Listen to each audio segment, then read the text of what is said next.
Jordan Burt has just hit the top there, the finish line. 59.001 is his time. And Ben Treloar's on his way up the hill right now.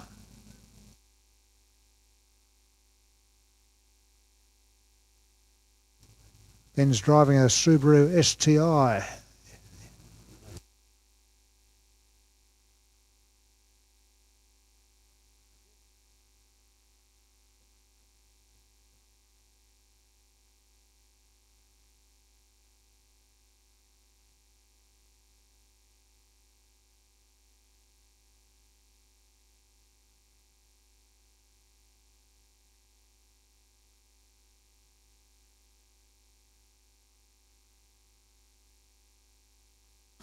Ben Treloar's time hits the finish line 1 minute 12.6 seconds.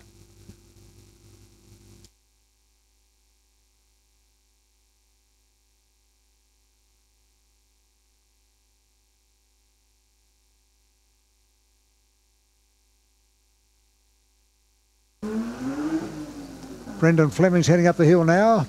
Brendan's in a Hyundai XL 1999.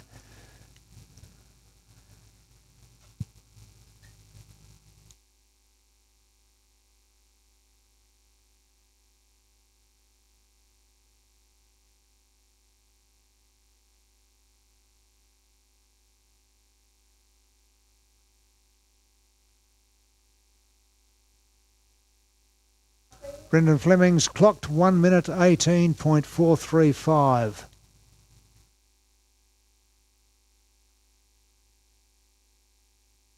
So at this very early stage, Jordan Burt is leading the rankings with 59.001.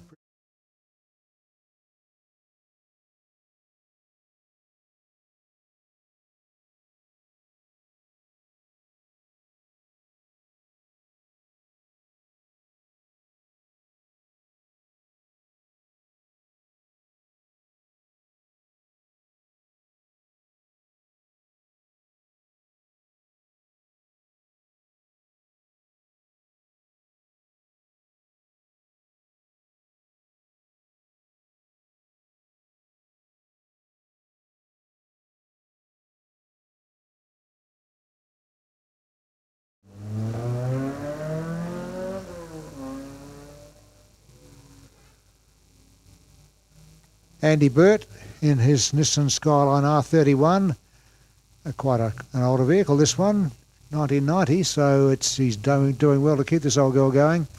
He's going to get a pretty good time too, I think.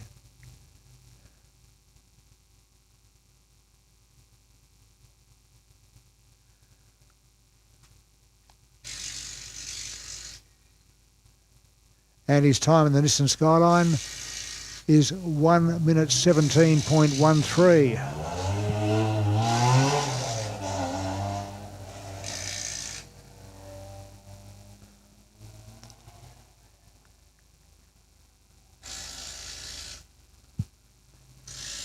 And Peter Rogers is following Andy Burt up that hill.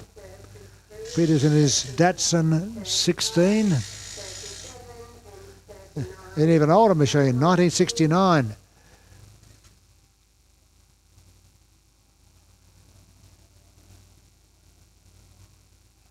Peter's got 1 minute 13.433. Well done, Peter.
You're on, aren't you?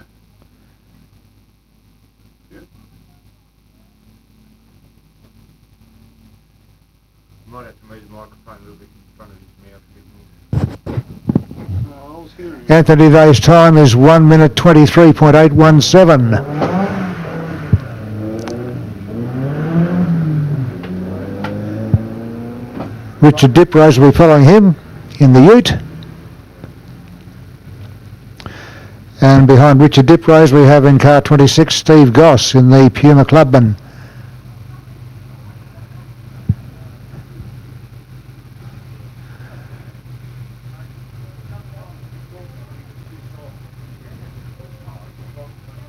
Time for Richard Diprose, 1 minute 15.174. Very good. All right. Steve Goss in the Puma Clubman, heading up the hill now.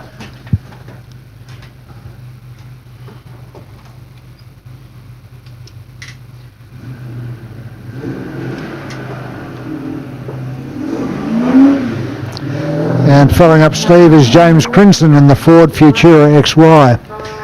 You need to be sort of, can you see that screen over there? If I, yeah.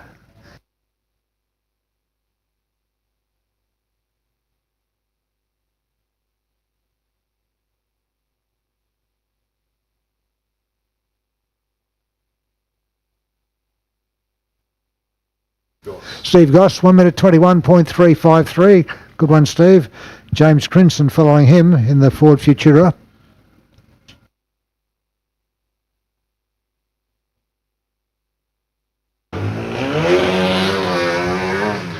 Yeah, James Crinson, of course, is one of our elite competitors who's done every single event up here, all 20 here for the first one and still going strong. And like a lot of other people in the field, he's like his car's starting to look a little bit old. He's having a bit of a struggle up there in the bus stop there. Thought he was going to turn that into a 3-point turn there for a moment. Anyway, charging up towards the T-junction now. Times are not particularly quick here this morning. James Crinson's going to stop the clock at a 1 minute 23.06. Craig Goss's Mini, the 1965 Mini, is going up there now into the hairpin bend.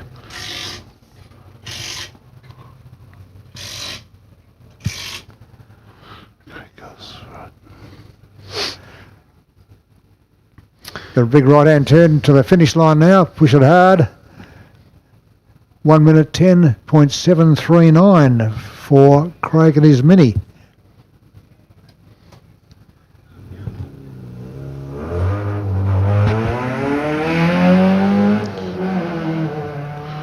We seem to have a couple of XY GT Falcons missing in action at the moment. Might be running out of order, not too sure. Haven't seen Neil Oatway nor Robert Vanderkamp. We've got the Ford Escort of Grant Stevenson up there, I think, haven't we? I haven't seen him come through either. Okay, yeah. I think those three all hang around together a bit. So Aidan Brand is up there at the moment in the Hyundai XL. Aidan's time 1 minute 9.2. Not a bad time. Got a few Hyundai XLs coming up now. We've got a whole heap of brands as well. That's right, exactly. Plenty of brands. Corey Brand is next. Yes. We're not going to see Trent Brand, unfortunately, with the... he's still fixing his car. Maybe next year. So Corey now going for the finish line as hard as he can, and his time's going to be 1 minute and 7.2 seconds. You just have to tap it if it goes to sleep.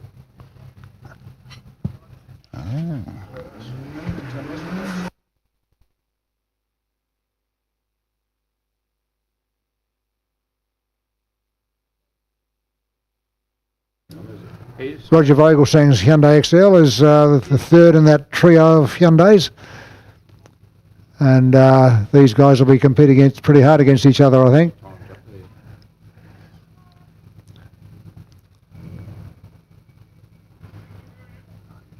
It's not ideal. We've got Roger's to time, 1 minute 10.201. No, that's all right. We can work with that. I might be able to give it to you.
Okay, we've got Brenton Byfield up the top of the hill at the moment, negotiating the bus stop.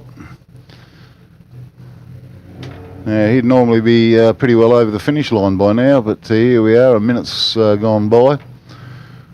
Conditions are rather trying here this morning.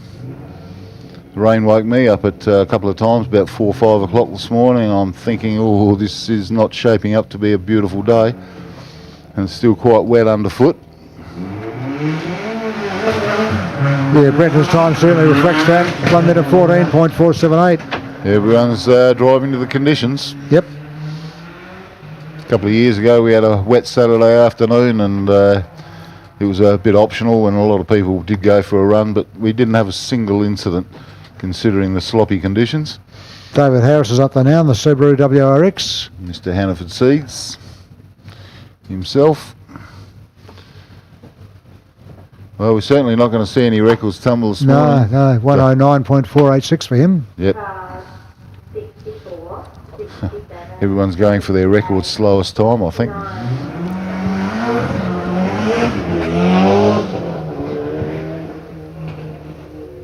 Dougie Johnson at the moment negotiating the bus stop. His car was for sale if anyone's keen to get into motorsport.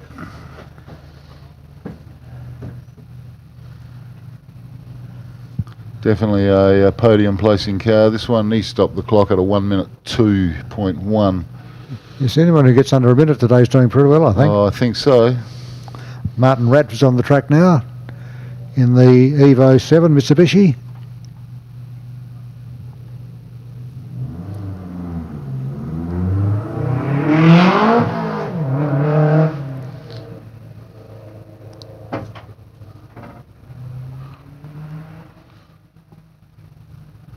Bit hard to believe, but looking at my screen here, the quickest time we've got on here is a 59. Yeah, I'm not sure about that time. I'm not sure about that one either. That's Bert Jordan in a Nissan Pulsar. Doesn't quite add up, does it?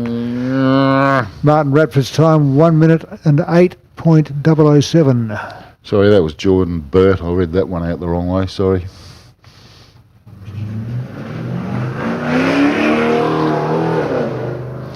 Car 54, where are you? Ronald Rutty in the Holden VT Commodore.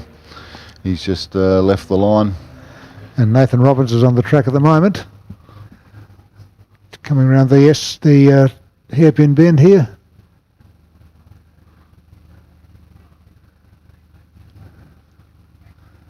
He's going to be well over the minute as well. 1 minute 7.988 seconds.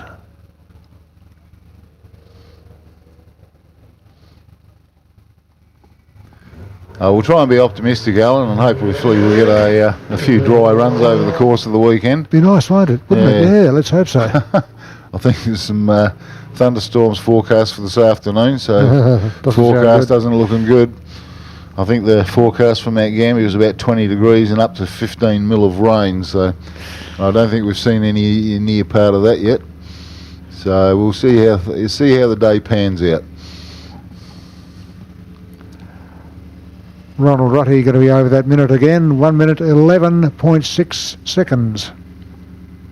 And Derek White and his Subaru's heading up that hill.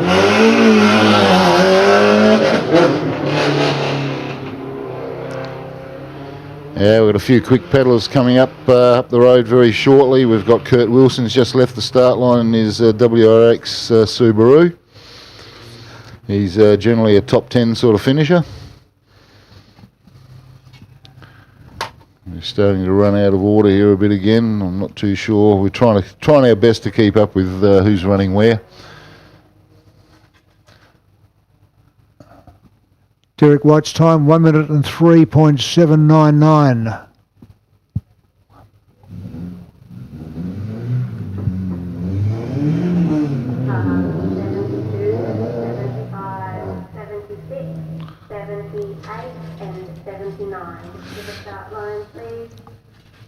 Kurt Wilson's WRX STI is on the track. Beautiful blue car. Oh, he's crawling there. He's really going slowly. Yeah. He's crawling to the finish line. Not sure what's going on there with him. Bit more speed now, but yeah, Kurt's time we don't have. Now, of course, with thinking that we're having a few cars running out of order, I think we'll find that there's some cars that are opting out of the first run due to the conditions, and of course the nature of this event, as always, is the fastest run for the day counts. So yeah. only necessary to get one good run in, and everyone's gambling on having a dry track at some stage during the course of the day and getting their competitive setups out there. Of course, not everybody brings full wet weather tyres to Hillclimb, so it's very much a safety-based judgment whether they want to risk their mega dollar car on going up the track, and I think that's probably why Rob Vanderkamp's chosen to leave it parked for this run.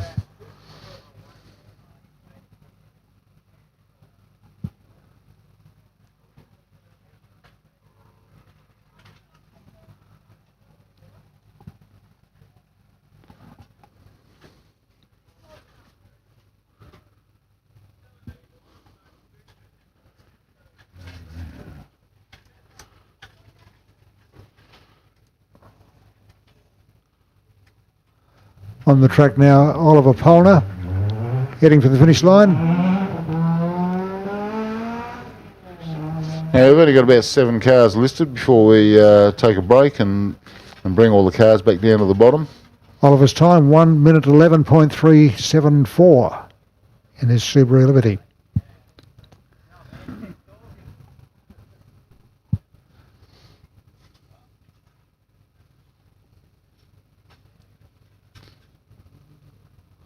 Henry Sims and his Toyota Celica.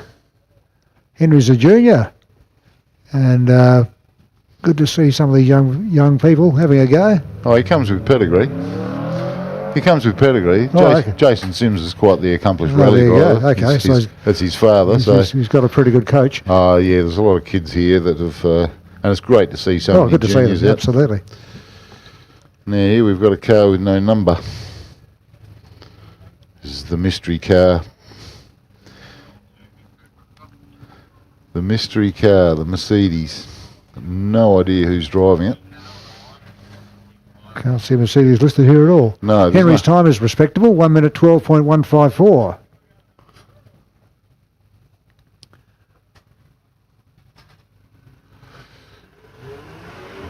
'69. That was a '69. Max Vitanen. It says a Holden Commodore. That wasn't a Holden Commodore. That wasn't a Commodore.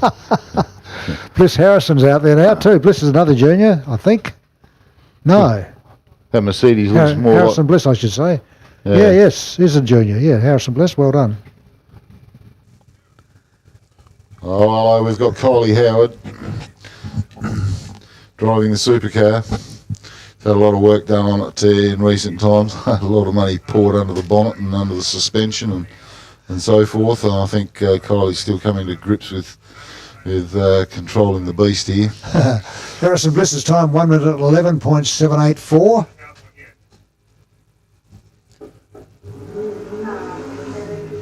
And Max Vatanen up there now. Kylie's struggling to get the VT off the start line here. A lot of wheel spin happening. Not a lot of grip going on. A lot of power, just needs a bit of control. Okay. Max Vatanen 105.711.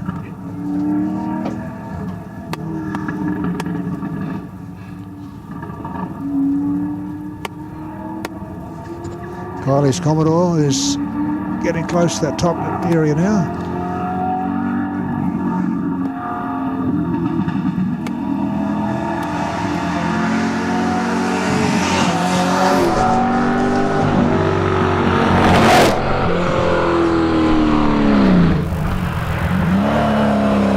Pretty impressive looking car, isn't it? Yes, it is. It's pretty impressive looking under the bonnet as well. It's got all sorts of supercar stuff, trucks and all sorts. So it's quite the handful. Fair bit of horsey powers there. And a little bit of a handful in the wet. Yep. Kylie's time 1 minute 12.014.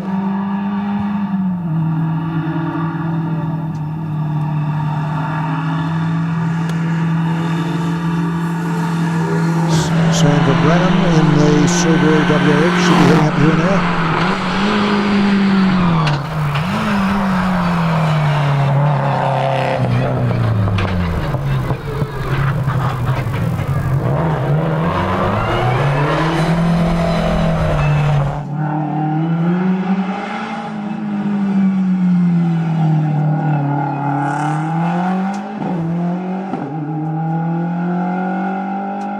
Sandra 1 minute 13.3.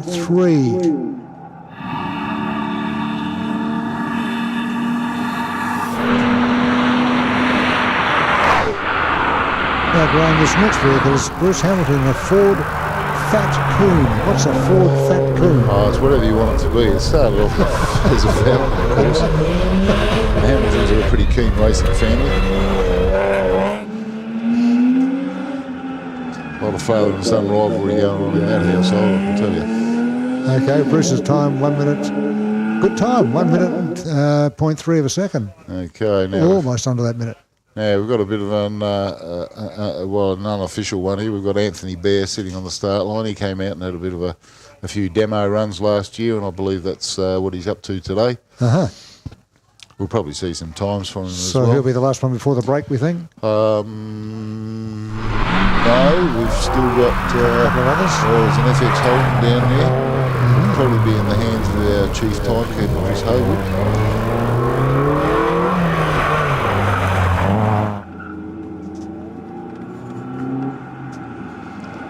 Since I'm not seeing Chris at his desk, he must be sitting in the car. Anthony's got a passenger on board with him. So Emma Hutchinson was just up there a minute ago with 1 minute 15.4.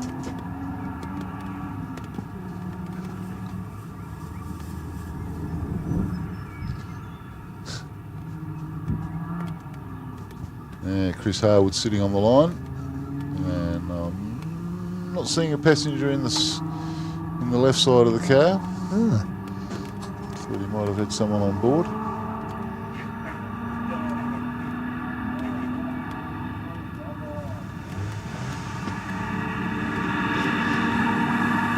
That was a funny old start. Just lazily drifted sideways off the line.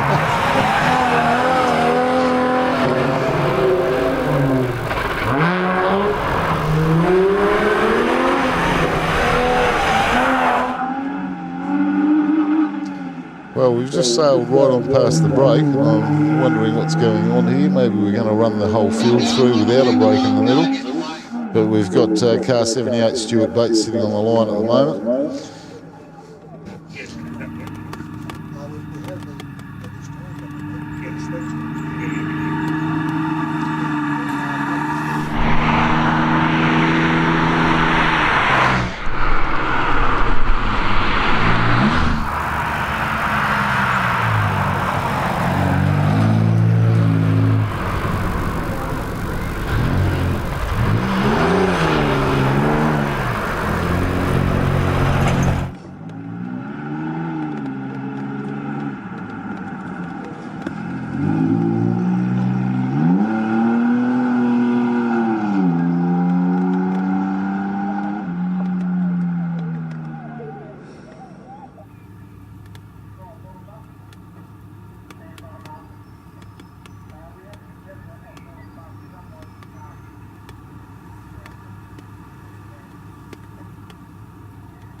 Have you checked out the latest from Mount Gambier Off-Road Centre? We've got even more gear to get you out there. Accessories, protection and recovery equipment, the complete ARB 4x4 range, and ARB touring with awesome rooftop tents, swags and awnings. We've brought together the very best in four-wheel drive, all chosen for its quality, reliability and practicality. And we expertly fit it here too. So come on, your four-wheel drive adventure awaits at Mount Gambier Off-Road Centre, 308 Commercial Street West.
For over 120 years, Bosch Motorsport has fueled racing legends. Some things never change.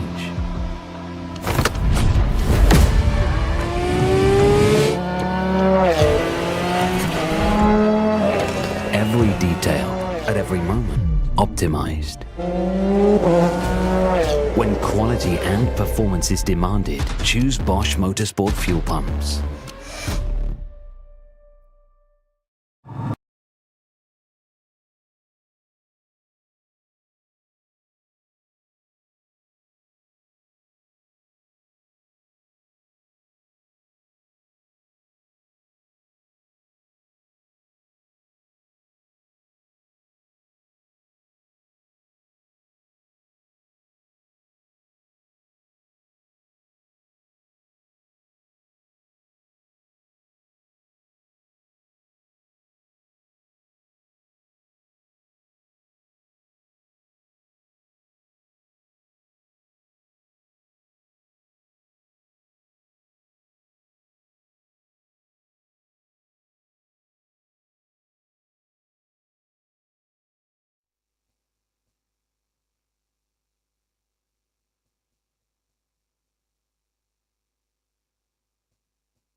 Looking at the rankings of this early stage, it appears that Bruce Hamilton may be the best time with 1 minute and 0.344 of a second, followed by Ashley Blanchard in second position and Douglas Johnson in third.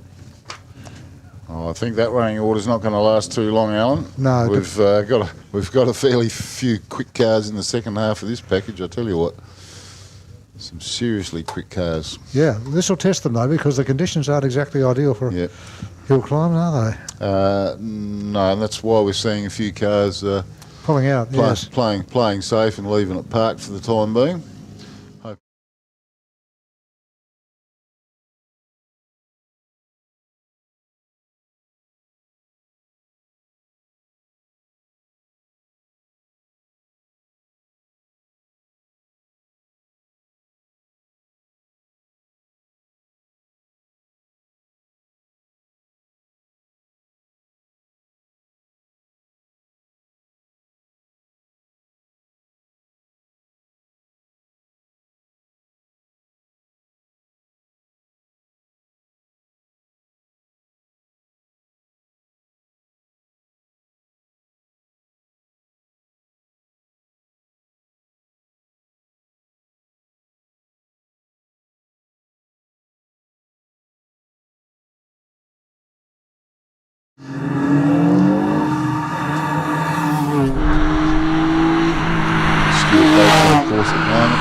Simon Files coming up behind him in the Subaru WRX.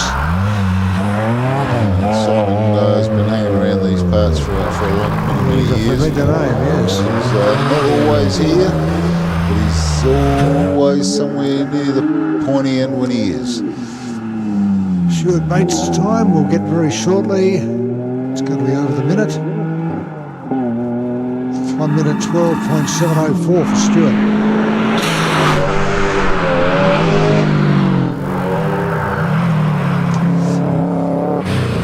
He was just tipping into the bus stop.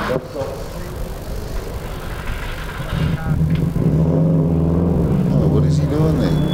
Oh, I didn't realise there was a reversing component in the bus stop, but Simon's managed to find it. Simon's time will definitely be over a minute.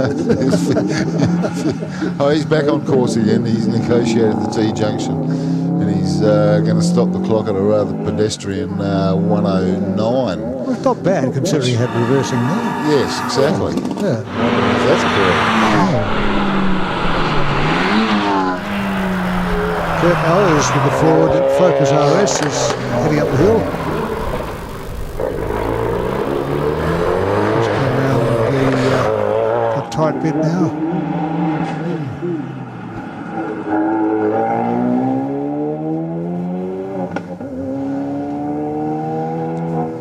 Goer's time, 1 minute and 2.586 is pretty good.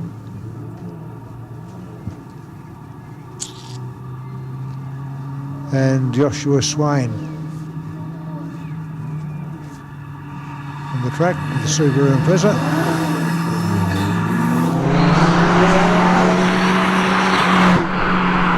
Got another Mercedes-Benz going up the hill, which is not in our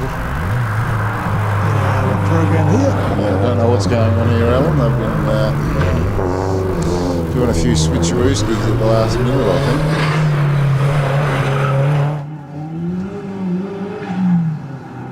Oh, their live feed's got a little bit blocky up there on the big screen, so yes, it's a bit hard to... Pixelated. Yes. Joshua Swain's time, 1 minute 16.2.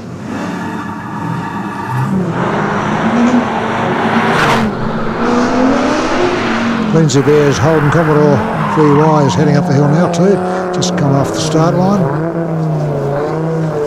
So Oliver Taylor, we're not quite sure. Oliver Taylor's, well, it's listed as a Audi RS3, but it's not an Audi. I reckon it's a Mercedes-Benz. No, sorry. Yeah, it's an Audi RS3. It's a 5-cylinder. It's a reincarnation of the old S1. 102.91, a good time. Yes, very quick car. He was well and truly top 10 last year. I think it's his second or third year out down here, so comes from Adelaide.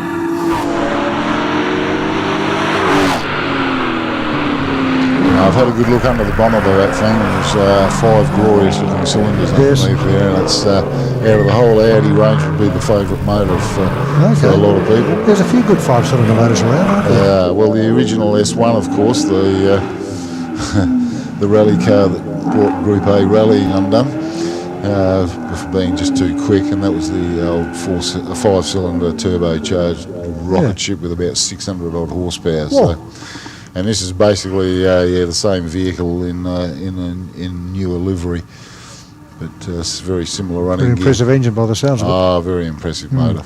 Right, a 5-cylinder Land Rover diesel at one stage. Okay.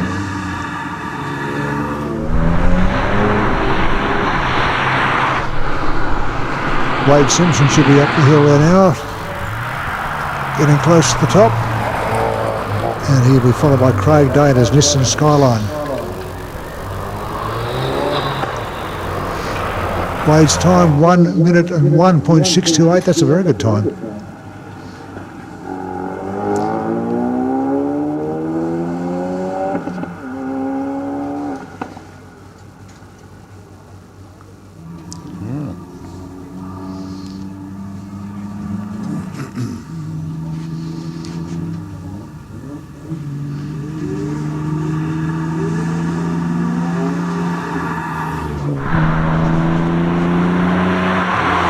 Chris Hortop's Porsche Cayman is...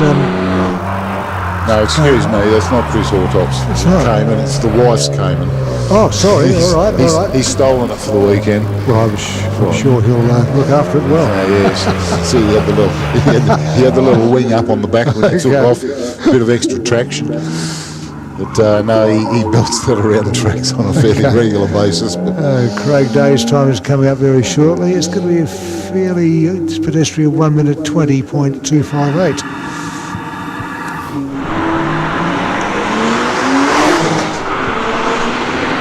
Chris Hortop, of course, he's been seen in all sorts of different cars down here. I'm used to seeing him in his nice little Clubman, which he parted with a few years ago.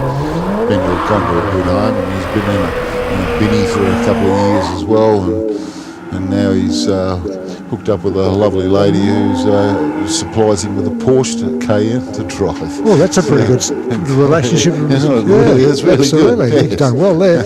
Chris's time 1 minute and 8.04.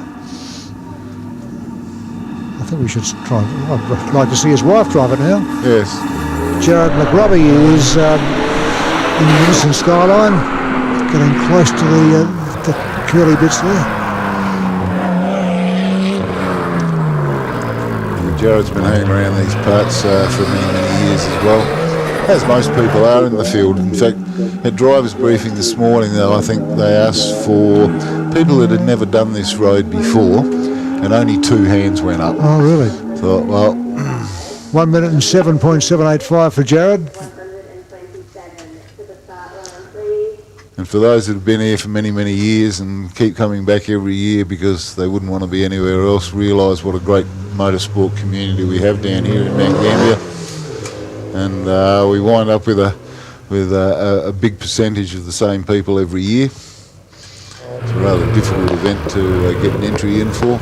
Yes, you've got to be pretty quick, haven't you? Put your hand up very quickly when it's open. Well, they took 200 entries in 10 minutes after entries opened 3.5 months ago. Quite a phenomenal. It's a phenomenon. It really is. And Dave Rudham's part of it, and he's in the Escort Mark II, and he's just hit 1 minute 12.4 at the finish line. Wayne Fitzpatrick, another familiar name in the Nissan.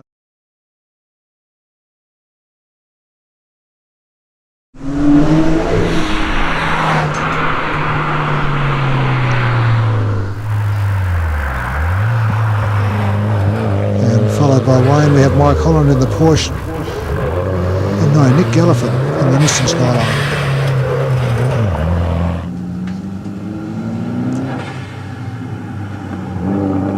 Wayne Fitzpatrick's number is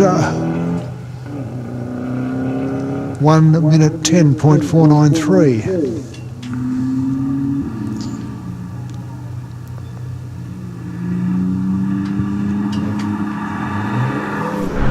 Mike Holland's Porsche pushing pretty hard. Yeah, we don't have a Nick Galliford in there. I think No, he we may don't. have No, I left, don't I think think you're he's right. left that part. Yeah, well, we got now, I think. Now Mike Holland, he's been here for a few years as well, driving a different Porsche than he has in the previous years. A new acquisition for him. So, giving it a good workout here. 107.3 for Mike. Pretty good. Reasonable time there. Mark Gain in the Holden Tirana.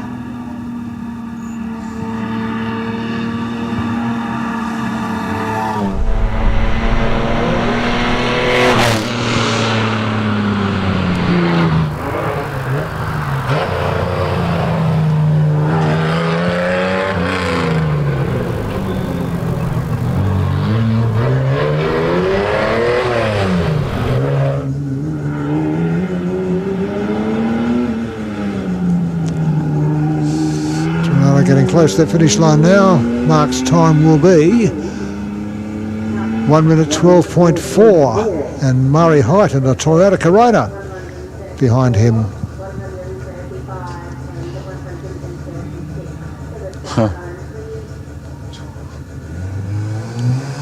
We must have two Mark Gains in the field. Not sure what's going on there.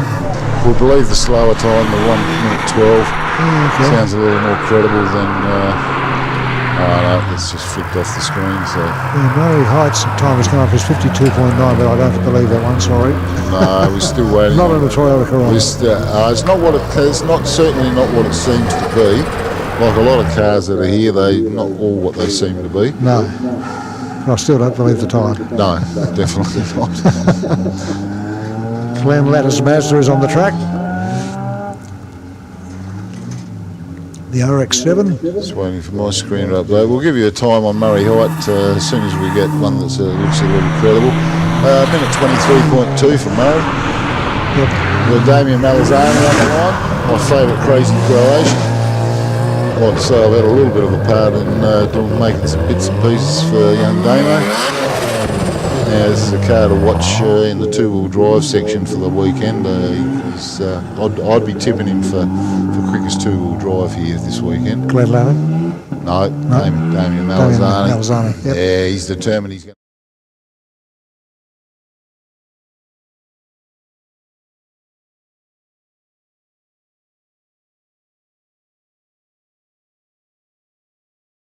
before we're going to see time down in the 50-second bracket. Damo's just negotiating the bus stop, very tidy.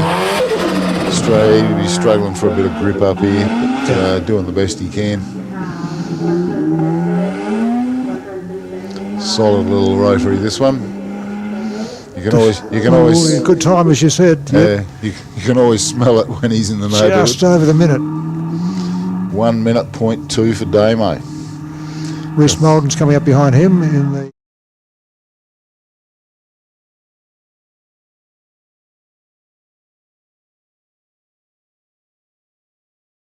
Well, that at all.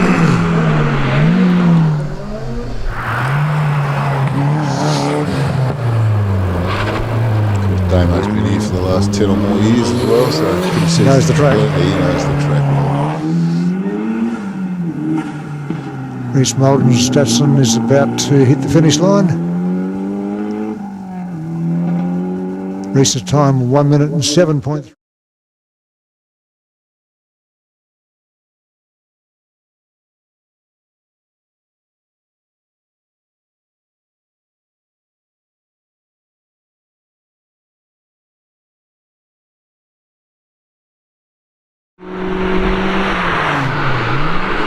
No, we haven't seen that yet, have we?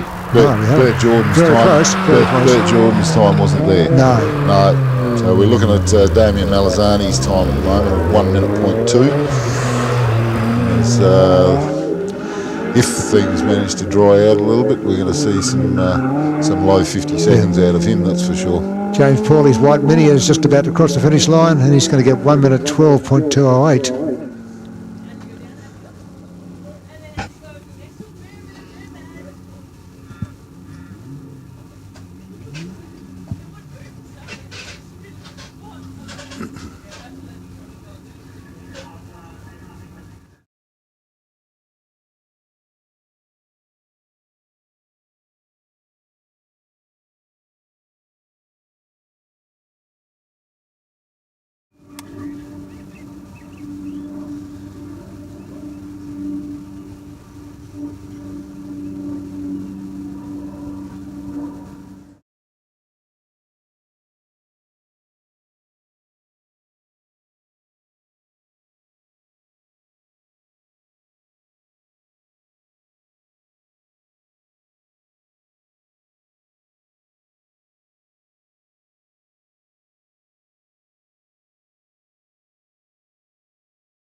I think there was only a couple of three people that have done all 20 here, but as I talk to more and more people, there's a lot more people that have been here from day dot and haven't missed one, except for a good reason.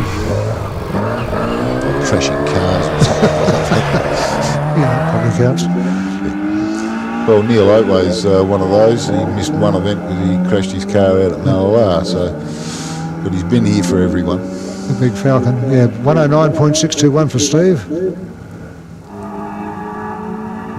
And Jeff Varden's Datsun going up that hill now.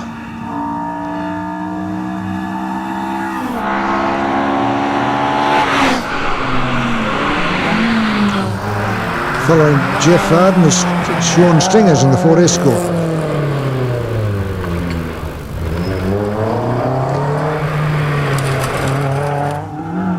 We're going to see a reasonably quick time here from Jeff. It's certainly not going to break the minute mark, but it'll be under a minute 10 for sure.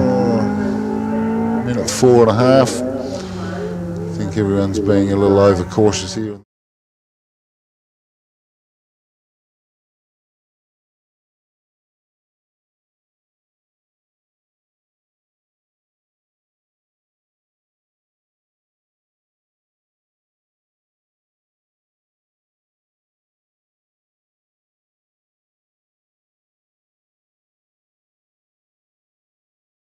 He missed the gear, I think. No, he was struggling for traction. Then he's missed the gear, and it's all headed south a little bit. But he's off and away. Yep.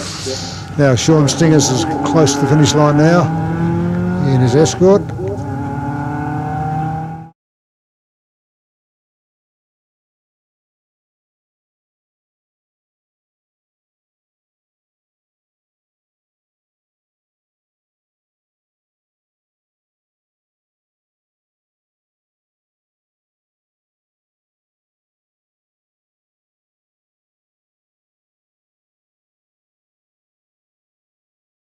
Recipients of a passenger ride with him, so that'll be a heck of a ride.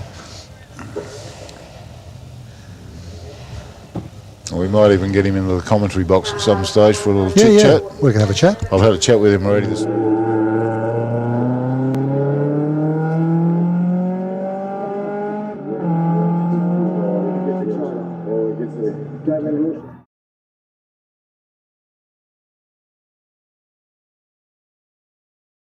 I think behind him is Norm Goodall, his Porsche 911. Norm's another one that would have to be close to have done every event down here as well. He's been campaigning this little Porsche for forever and ever and ever.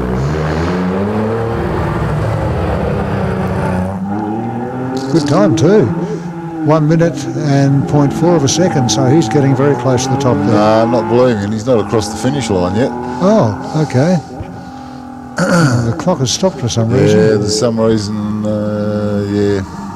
maybe a bird flew through or a kangaroo hopped over the road. Okay. I don't know. Well, we'll have to give you an update on Norm's time because it's not correct. Anyway, Dylan Young's up there now with his Nissan Pulsar. Yeah, Norm would have been struggling to crack them 1 minute 10 there, I think.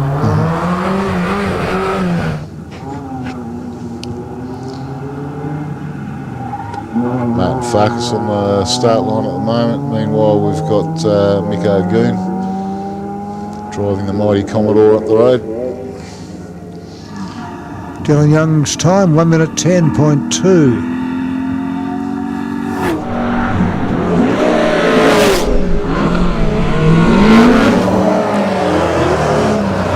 Sounds pretty good, doesn't it?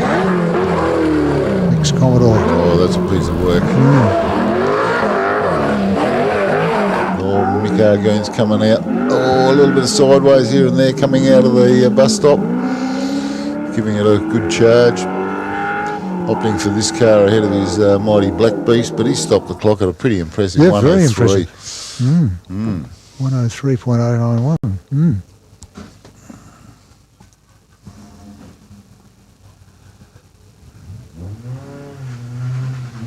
Oh. No, that was just a replay. Yeah, I think it was. Yeah, it was just showing us how much sideways he was getting. Swinging the tail out. Yeah. Got Martin Farkas here heading up towards the T-junction. It's a V8 powered BMW there. It's a nice Good time, package. very good time. Ooh, yes indeed. Just over a minute, 1 minute .735. Alright, that puts him about 4th on the list of outright times. Got Mark Povey on the line here at the moment. Sounds like he might have sorted some of his issues out. He was not really running too happily yesterday. That sounds good, yeah. It does now, yes. And of course, this is a newly rebuilt car and a lot of last minute work to get the thing set up and ready for the weekend. Jason Sims' Toyota Celica is heading very close to the finish line now.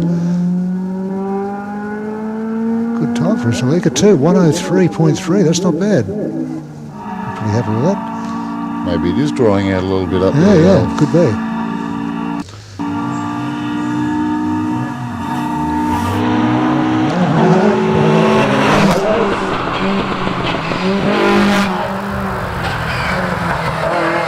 Okay, Mark Povey's little Datsun coming around the tight hairpin there.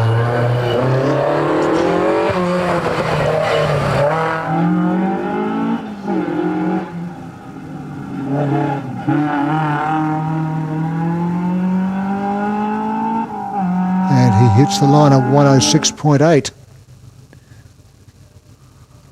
Okay, we've got Adam DiBiase on the course at the moment. Driving his nicely turned out little Beetle, Superbug. He's one of his collection of Beetles. Oh, hang on a minute. No, he said to borrow his car, mate's car again, as it happens every year. Graham loves Beetles. I do wish he'd come out with one of his Beetles. He's got an exceptional collection of Beetles, this guy, and I stir him up every year about bringing one out because I'm sick of being a bit lonely. Wishful thinking, Graham. And it's wishful thinking. Adam DiBiase, 108.259 on the Nissan 180. And we have Ken Trimnell, I think, in the Subaru behind him. That'd be right, one of our long-term local competitors here. Having a run in between doing flag duties. I'm not sure what he's doing over the course of the weekend, but generally he's up at the bus stop manning flag point.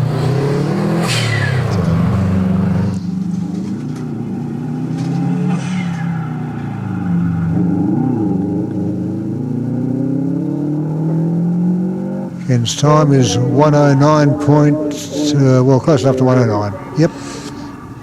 Zoe Rule in the Ford Focus RS coming up behind Ken.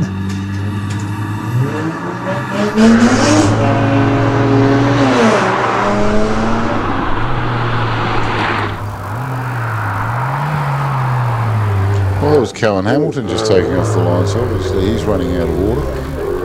Yeah, He should have been well in front of Zoe. Definitely was Zoe Rule. 156. Indeed.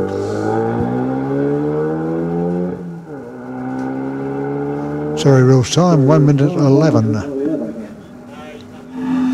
And yes, Cohen Hamilton, as you say, is in there from somewhere. Oh, yeah, he's just one out, just out of order a bit in the Ford Falcon. Or the Ford Falcoon, as it says in the, or Fat Coon, as it says in the program. Yeah. They've all got their own nicknames. There's a whole bunch of Ford enthusiasts down here.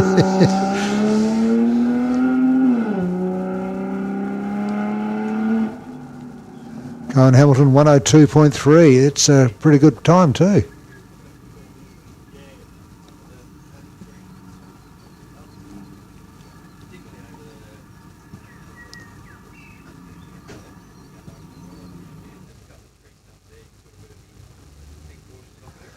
Got an aerial view of the track now. Somebody must have a drone up there. Heather Parker, BMW Cooper S. So that's Dion from Clutch Life Media who's driving the drone up there. Very good. And of course he's organising all the live stream that we're about to have the pleasure of seeing here. He's the man on the ground making it all happen. With with a bit of help from some of our sponsors. I believe S&J Automotive has had something to do with funding the live stream, which is great to see. Heather's taking it easy up there. She's just testing herself. There's See what the track's like. Heather Parker up Yep, there. yep. In the Cooper S. One of our senior 125. one of our senior members. We've got Gavin Molden in the nicely turned out little Datsun.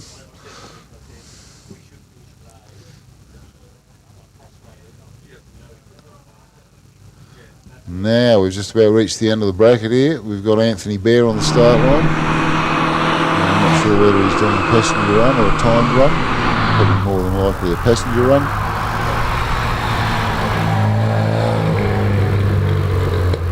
Gavin Molden's Datsun. He's not going to get a record time here.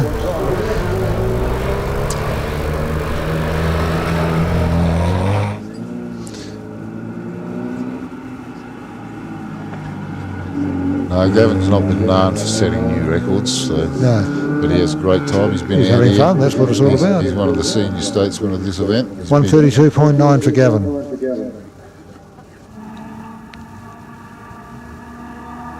Yeah, we've got Anthony Bear. He definitely does have a passenger in with him, so if someone's enjoying a nice little joyride with a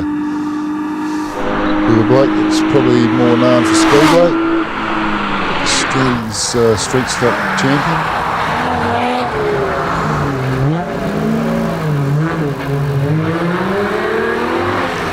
Comes with a bit of a pedigree, being Lindsay Bear's son, and they all know how to make cars go fast. And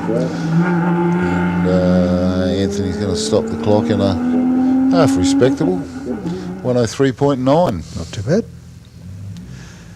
Duke Bradley's Nissan Pulsar is going up the hill behind Anthony.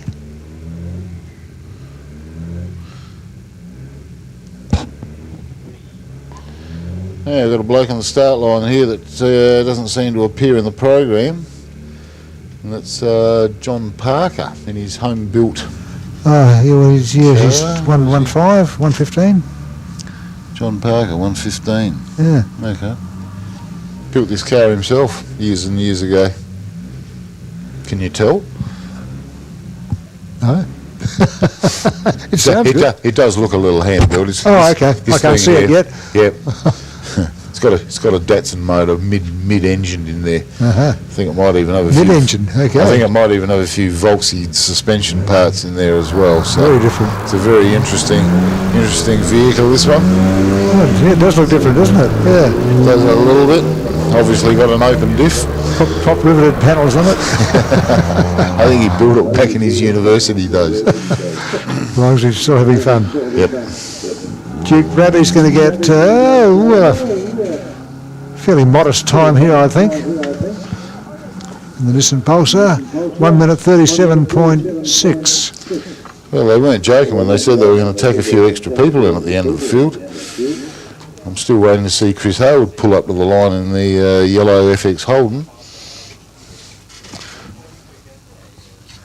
No, not going to see him here, this group. So who have we got next, Graham?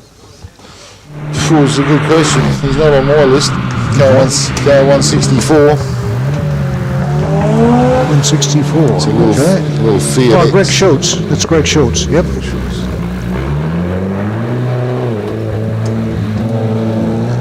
A late edition. Late edition. Now, John Parker's time is going to be a bit over the minute in his home-built whatever, 1 minute 13.3. It's got a name, but I haven't got it written down here. It looks like something familiar, but I'm not quite sure what it does look like. I don't know if it looks like anything, really. Anyway, good on him for making it. I bet he's had a lot of fun with it. I'm sure he has. So, Greg Schultz up there now.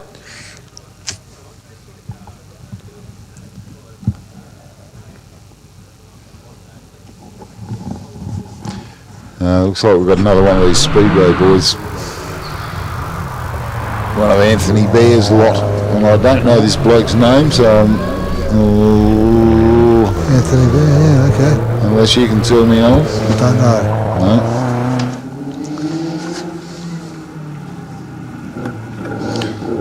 have to go and get our lists completely updated, I think, sometime soon. See who else is on.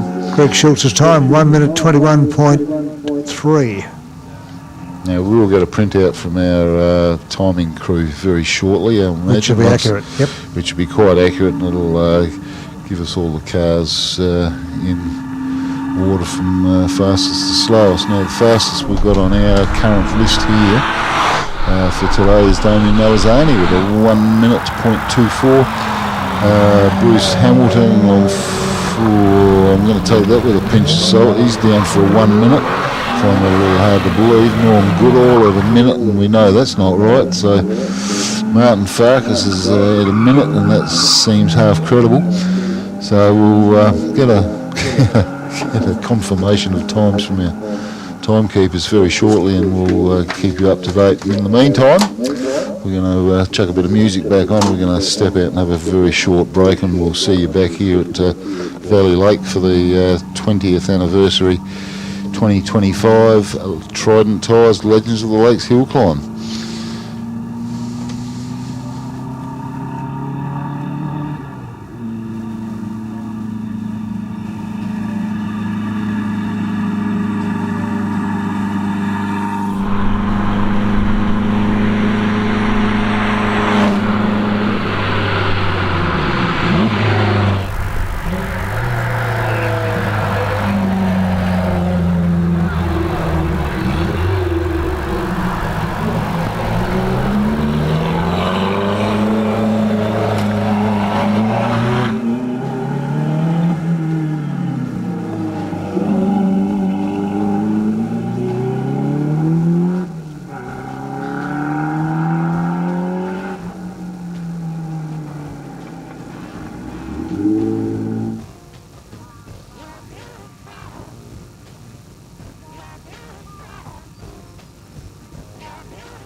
Performance tuners and racers trust Bosch technology for their high-performance engines. Precision, reliability and performance. Bosch fuel injectors give you peace of mind, knowing your engine is getting the best fuel delivery. Race after race, year after year. Optimised spray formation for improved combustion, smoother power delivery and better throttle response. Bosch fuel injectors will put you ahead of the competition. Search Bosch Motorsport Australia. There's good, there's better, and then there's Bosch.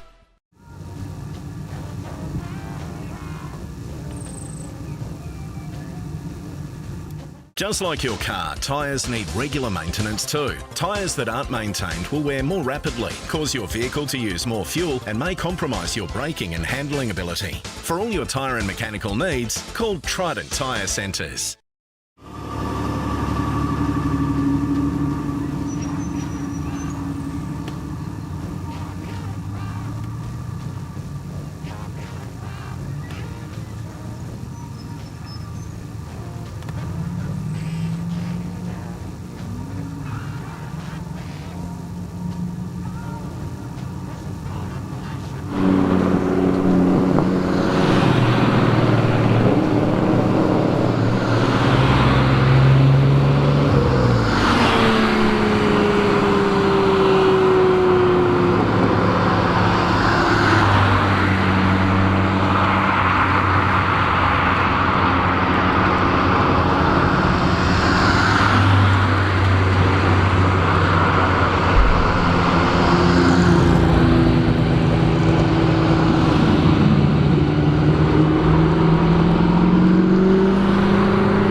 Motorsport BR540 high-flow in-tank fuel pump sets a new Bosch standard for quality and performance. With class-leading fuel delivery at high rail pressures, it's ideal for both boosted and non-boosted engines, suitable for most fuels, and compact in size. The BR540 suits high horsepower motorsport applications. Search for Bosch Motorsport Australia or find us at boschmotorsport.com.au. There's good, there's better, and then there's Bosch. Bosch Motorsport, when quality and performance matter.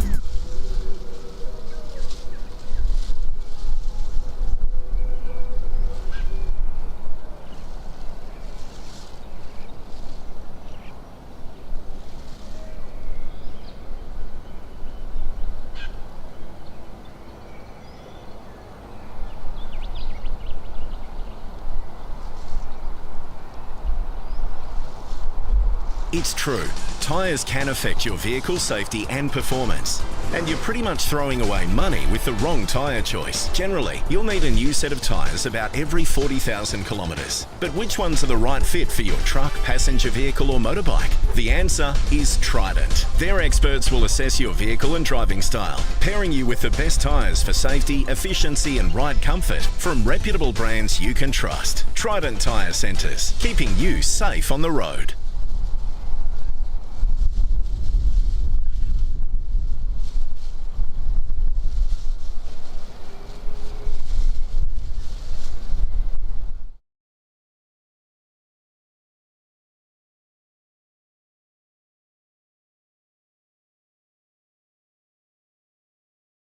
Get rid of the music. Big welcome here again to the 2025 Trident Tyres Legends of the Lakes Hillclimb. Coming to you from a somewhat overcast Valley Lake area this morning. Just getting the second run underway here. I'm Graham Vanderhook, of course, and I'd like to welcome my fellow guest commentator who's not new to this job, is Alan Richardson. It's an absolute pleasure to be sitting here in the box. In the dry, front row view. And Jordan Burt's heading up the hill now in his Nissan in the Pulsar. And he'll be followed by Ben Trelaw in a Subaru STI. Now, I'm sure there's still a few dodgy times on this final sheet, but Damien Mellor's he's definitely good for the minute, but there's a few behind him that not too sure about. I'll take that up with our esteemed head timekeeper in a while. We'll get that sorted out. But in the meantime, we're hoping for some drier weather, and we're starting to see some dry patches of bitumen out here, so we may well see some more in the sub 1 minute times. Jordan Burt's time says 2:40.6. I'm not sure that's right either. Right. That sounds very well. His first time is much better than it should have been. I think this time he's got now is much worse than it should have been. No, that's a sundial time, that one. It's not even close. Now, unfortunately, we're not running buses up and down the hill today. Well, they are. Yes, they are? Yes. I've been told that there will be buses, and we'll let you know about 5 cars before the end as to when you should head towards the bus stop. Yeah, we might even give you a little bit more warning than that, because 10 cars is 5 minutes, and once the bus starts filling, you need to get there quickly. Need to get onto it pretty quick. Smart. Well, that's good news. Indeed.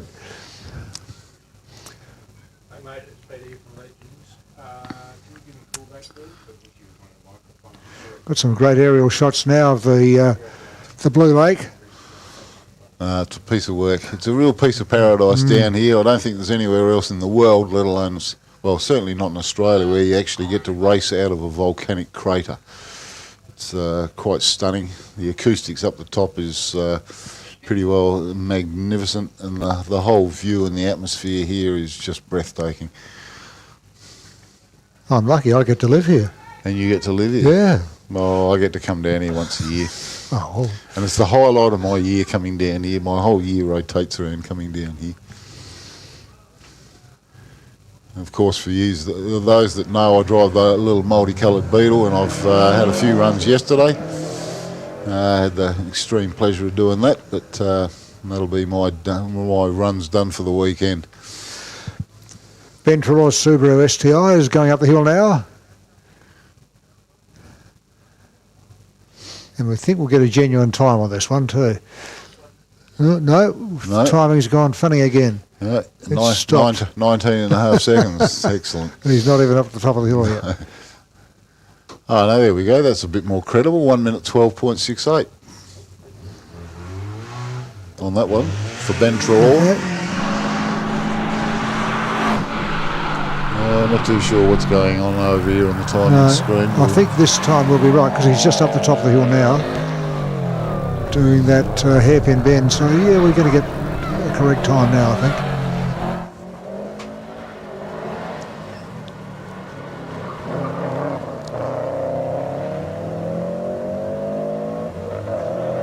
So Ben's number is 105.59, close enough to 106. Tell you what there, Alan, things are looking pretty dry on the track here, certainly up to the first corner. They are drying out a bit, yep. So Brendan Fleming in the Hyundai. Negotiating the curly bits now.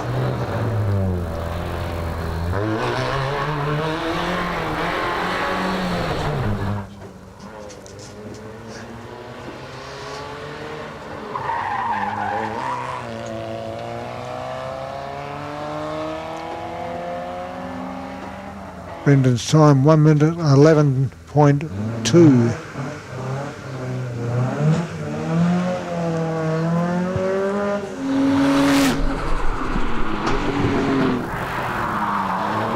Oh, big smoke up there coming into the bus stop. Big wheel lock up. That's from Timothy Adams. Yes. The Skyline.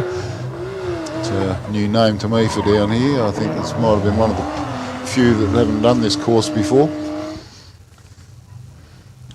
Respectable time of 105.9. Indeed. Another Nissan Skyline going up the hill. Andy Burt. We just saw a little replay of Timothy Adams there locking an inside wheel into the bus stop. 105.9. Got Peter Rogers negotiating the bus stop at the moment. Podge to his mates. Been a long time campaigner, local here in Mount Gambier.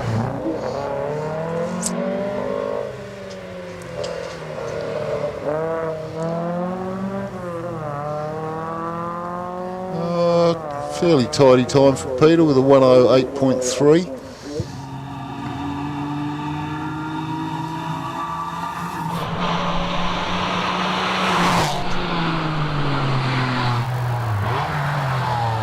We got here the mighty Verada, one of Tonsley's finest. In the hands of Aaron Thompson. Do love the Magnus. One of the finest cars made here in Australia. Sadly not anymore. 111.27. Very good. Here we're looking at Tony Day on the start line with his Celine Mustang.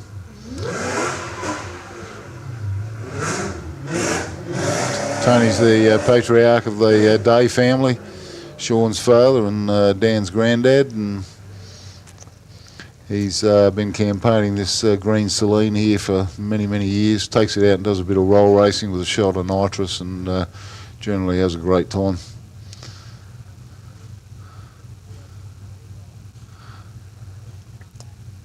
Bit of a dynasty in the Day family when it comes to motorsport, by the sounds of it. My word, it is, yeah. Young Dan's just got himself married, so you never know, there might be a... Is that going to slow him down? No, there'll be a... No.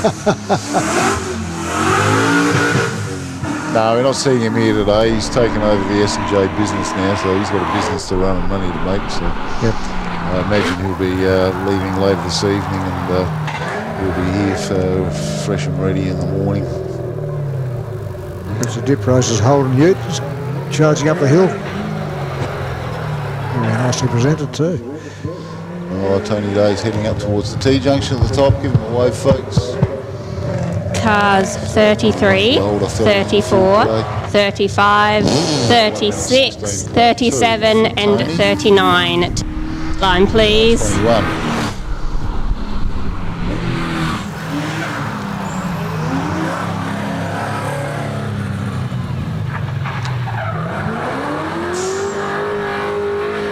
Oh, there's a nice little handbrake and smoke up.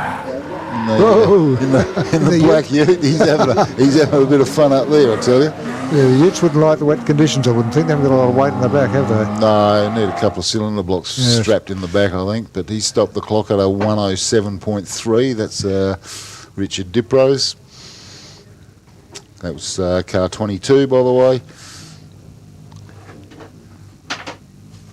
Look, if there's a replay of the fish sailing. Looks good. Bit of a smoking session. Looks good. Yeah, we've got to be running out of order here. There's a Nissan Skyline managed to sneak in there somewhere. Is it Andy Burt? Andy Burt. Yep. Where did he come from?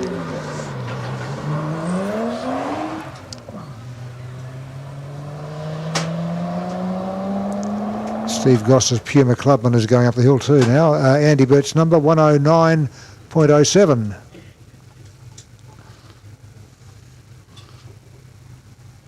Okay, we're looking at Jamie Crinson sitting on the start line in his Futura Falcon. This is a car that he brought out from that came out from South Africa years ago, and it came in dirt rally spec, and he's since he's had it, he's converted the suspension setup, of course. Steve Goss's time 121.35 in the Puma Clubman. Cars 33, 39, 40 and 41 to the start line, please. No, we had the Skyline squeeze in there, remember? Ah, right. Yeah. So we'd had the a little bit out of kilter. Right, Steve's real number is 1 minute 10.9. Yep. Okay.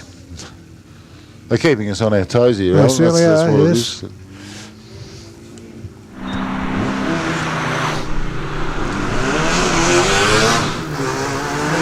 Yeah, I've got to keep us guessing a little bit. Heaven's sakes. Anyway, we know James Crinson's Ford Futura is doing the curly bit now, so he'll be coming up on the finish line pretty soon. We are going to see one of the XYs coming up. Neil Oatway's not far off joining the start line. Yep.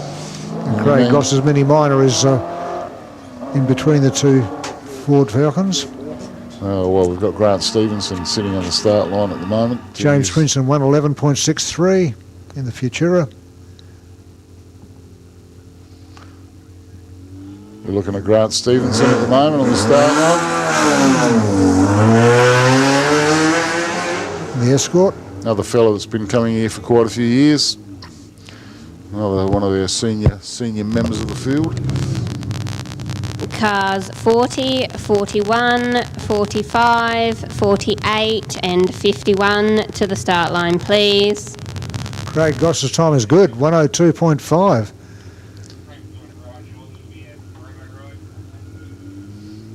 That's a very good time. Oh no, sorry, 110.73. Correction to that. Don't believe everything. Too good to be true. Don't believe everything you see first time.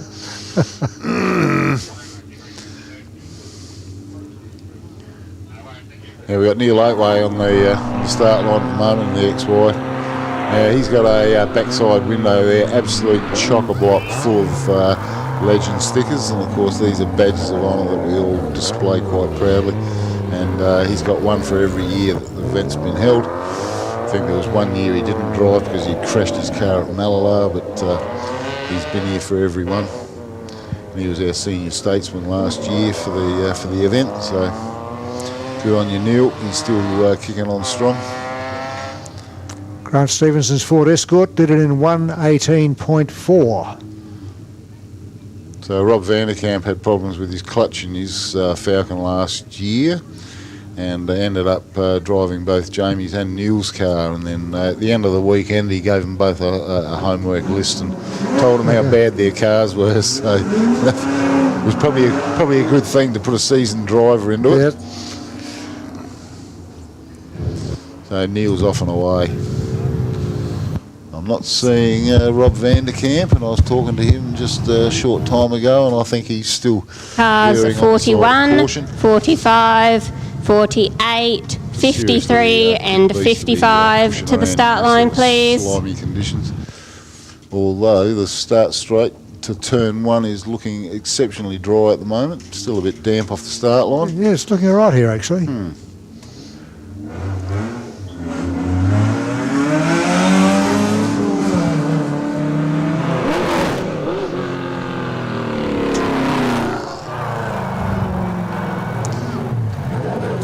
Your CT Falcon coming around the curly bit. Come on, Neil. Come take on. it very careful. Very careful. What's he doing there? Stopping for a couple or something. Come on, Neil. Give it a push. Just getting a feel for the track. Well, that is his first run in anger for the day, so... Yeah, 1 minute 13.1 Okay. for Neil. We can only get quicker from here. I'm sure he's good for a sub 105. But, conditions will have to be right for him. Grant Stevenson's Ford Escort's going up there now. And we've got a few Hyundai XLs to follow. I thought Grant Stevenson went up there ages ago. Ah, He did. I think so. Did he? Yeah, he did. Oh, Yeah, whose Escort's going up there now then? Well, I'm not sure. Certainly not Frank Keller. Aidan Brand. He's way out of order. All right, Aidan Brand's number 102.9. They're testing Is that us- right? They're testing us here. Is that right? I doubt it. I would suspect not. No. Not sure what's going on there. I'll have to, I don't think a Hyundai XL is going to get up there at 102.9. But anyway, Corey Brand is on the track. he's in the XL. Another Hyundai XL. Yeah, we only seem to have one Vogel sang in the field today. Normally there's a pair of them. We've just got Roger. Corey Brand, good time, 104.54. Maybe the Hyundais are better than we thought.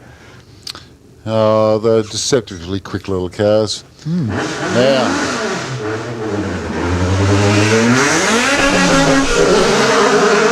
Ooh, wait for it here, folks. We got Mr. Frank Kelly and the Mighty Baby Blue heading up the hill at the moment. And as we know, Frank goes more sideways, jumps higher than any other rally driver on the planet. We're watching him from the drone at the moment.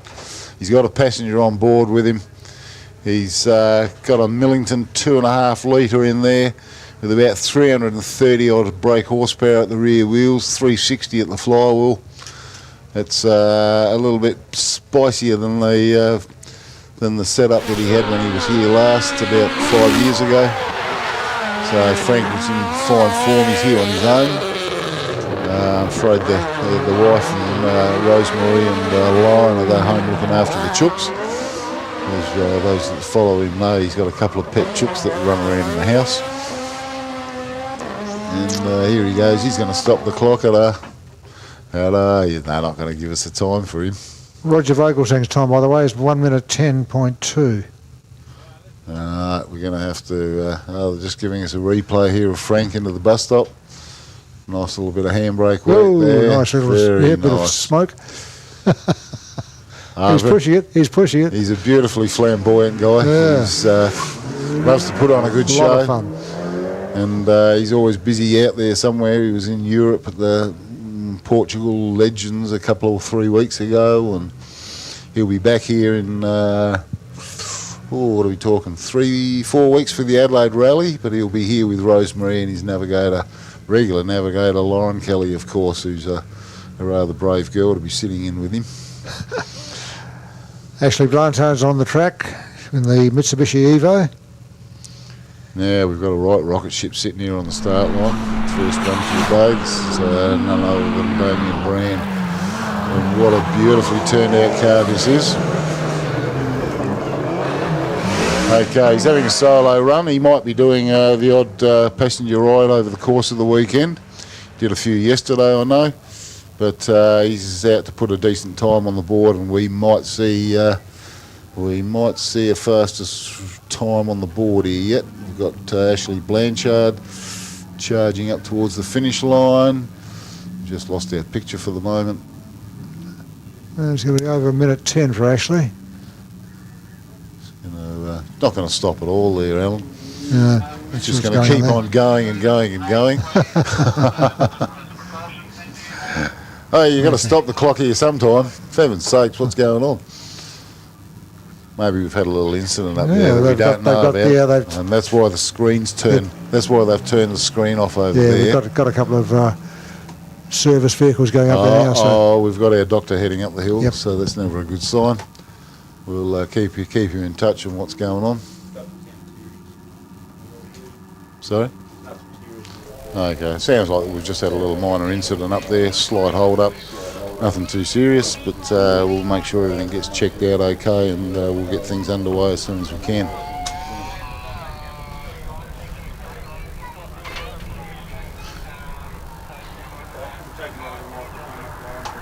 Now, what number?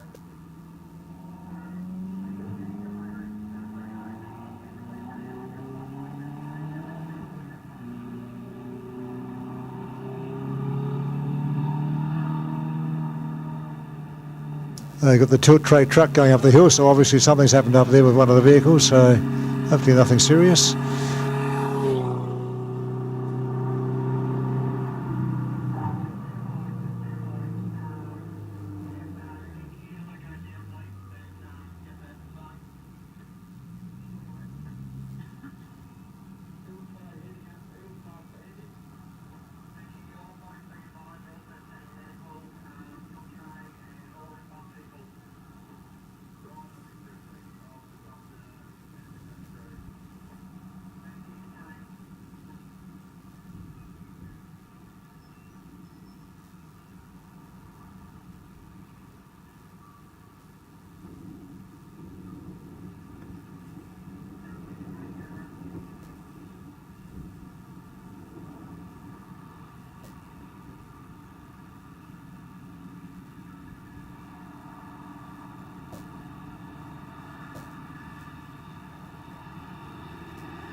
For over 120 years, Bosch Motorsport has fueled racing legends.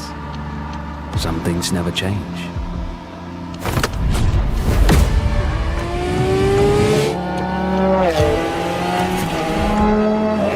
Every detail, at every moment, optimized. When quality and performance is demanded, choose Bosch Motorsport fuel pumps.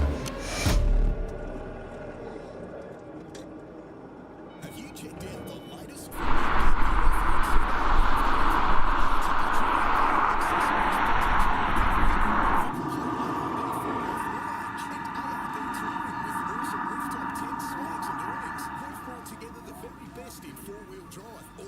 for its quality, reliability and practicality, and we expertly fit it here too. So come on, your four-wheel drive adventure awaits at Mount Gambier Off-Road Centre, 308 Commercial Street West. Blanchard's nice little Evo come in here, not looking quite so nice on the back of the tow truck. Yeah, a bit worse for you, isn't it? Yeah, just a little bit. He's had a bit of a straight line through the chicane up the top and managed to give something a bit of a clobbering. He's okay, so I've been assured. Somewhat shaken up, no doubt. So anyway, we're getting things up and going again. We've got Brenton Byfield just being pulled up to the start line here at the moment, in the hands of the starters, waiting for the light.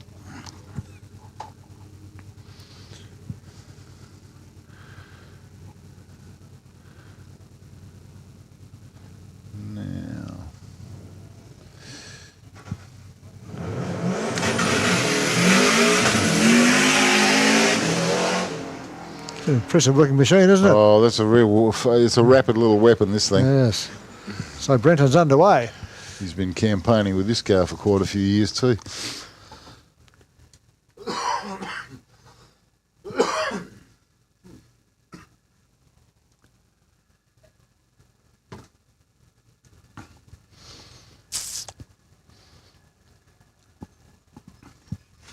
Yeah, who we got on here? We've got Brenton Byfield. He's about halfway up the hill at the moment. Just got David Harris, Mr. Hannaford Seeds himself, heading off.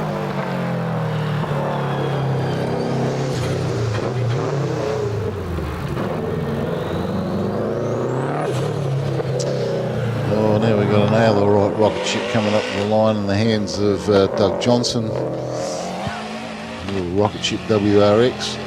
Cars for sale if anyone's interested in spending a bit of coin on getting into... Well, Brenton's under the minute. Oh, nice work. 59.2 for Brenton. I'm not surprised by this, the way things are drying out. Haven't seen or felt a sprinkle of rain in quite a few hours now, so with a nice bit of a breeze blowing down here, I think things are going to dry out to a point where we're going to see some good racing times. Now, Brenton set the standard now, so David Harris is pretty close, 101.75 in his Subaru WRX. Another WRX going up the hill with Doug Johnson.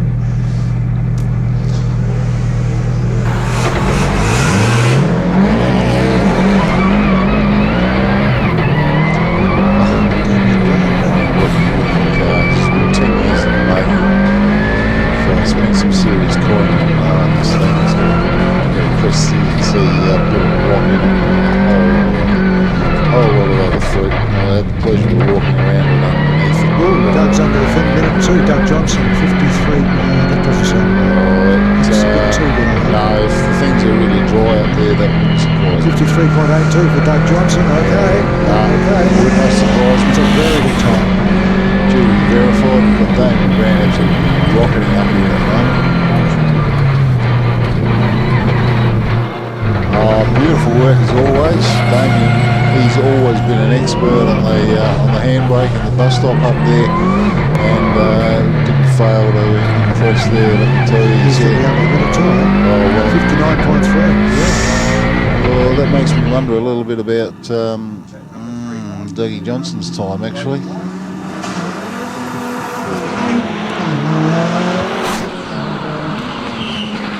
Yeah, Damien Brands, if you get a chance to come down to the pits, have a bit of a look over it, he might even have the bonnet up and you can just stand there and just go, wow.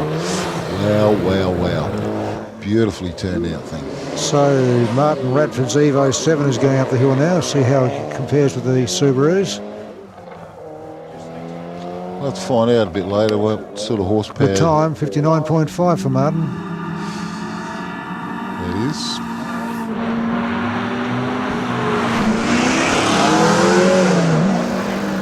Of course, these guys with the Subarus, they have the ability to dial in and out as much boost as they want, or they can just dial in whatever horsepower numbers they want for the run.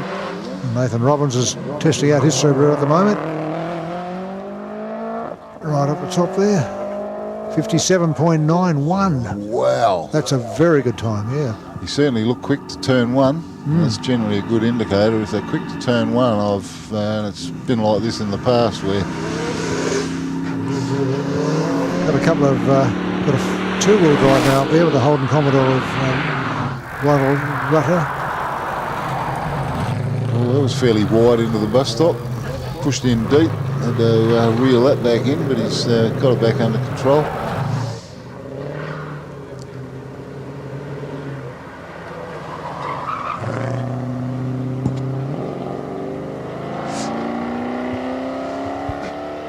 Ron's time in the Commodore is 104.7. Yeah, I don't know.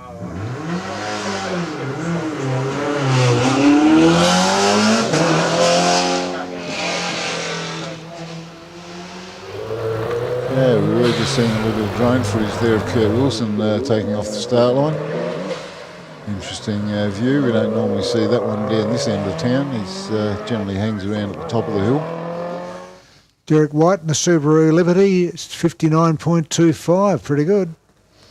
Okay, we've slipped Anthony Bear in for another joyride. Another opportunity for Anthony to show off his skills.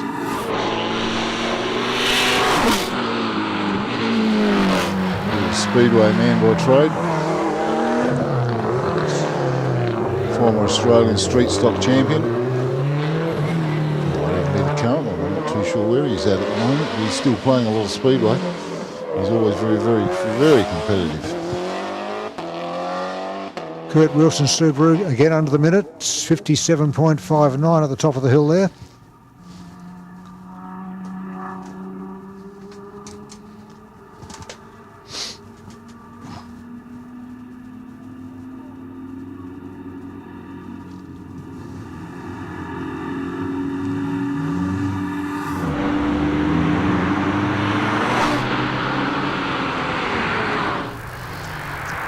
Emma Hutchinson's Commodore. Got near the tight bits there. Whoa, swung it nicely and recovered.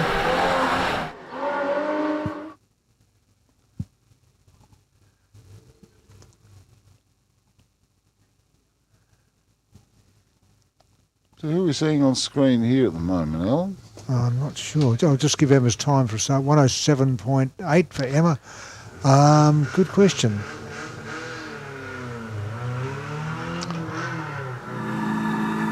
Because I don't believe that was Emma. I think that was Anthony Bear. Oh. I'm a little confused. I'm trying to keep us Keep us on our toes, yes. Yeah, keep us guessing. Anyway, Brad Marcus is supposedly up there now.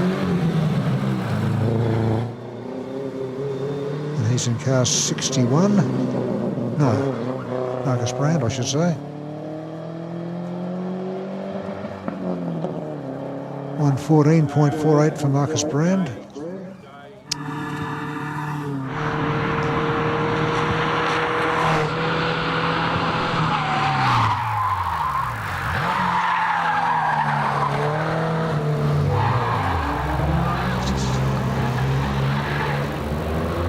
Oliver Polner in the Subaru Liberty.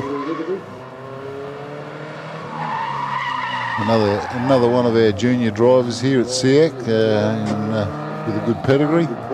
Jamie Polner being his father, of course. And Quite the seasoned rally driver. Oliver would be fairly happy with 108.2.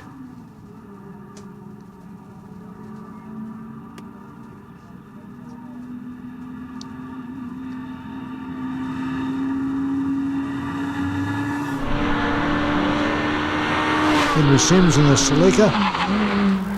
Now we're just about at the end of the bracket here. We've got half a dozen or more cars. We're not exactly sure how many because they keep slipping extra ones in on us. But if there's a bus up there at the moment and it looks like it might be taking passengers and they want to come downstairs and join the fun of the fair down here, then you want to make sure you get yourself towards the bus there, which is up on the top road. Not sure what the lay of the land is up there at the moment, but there will be opportunities for people to come down and go for a wander through the pits and so forth. 104.9 the time for Henry Sims in the Celica. Harrison Bliss's WRX is up there now. Just about to hit that really tight bit.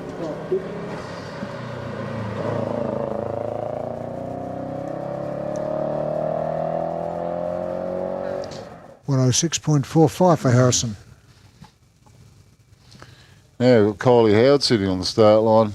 It's obviously Nick standing there by the start line, offering a bit of support, watching carefully. Oh, she's launched that beautifully actually, really got it well hooked up. Max Vatanen up there. Oh, doesn't look like a Commodore to me. This is the Mercedes. No, that's a Mercedes. The Mercedes that we can't quite work out who belongs. That caught us out last time. Yeah, that's right. Anyway, the time for the Merc is 103.1. We're pretty sure it's Kylie and the Commodore, aren't we? Oh, definitely. Yes. Definitely.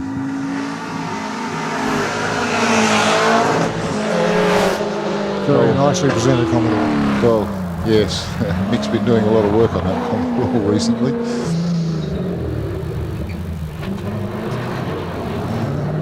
Provisional results here. Damien Malazani's been knocked down the order quite a way, but he's still he's got to have another go. He's still got to have a go, so no, he'll be up there. He's fairly determined he's going to be in the 52s by the end of the weekend. 105.8 for Kylie is pretty good for the Commodore. Not a bad effort. She's still coming to grips with all the extra horsepower that Mick gave her. Sandra Branham in a WRX. Near the top there now. Right, now this should be the last guy, but I bet you they're going to take an extra couple. Oh, yes, of course they are. Bruce Hamilton, the Fat Coon Ford. Yep. A bit of traditional family rivalry with young Cohen. Sandra might, no, she's just over the minute, I think. Sandra's time 102.76 in the WRX.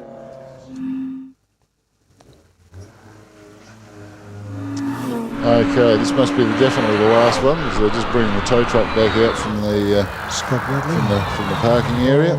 Sandra's time 102.76, as I mentioned. Bruce Hamilton will be coming in for a time pretty soon too in the Falcon, the Fat Coon as he calls it.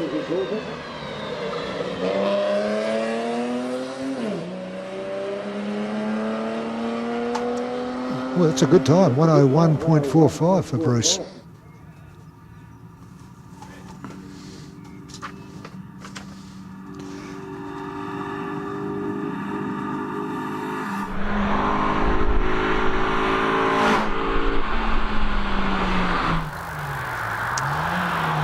About brings us to the end of this package. Yes, we've had the last car go through. Just got our resident doctor heading up the hill at the moment.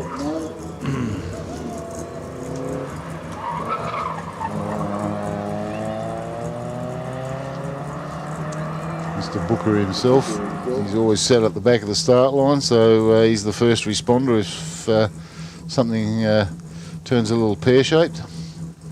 Scott Bradley's time, our last runner in this particular bracket, 108.5.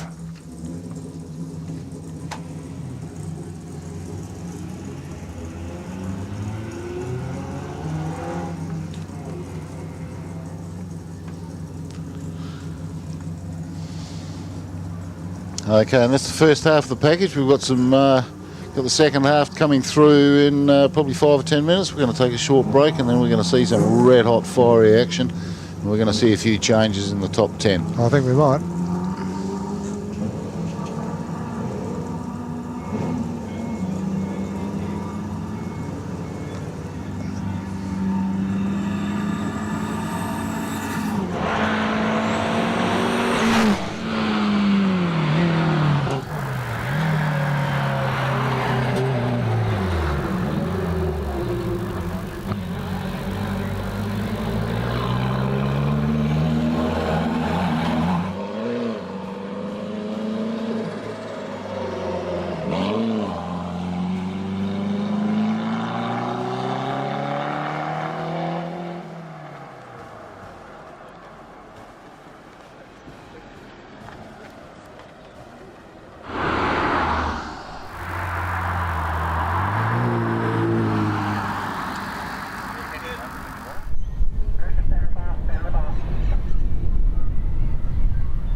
12 cars are slowly descending. Thank you, top mark.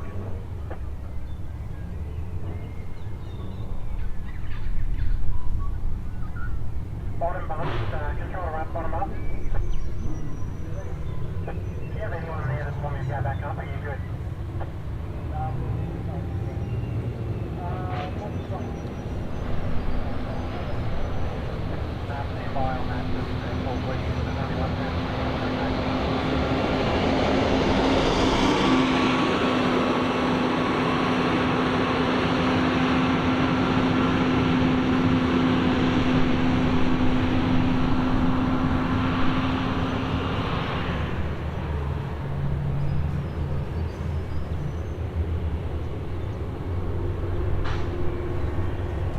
For over 120 years, Bosch Motorsport has fueled racing legends.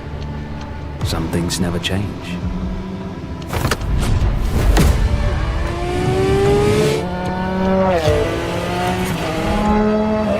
Every detail, at every moment, optimized. When quality and performance is demanded, choose Bosch Motorsport fuel pumps.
fair to say a lot of things have changed since we began back in the 80s, but the foundations of our business remain the same. We were here for you then, and we're still here for you now.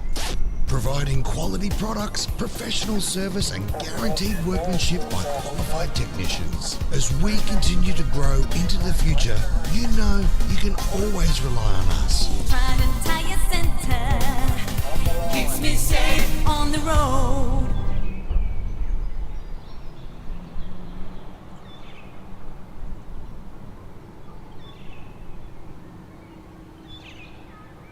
Top car park control, course cards are off.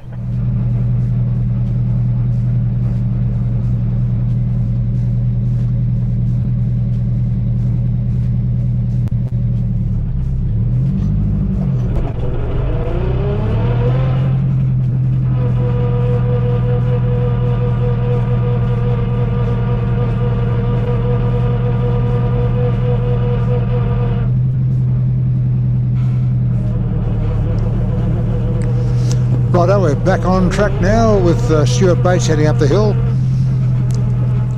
It's fair to say a lot of things have changed since.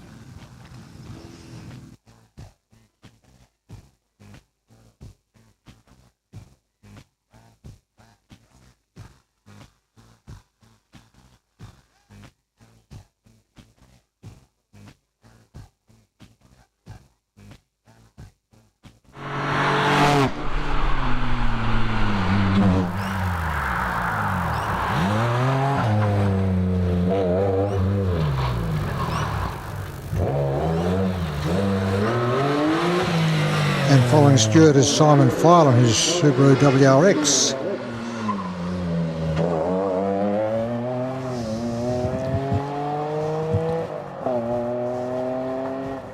Stuart Bates clocks 107.65 at the finish line.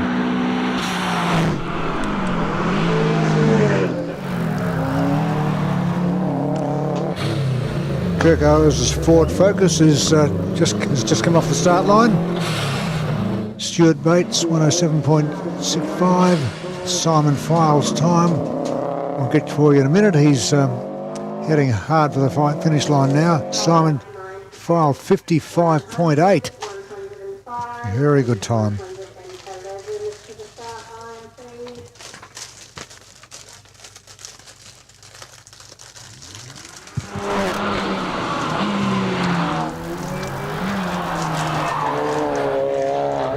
Another Subaru, Joshua Swain in the Impreza is going up the first part of the track now.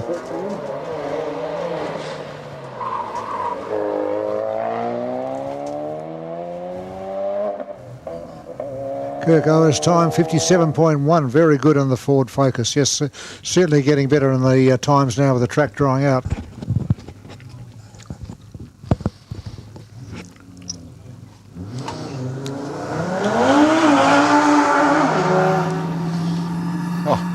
That thing quick off the line. False turbo Audi RS3. Yep. Fantastic bit of kit. Now we're going to see things hotting up a bit this afternoon. We are indeed. Track's dry as a bone here from the start line to turn one that we can see. And I'm sure it's not much different up the top of the hill, so we're going to see some times tumbling down in the mid to low 50s, I'm sure. Still got Malazani to have his second run. Joshua Swain 1 minute 10.36 in this Subaru. Oliver Taylor's flying up close behind him in the Audi. I reckon Oliver will be in there. He was looking absolutely rocket ship fast off the start line. Fantastic time, 54.84. Wow, that is good.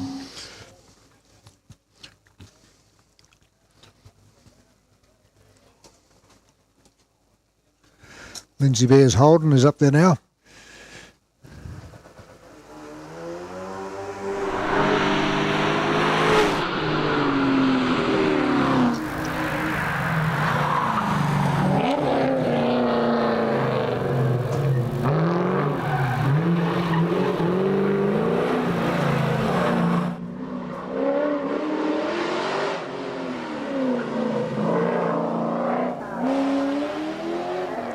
Lindsay will be just over the minute with his Commodore 103.24.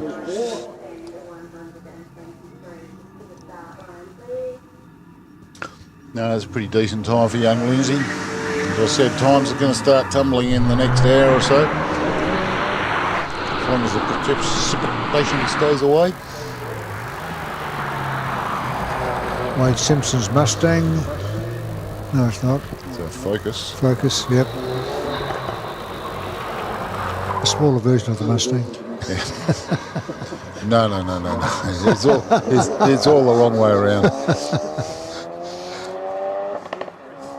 107.0 for Wade and the Ford Focus.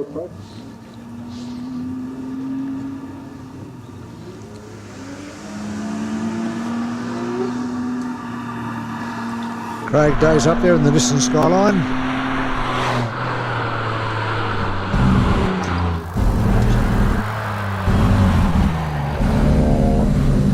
And Chris Hortop's Porsche Cayman is coming up behind him. Chris Hortop's wife's Cayman. It's always better in a borrowed car. Of course, maybe it's somebody else's car. You can thrash it a bit more, can't you? Craig's number 113.8.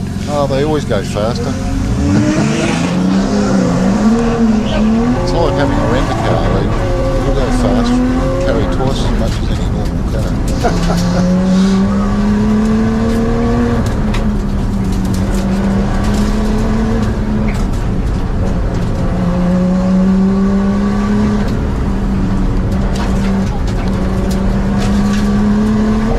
Borrowed Cayman 103.9 with Chris Hortop at the wheel.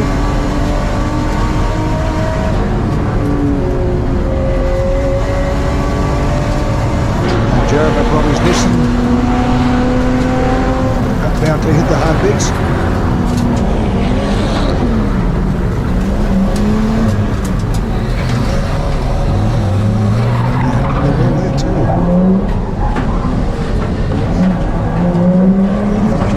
Just under a minute.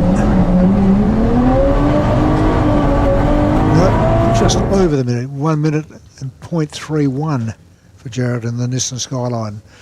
That's right, he'll get a lot faster over the course of the weekend. He'll be here all weekend, and he's not a first-time competitor here by any stretch. It looks like Wayne Fitzpatrick getting off the line in his 180 SX Nissan. Meanwhile, Dave Rudham in the Ford Escort's up the top there. A bit of smoke. Whoa, there's nothing serious. No, he said he was going to get that fixed. Okay. I saw him out at the Hillclimb at the Bend a few weeks ago, and he was smoking rather badly and going through a lot of stop smoke, I believe. Okay. So he's just old and worn out like the driver, I think. Well, worn out car does pretty well. 108.5. There you go. Wayne Fitzpatrick up there now with Mike Holland's Porsche Turbo coming up behind him.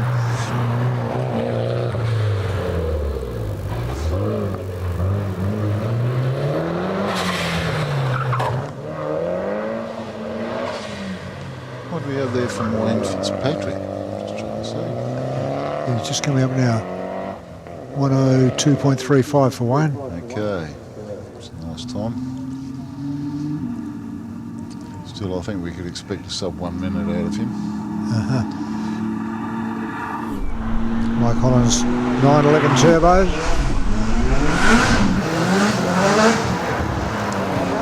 Nice looking car too. Yeah, the latest addition to his stable of Porsches. He seems to have a few. Came out here for the first time about 3 years ago. He's going to stop the clock at a 1 minute and 1.6.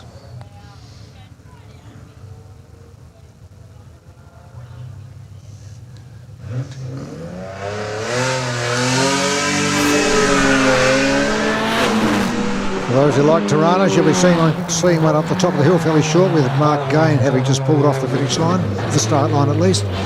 Meanwhile, we've got Matt Frith up there in his Nissan Sylvia. He's going to get a good time too, I think, under the minute. Yep, 58.1. Be pretty happy with that. We used to have a lot of Tyrannas in the field down here. We don't seem to have so many nowadays. No, they're thinning themselves out for some reason. Yeah. We used to have 4 or 5, including a couple of XU ones. A couple of boys in the upper snuggery racing team. They had, they're very collectible, aren't they? They are, yes. People are starting to get a bit Maybe they're precious. looking after them too much. They're getting a bit precious about them. Yes. I can't blame them. Mark Gayden's Tirana anyway is just pulling around to the finish line now. It'll be a bit over the minute, 105.8 for Mark in the Tirana. Okay, we've got time. We've got a couple of RX-7s heading up the hills very, very shortly. First one, of course, is They really crackle, don't they? long-time campaigner Glenn Latta. His seems to smell reasonably normal. The next fella, however, Damien Malazzani, he puts a cocktail of aromatics, nice smelling stuff in his fuel. And you can smell it already, can't you? Yeah, I can. Yeah. Murray Height's time, by the way, in the Toyota Corona is 108.7. Okay, Damo's getting all revved up on the start line here, and I'm wishing him all the best. He's away. He's away. So 2 RX-7s up there now, battling it out. Yeah. It's going to be an interesting little fight between these two, really. Yeah, let's see who's the better one of the two, yeah. So Glenn Latta. Oh, I reckon Damo will have the I think he might beat that one. Glenn Latta 103.9. I think Damien should be able to beat that. I don't think Glenn's going to be happy with that. Now, Damien, by the way, was our in the first run. He had the top time. In the wet, of course. In the wet, that's right. So we expect he should be well under the minute here. A little bit of a lock-up coming into the bus stop from Damien Malazzani. He's my favourite crazy Croatian. This boy, he always loves to come down here and put on a good show. He's still going to get under the minute, I think. Yep. Oh, 54.8 is a good time. You've got to be happy with that. Yep. Now we've got Frank Kelly sitting on the start line again. Reece Molden up near the top now in the Datsun 1600. Now, pretty sure Frank will have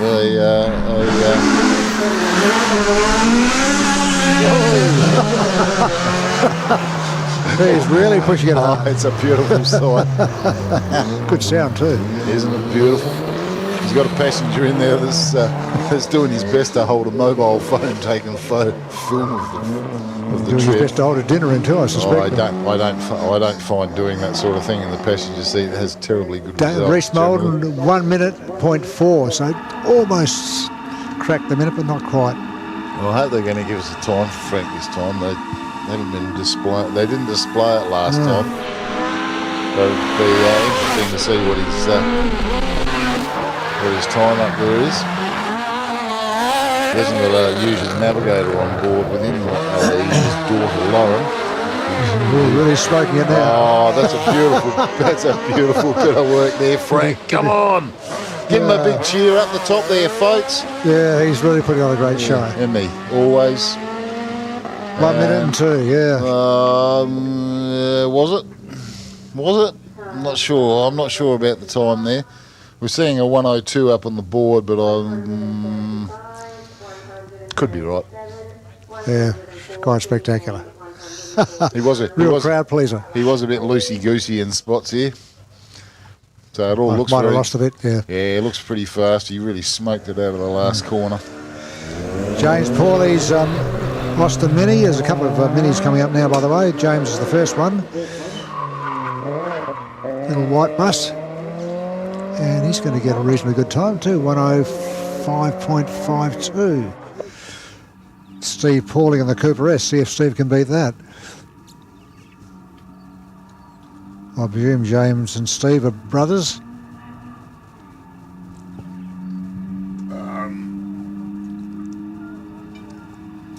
Can't quite help you there. You can't always assume they're brothers. Quite often they're fathers and sons. Oh, okay. Well, good point. More often than not, So, Steve Pauly in the green Cooper. We've got quite a few families here competing. SEAC members, families that play together, stay together, as they say. Yep, that's a good thing. It really is, and it's we're really seeing 102.8, very close to what James got, yeah. We're starting to see a real emergence of some fantastic juniors coming out of the woodwork. Good to see. I'm proud to say I run the JDP Junior Development Program for Southern Districts Car Club in town, and we get some really good kids coming through there, and every year I get a few that have got some serious talent that have gone on. In fact, Dan Day and his brother, they were students of mine many years ago. Jeff Barton's up there with the Datsun now, the little blue Datsun, and he's going to get a pretty good time here, I think. 58.1, he'd be very happy with that, I reckon. No, he won't. He won't? No, he won't be happy with that. Oh, no, okay. because he's never happy about anything. Well, I'd be happy with that. Yeah, Sean Stinger's little yellow Ford Escort, heading to that top curly bit now. Nice work as always from yes.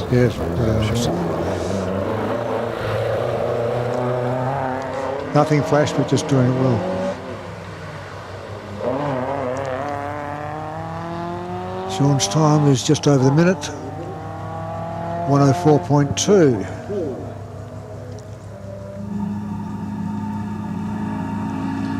Okay, just having a quick look at a bit of an update on the outright three quickest at the moment. We've got Doug Johnson with 53.82, Oliver Taylor with 54.84, both of those being four-wheel drive, of course.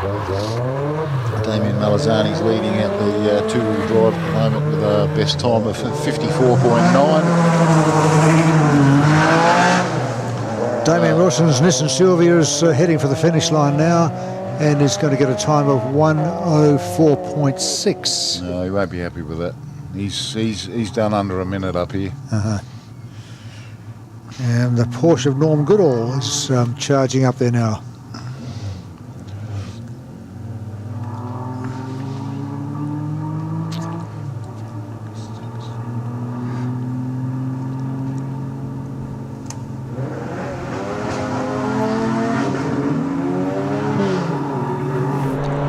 Danny Moore in the Ford Escort just left the start line.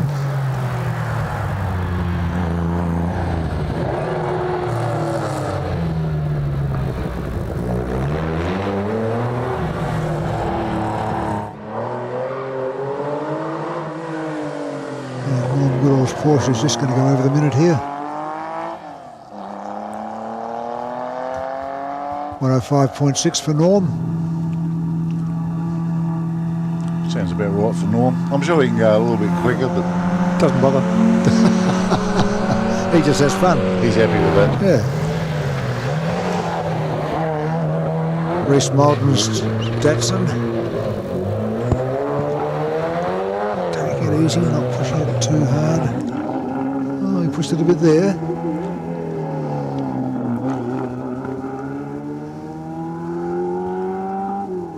Norm Goodall, he was one of the youngest pilots for the RAF back in his early days. So he's 105.7 for Danny Moore.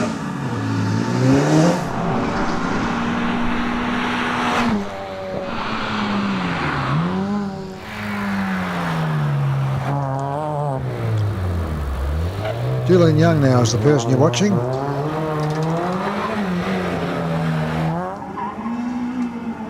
Pulsar.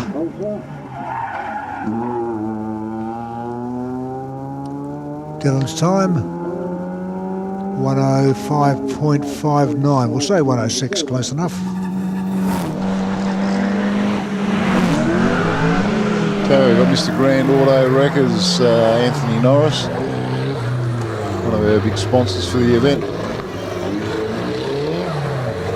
doing his best to pedal that 200 SX up there. I've had a drive of this car myself, actually. It's quite an impressive little piece of kit. He's going to get a reasonable time too. I think 58.6 should be happy with that. Oh, it could be quicker. Okay. He could always be quicker. I'll remind him of that later.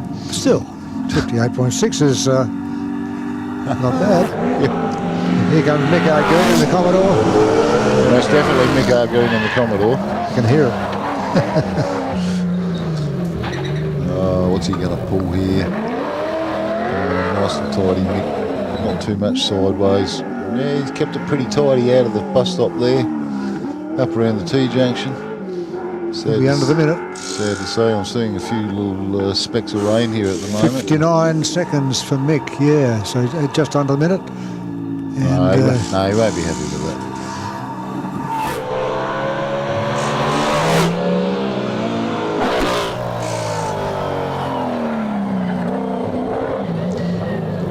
Martin Focus, E46 M3 BMW, punting it around. He's been here for quite a few years. It might be just be starting to get a little bit slicker up there too with a bit of rain. No, just keep it straight here.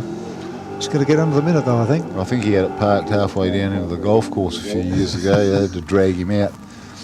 58.12 for Martin. He'd be, well, given the conditions, that's a pretty good time.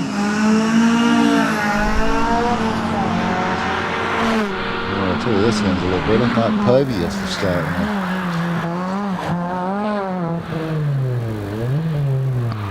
Jason Sims is up the top there now in the Toyota Celica.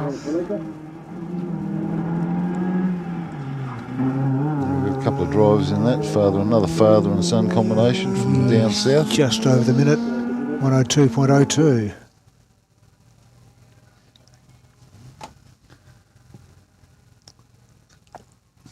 Replay of Jason Sims negotiating the bus stop. Yeah, fairly tidy. Probably could have been a bit closer to the end peg. But Mark Povey hooking it in at the moment. Now, of course, we know Mark Povey had a big crash in his previous stanza and made a fair mess of that out rallying one day.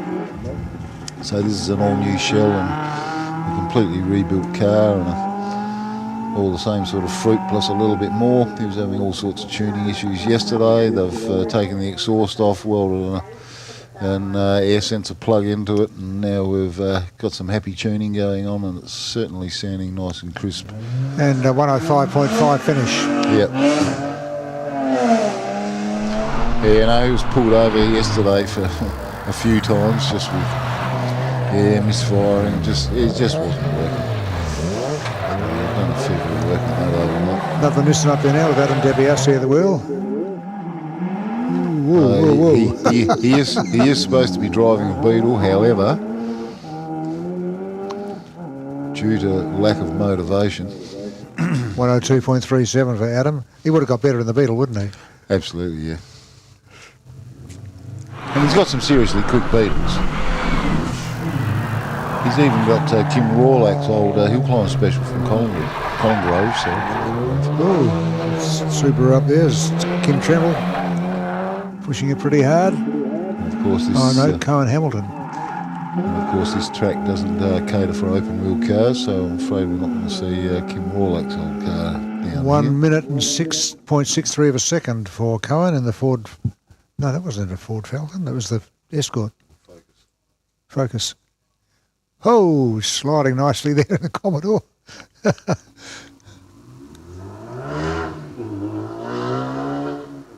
No, it's not a Commodore, it's a Ford. They're all the same. I didn't say that. So, Ken Trimnell.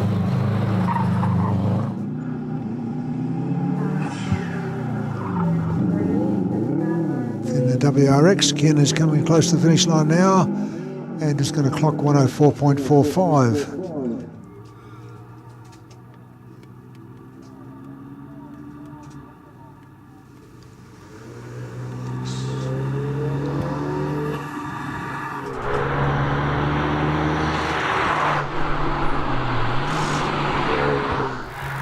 Zoe Rule is who you're watching in the Ford Focus now.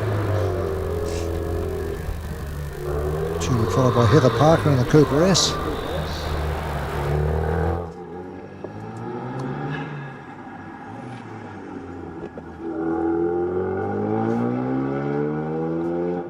Zoe Rule's time is 1:10.44. Heather in the little Mini now.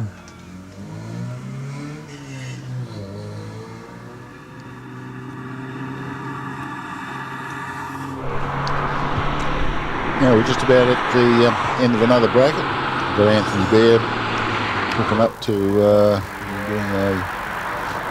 doing a promo run, passenger run, not too sure, can't quite see. But we've only got a few runs before the end of the second run of the day. We're going to have some buses running up and down the hill, so if you want to come down here, join in the fun at the bottom of the hill and go for a wander around the pits, and you can access all areas here pretty much. Have a bit of a chat to some of the drivers. And Yeah, the 122.93, the Cooper. Could do better. We know the car. Yeah. We know the car goes faster, don't we, Tony Wallace? Give me a wave. And Gavin Molden's Datsun 1600 is charging up there now, the bright orange Datsun.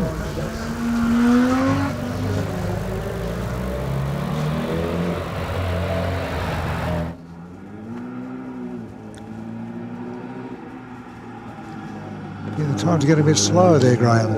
Yeah, it's a bit of dampness. It's just we're getting a bit damp again. I'm seeing a few odd spots on the window here, and 121.8 for Gavin Molden. Has there a window of opportunity passed us or not?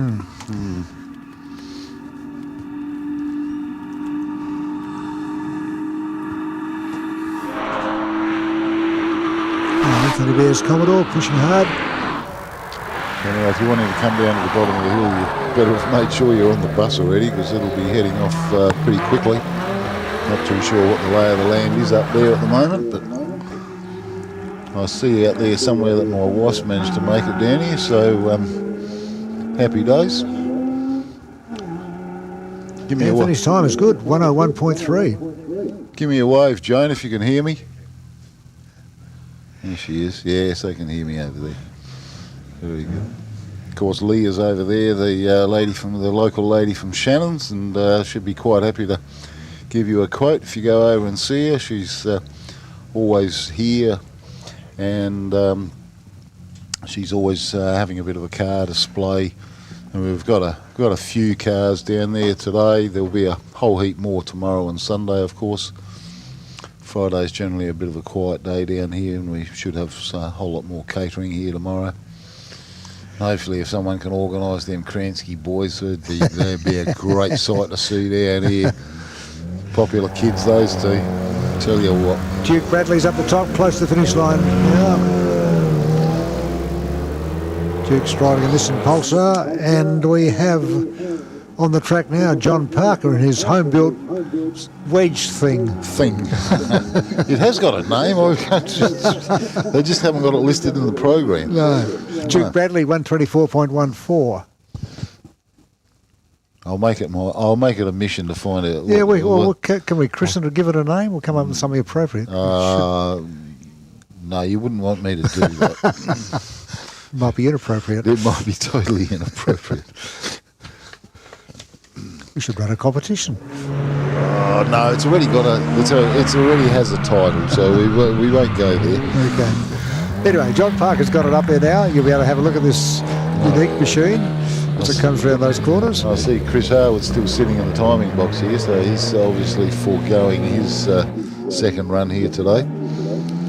I hope the Holden's still in good shape. So John Parker's flying wedge is going to get a time of 109.2. No, it's not particularly quick for him. I've seen him do a 104 up here in years gone by.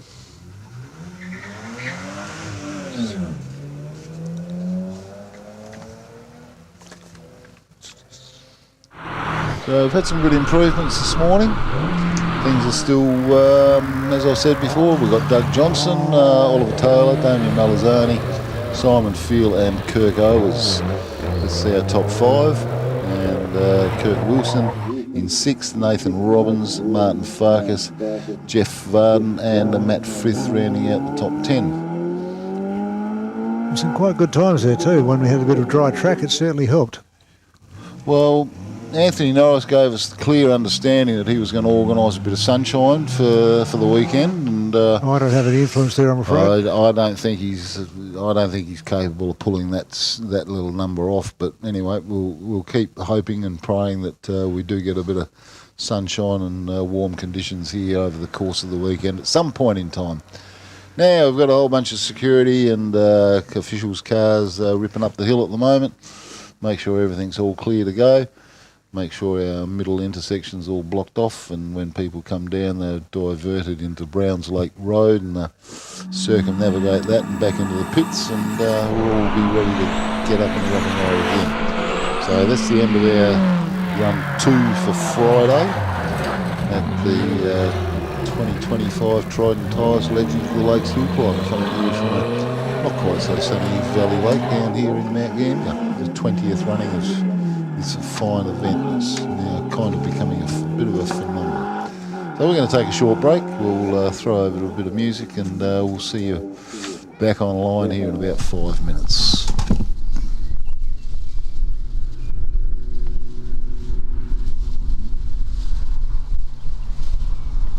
Performance tuners and racers trust Bosch technology for their high-performance engines. Precision, reliability and performance. Bosch fuel injectors give you peace of mind, knowing your engine is getting the best fuel delivery. Race after race, year after year. Optimised spray formation for improved combustion, smoother power delivery and better throttle response. Bosch fuel injectors will put you ahead of the competition. Search Bosch Motorsport Australia. There's good, there's better, and then there's Bosch.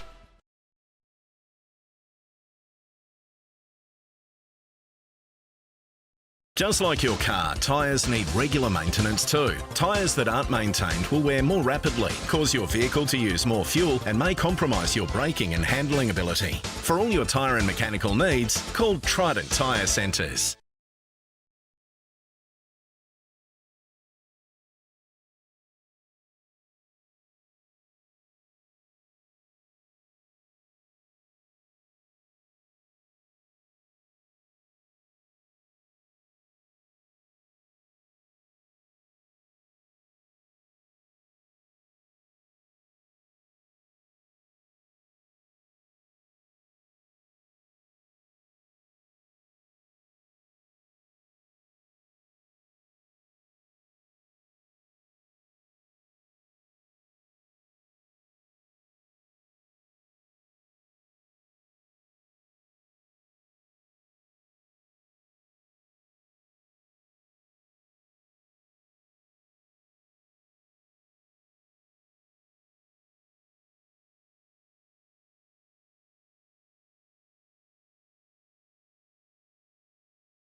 It's true. Tyres can affect your vehicle's safety and performance. And you're pretty much throwing away money with the wrong tyre choice. Generally, you'll need a new set of tyres about every 40,000 kilometres. But which ones are the right fit for your truck, passenger vehicle or motorbike? The answer is Trident. Their experts will assess your vehicle and driving style, pairing you with the best tyres for safety, efficiency and ride comfort from reputable brands you can trust. Trident Tyre Centres, keeping you safe on the road.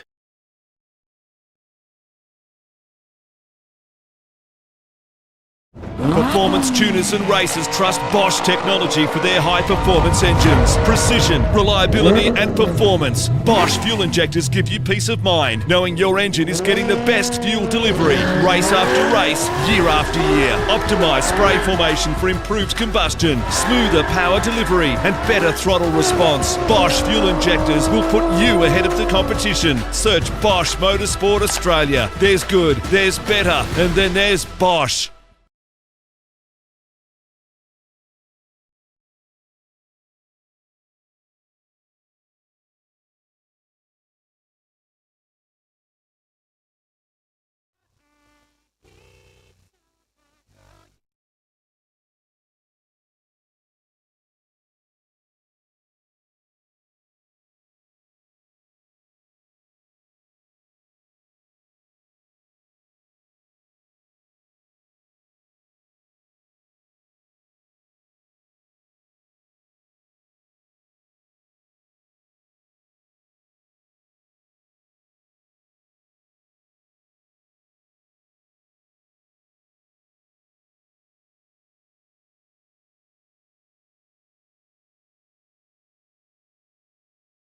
The racing underway again.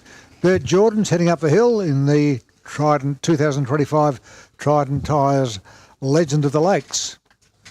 And a little bit of dampness on the track, so we're not expecting to see times as good as we had that last run, but we'll see. There may be some exceptional times to come up that we will hopefully be surprised.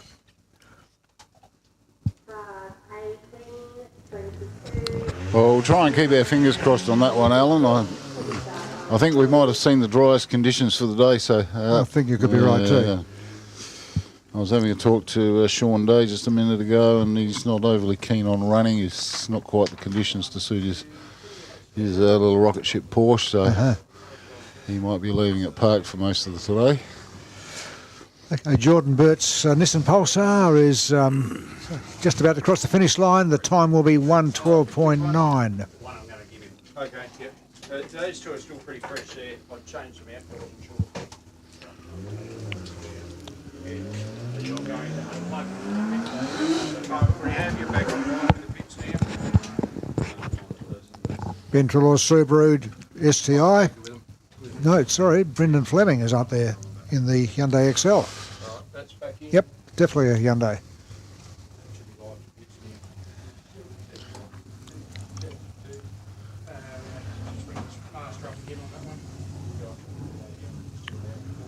Brendan's heading for the finish line now, and his time will be 1:11.5.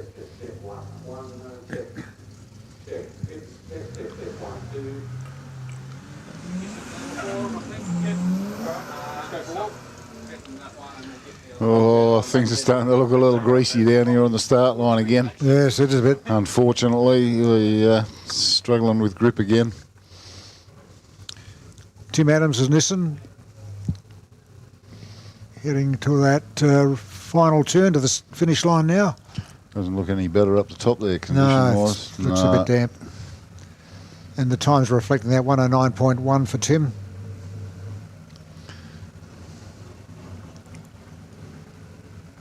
Another Nissan Skyline R31 with Andy Burt at the wheel is up near the top now. And he'll be followed by Peter Rogers' Datsun 1600.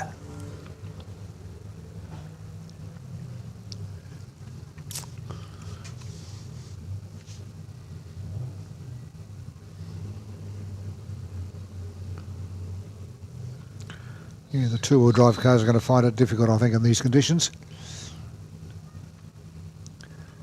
Andy Burt's time across that line is 1:09.07.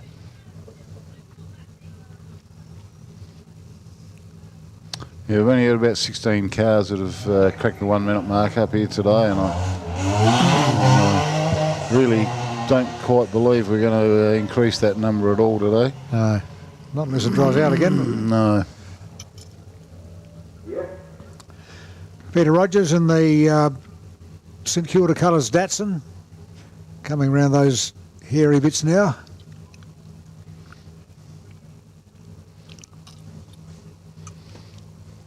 You're a St Kilda fan, are you, Alan? No. No. Just thought. They're just distinctive colours. Just thought you'd point that out. Yeah. 108.36 for Peter.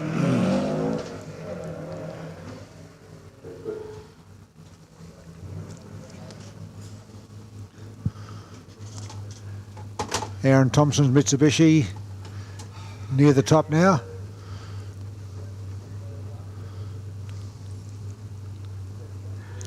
Now, can I find a good radar image from down here? Aaron Thompson 103.73 is a pretty good time actually.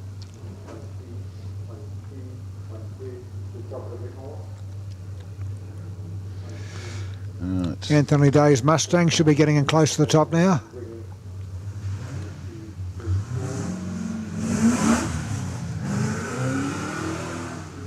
And Richard Diprose's Holden Ute having trouble getting a bit of traction on that slightly damp track now. Oh, it's Ben Trelaw up there at the moment.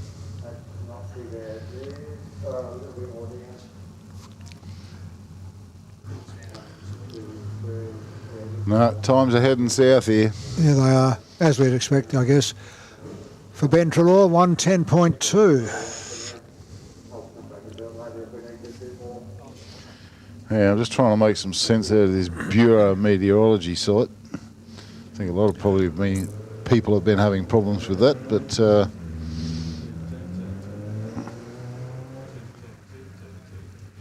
33445. Oh. Richard Diprose's Holden Ute, the one that you could imagine. Oh, there he goes. Oh, he's lost it. Oh, he's lost. Oh, no. Never mind. That's not unexpected. That's what happens when you got no weight in the back. There's nothing. There's nothing over the back wheels in that thing. Richard's time still respectable. 107.31. That's all right. Is that what you call respectable? Oh, I guess so. Given that he lost it there at the top, yes.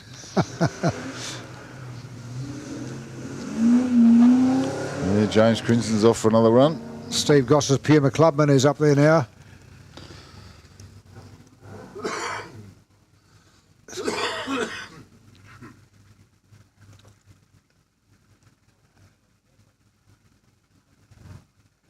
Steve will hope that it doesn't rain too heavily. He'd get a bit of a misty visor, I think, wouldn't he?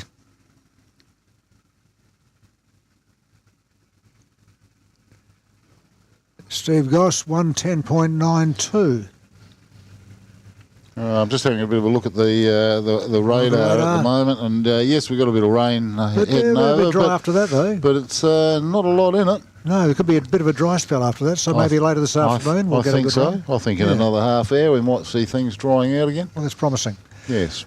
James Crinston's Ford Futura now at the top of the track. No, it looks a lot more promising on the weather side than what I first thought. I was expecting thunderstorms and a heck of a lot of rain this afternoon. Let's hope so. James's number as he crosses the finish line in that Ford Futura is 118.2. Oh, we're going to see Rob Vanderkamp coming up soon. I see him finally back on the line.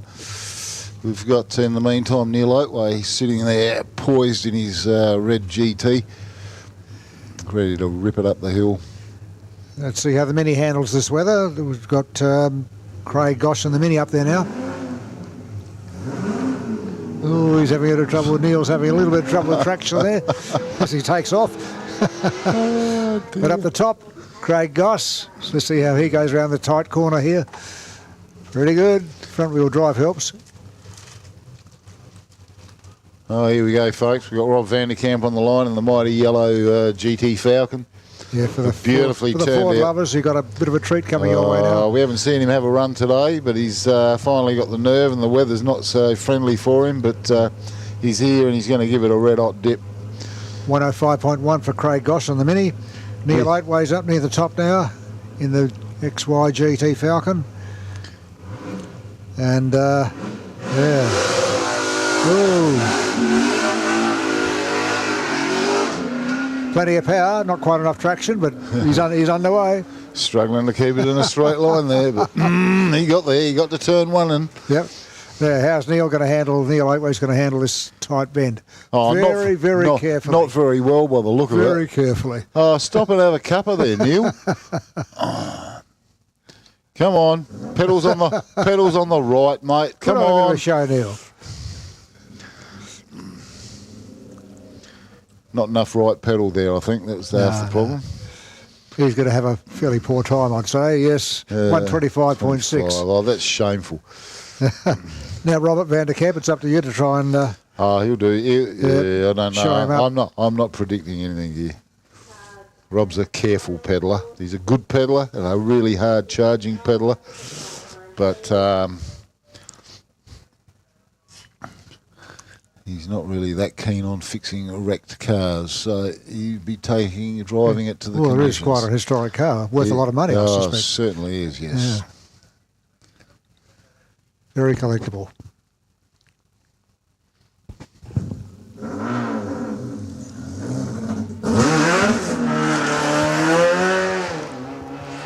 We don't appear to have a time for Robert van der Kamp. Not sure what's going on there. Anyway, Grant Stevenson, the Ford Escort, has just left the start line here.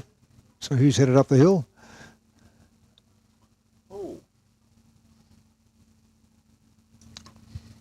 Got round Robert van der Kamp down here as it did not finish. So I'm not sure what's happened there. We've lost vision of him up towards the top there. So.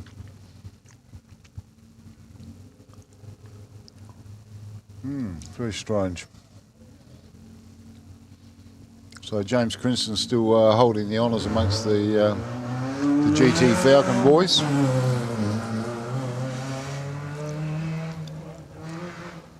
So after Grant Stevenson's, we have a bracket of 3 Hyundai XLs to get up the hill. Need to work out a collective noun for these things.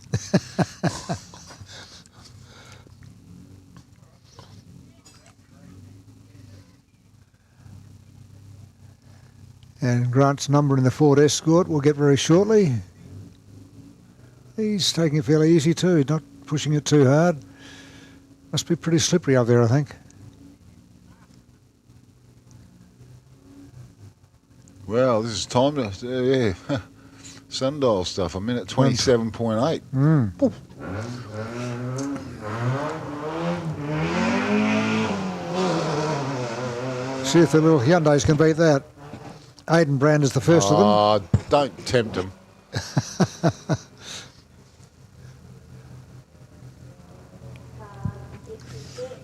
Yeah, he will beat it, I think. Yeah.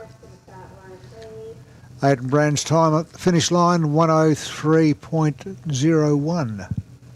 That's a pretty tidy time for the young lad. lad. Yeah, very good. Especially considering we're getting a little damp again. Corey Brand following him in another Hyundai XL. Now we've got Dougie Johnson sitting on the start line.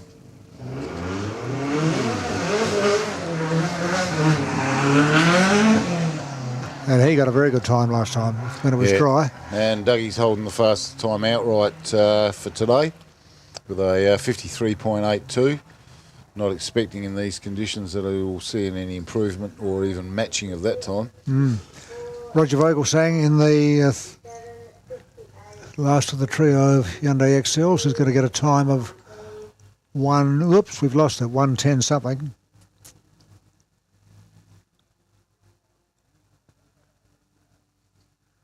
Maybe a bit of a break here for some reason. I'm not sure what's going on.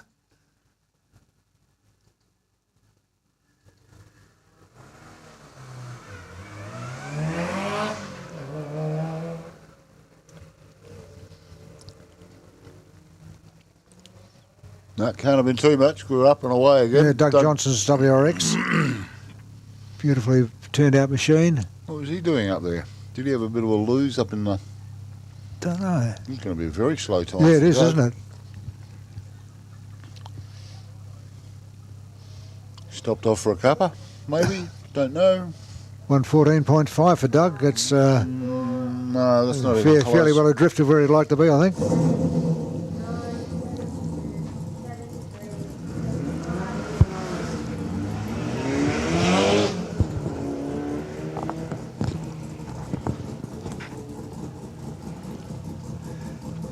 David Harris's WRX is following Doug.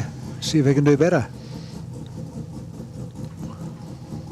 Yeah, David's come a long way over the last few years. He's Mr. Hannaford Seeds, of course, and heavily sponsoring the cross-border series of hill climbs. 107.5 for David Harris is okay.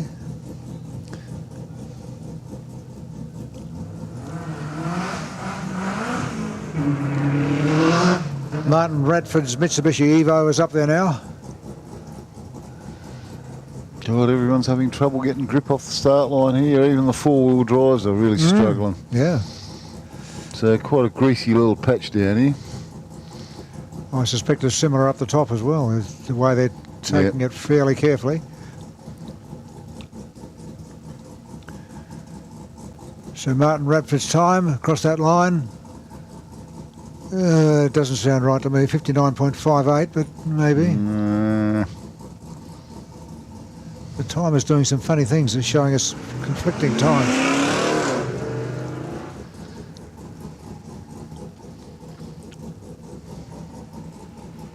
I think sometimes they might be getting a little false stop on the finish beam, and although they're a very accurate beam, it doesn't take a lot of interruption to that to actually stop the clock. So, you know, a bird flying through.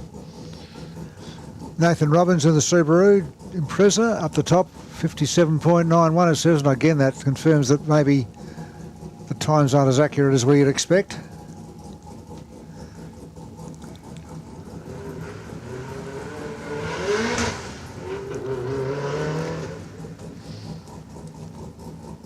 We've got Derek White just taking off from the start line.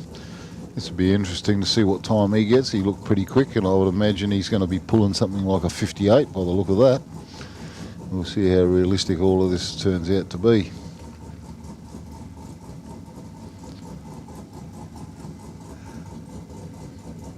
Ronald Rutter is up there now, 110.3 in the Holden Commodore. And Derek White to follow behind him, as Graham mentioned.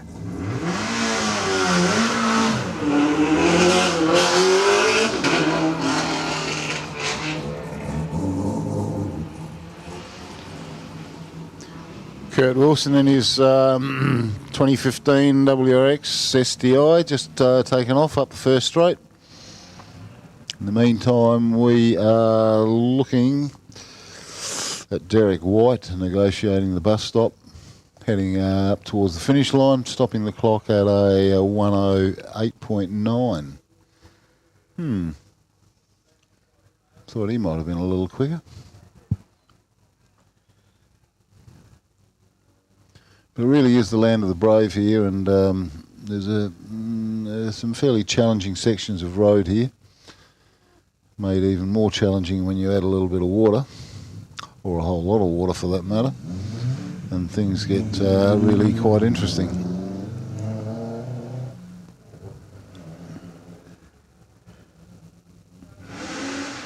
Kurt Wilson, 57.59 says the clock. Do we believe that? I'd I'd come close to believing that. Okay, righto. Yeah. All right. It's a good run if it is. Yeah. That's an exceptionally good run, but Kurt's been known to do mid to low 50s, so not out of the question, but I'd still take it with a bit of a pinch of salt. Yeah. Brad Marcus now in car 68. Car 61, I'm sorry.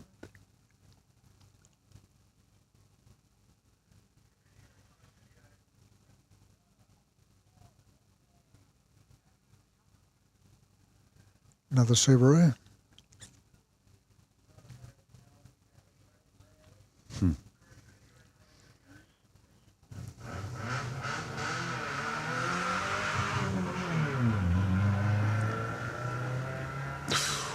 Oh, that was a close call up in the bus stop. Who have we got there? One of them brand boys. Whoops. Oh dear, he nearly overcooked it on the end in the back of the bus stop, and he was just about left himself facing a peg, but just managed to squeeze around it. And 125.9's his time. Now, hold on to your hats, ladies and gentlemen. We've got our star of the show, Frank Kelly, on the start line with that beautifully turned out baby blue. What a piece of kit. 330 horsepower he's got at the back wheels here.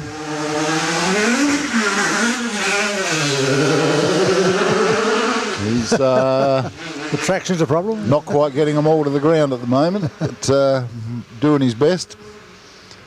Beautifully turned out little vehicle, and of course he'll be. He's been in the car's been in Australia for quite a while. Frank's been doing a little bit of commuting backwards and forwards, and they did a big rally over in WA recently. The car's been brought over here. He's turned up to put on a show here for us, thankfully, and then.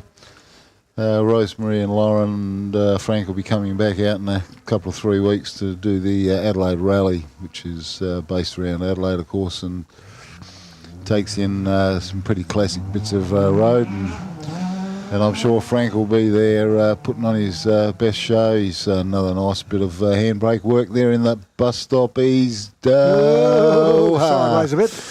Oliver Polner, by the way, 1 minute 11 in the Subaru Liberty. Frank's doing what Frank does best.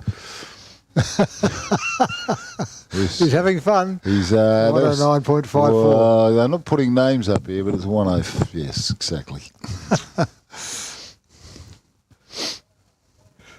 That has to go to the highlight reel, I think.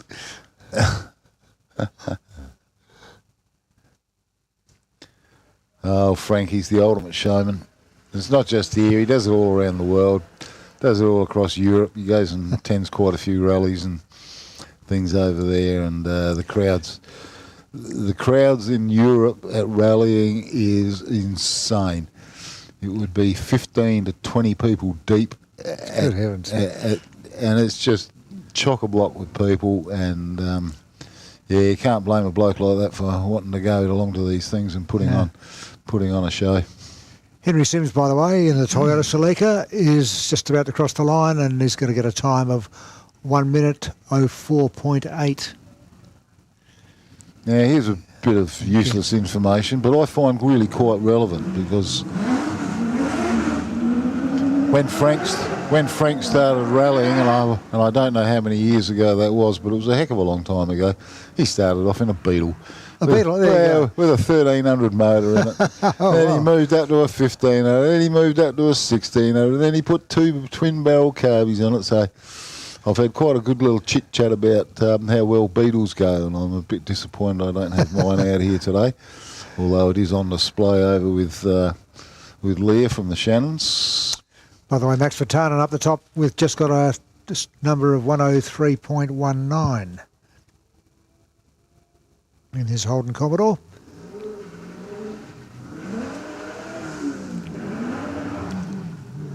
And Charlie Evans is just doing the hard bits now.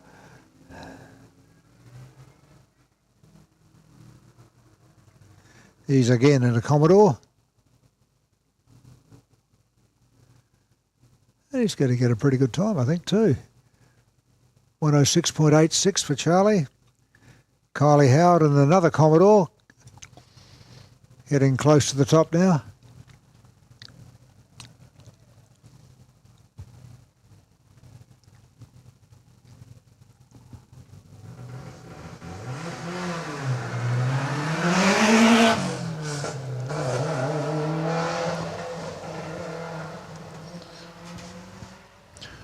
Seeing Bruce Hamilton coming up here to the line, which means we're just about at the end of the package, and I'm sorry we didn't give you more warning, but the buses will be heading back down and back up again, of course, very, very shortly. We'll try and give you a bit more notice. Kylie's Commodore is going to clock 110.5 at the finish line. And Sandra Branham's Subaru is pushing pretty hard up there now.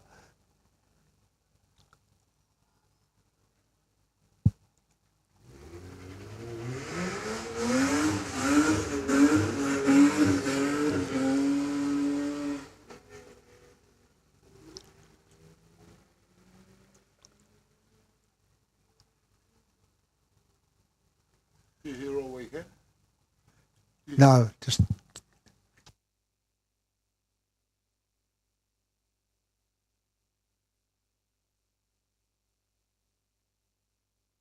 You got somewhere better to go. just in a sec. Sandra Adams' time 102.76 is pretty good.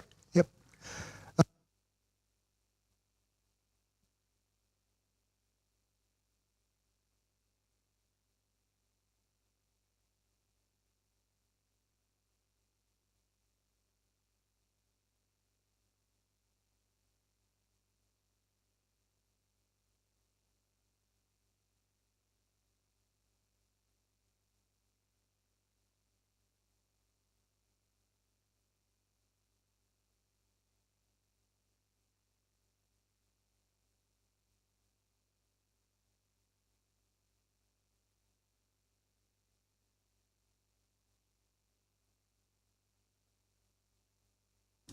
Bruce Hamilton was our last, well, he might have been our last runner, we're not sure yet, but 1:11.3 for Bruce in that Ford Fat Coon, as he calls it.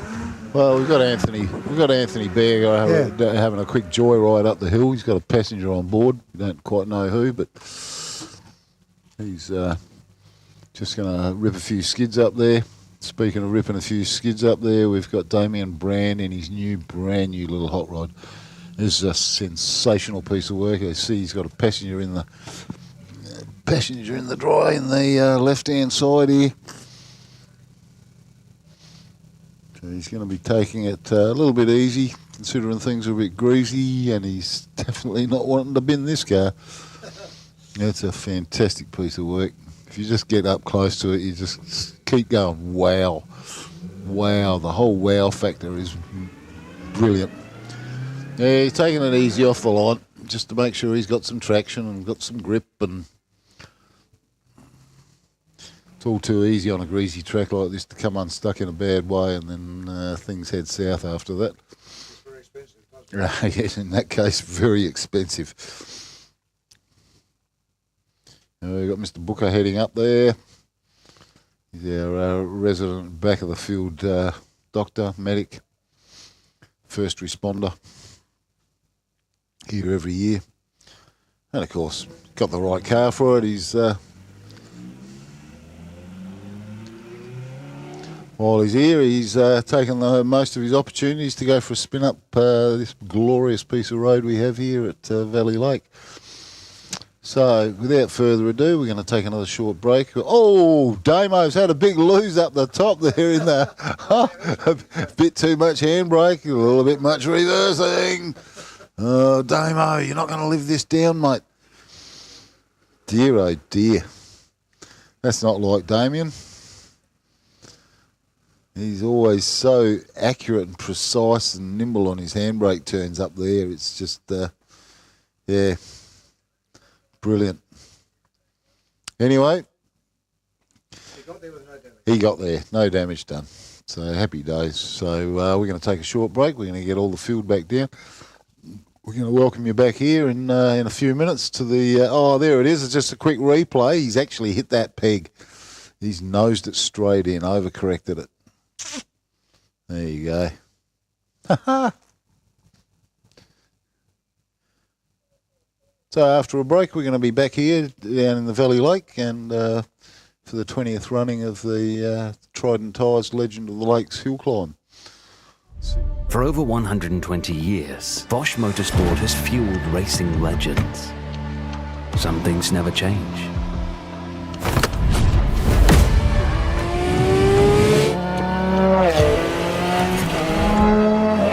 Every detail, at every moment, optimized. When quality and performance is demanded, choose Bosch Motorsport fuel pumps.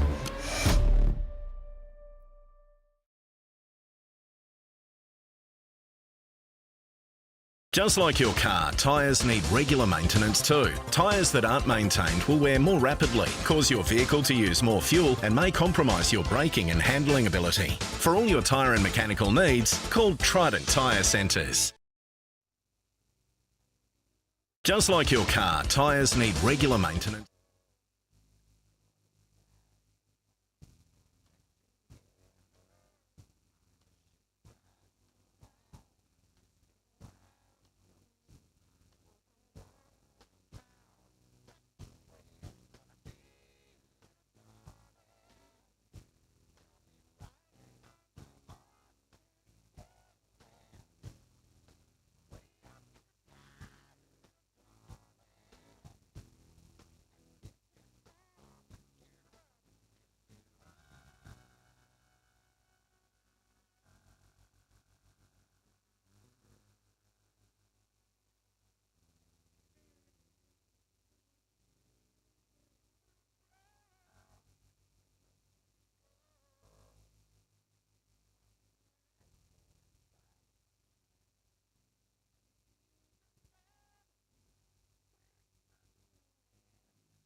In the second bracket, Stuart Bates in the Subaru WRX Impreza.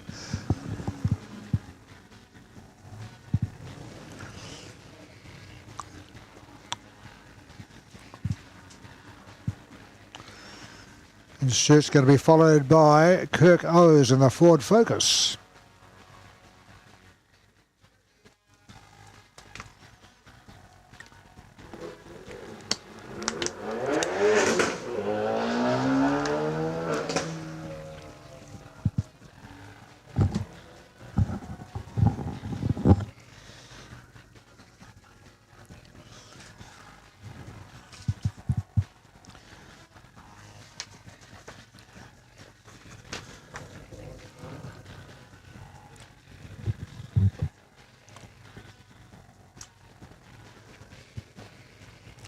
Stuart Bates approaching the finish line now.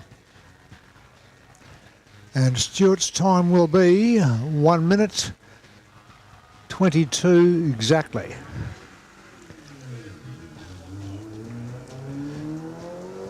Kirk Owens Ford Focus around the hairpin bend. Nicely done.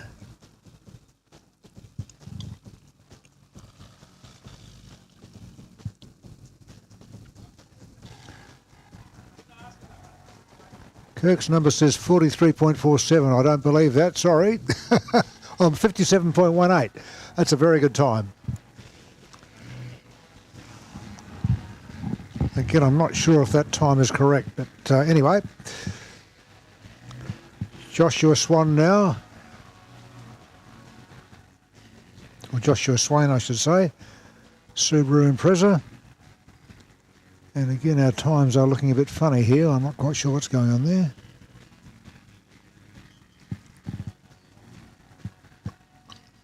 Ah, now we're back in track with the times.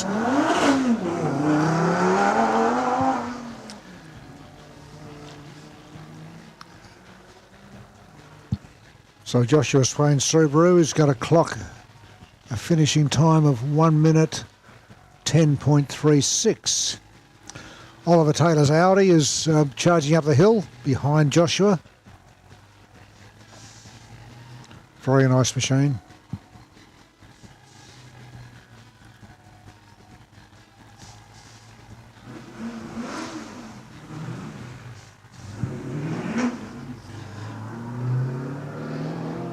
Lindsay Bear's Holden Commodore has just left the start line and had to take it easy because there's just a few problems with traction here where it's a bit damp at the start line.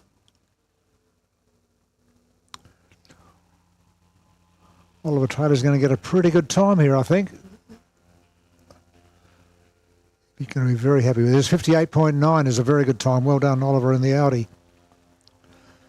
Lindsay Bear's Holden Commodore, you'll hear coming your way very shortly if you're at the top of the hill.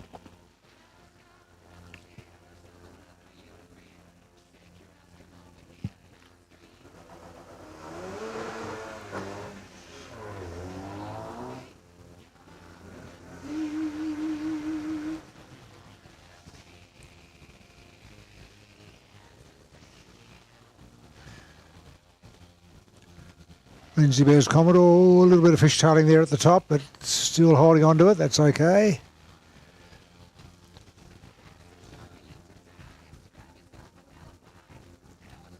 Lindsay Bear's time is 1:03.9.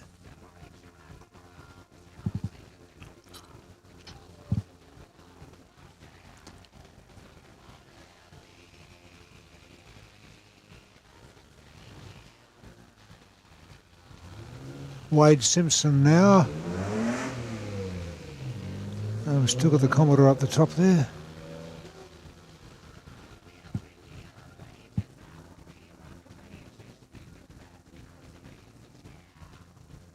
Wade Simpson coming around in the Ford Focus.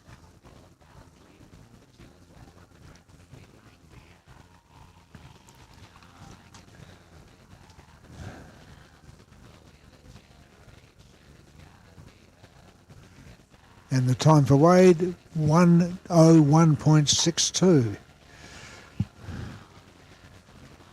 Craig Day's Nissan Skyline, the R31, is approaching the difficult bits.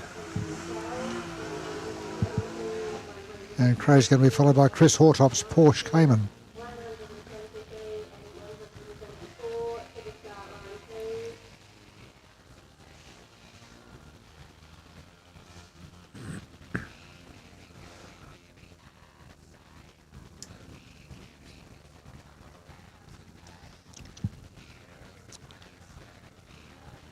Craig Day about to pull into that final straight, short straight to the finish line.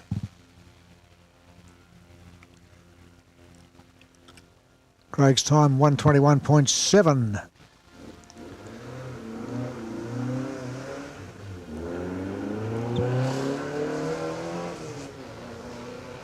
Chris Hortop's Porsche about to hit the hard bits. Ooh, a little bit of fish starting there, but he's got it under control.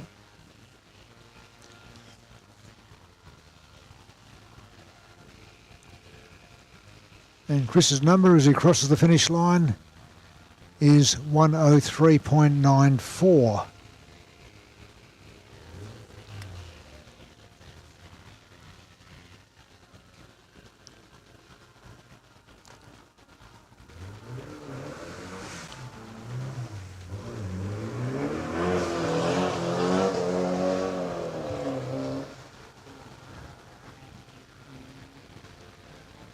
Dave Rudham's Ford Escort, he's charging up the hill.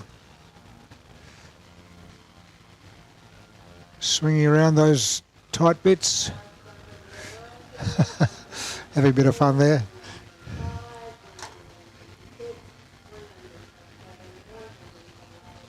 And Dave hits the line at 1:08.6 in the Ford Escort.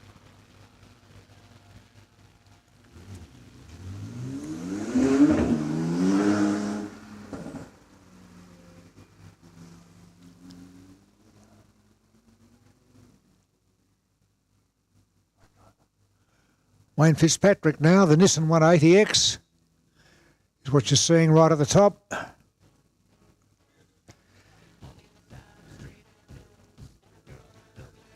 Mike Holland's Porsche 911 Turbo will be following him. Wayne hits the line at 1:02.35.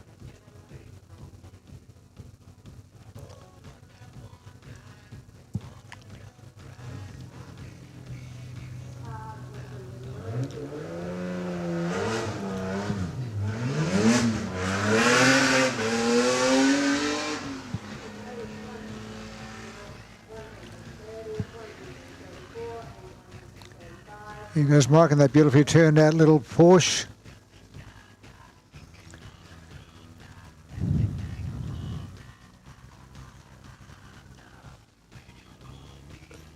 Mike's number, we don't know. I'm getting a funny number here. Yeah, maybe it's correct, 1:01.66 for Mike Holland. Mark Gaines Holden Tirana is up there now.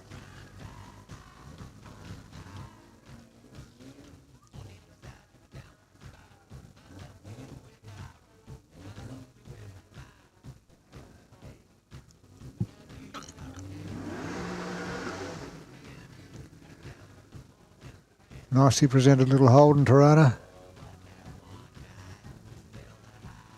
Around the hard bits and does it well.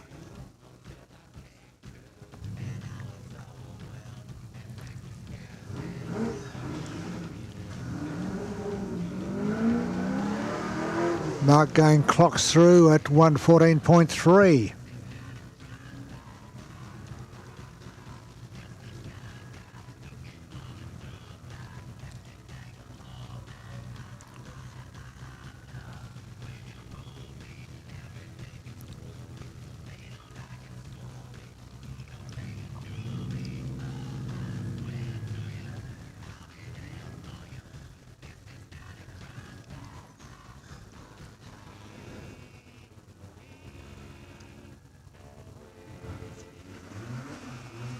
We have Mick O'Goon going up the hill now. That beautifully presented Commodore.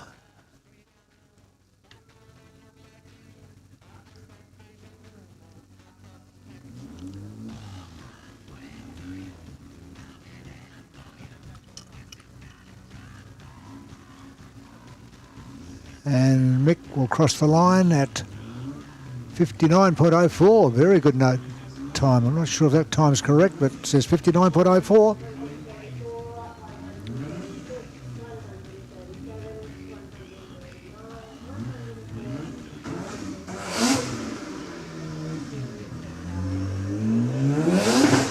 Damien Malizani and his Mazda RX-7, who's going to have a red-hot crack now. He's just left the start line, but meanwhile Murray Height is near the top in the Toyota Corona.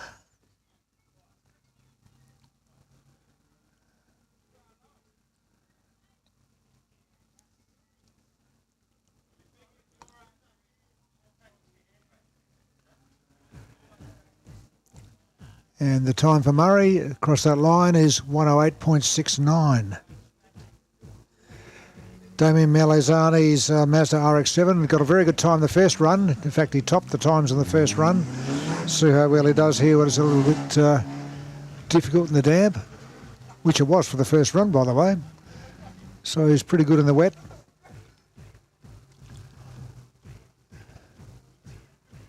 He might just make a no. He's just going to be over the minute this time. So Damien's time this time is 104.3.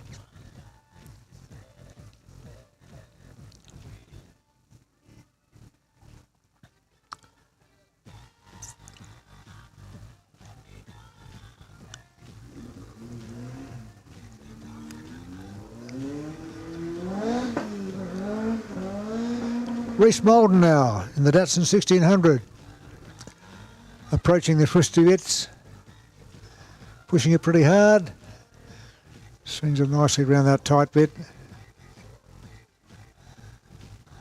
Reese will be just over the minute.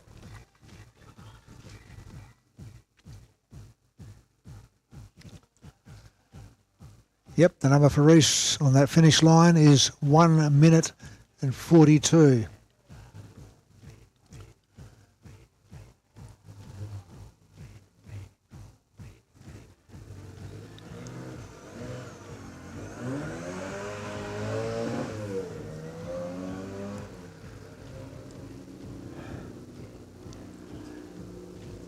Great aerial shot there of the track as Danny Moore in the Ford Escort charges up there.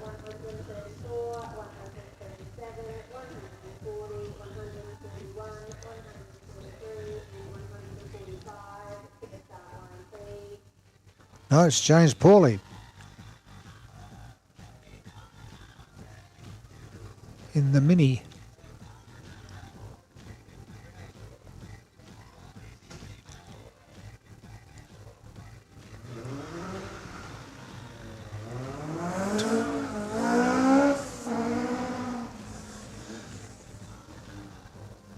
Steve Pauly, in fact.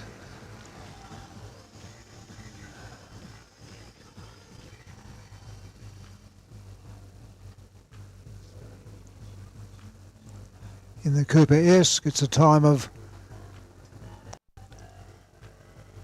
102.86 for Steve Pauly.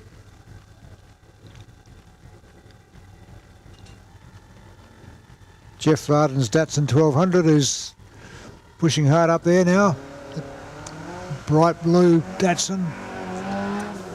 He'll be followed by Sean Stingers in the Ford Escort.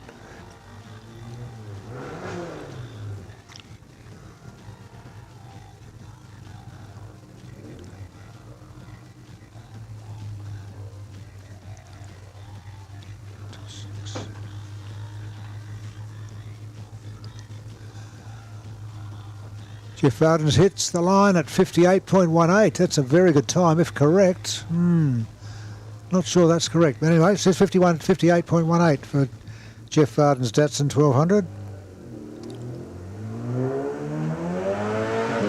Sean Stinger's bright blue Ford Escort there now. And Sean is going to get a... Whoa!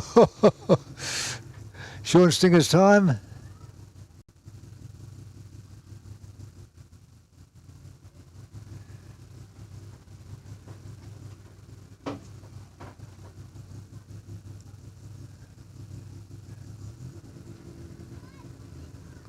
104.36 for Sean in the Escort.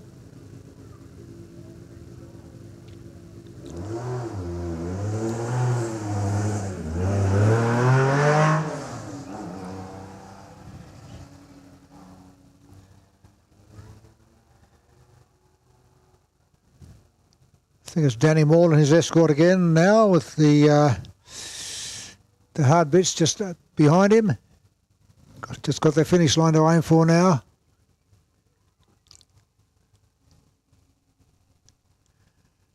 Danny's time, 1:11.9.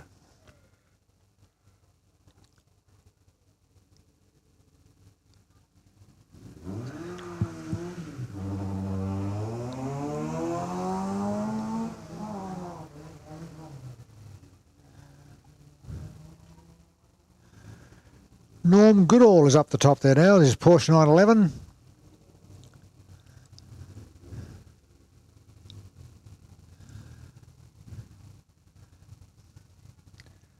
Taking it easy, not pushing it too hard in the wet.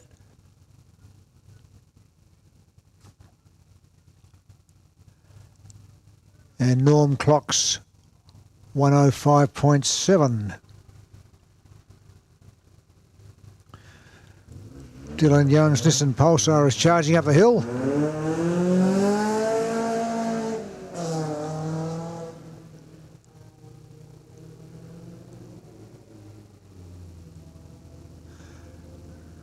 Around the twisty bit for Dylan.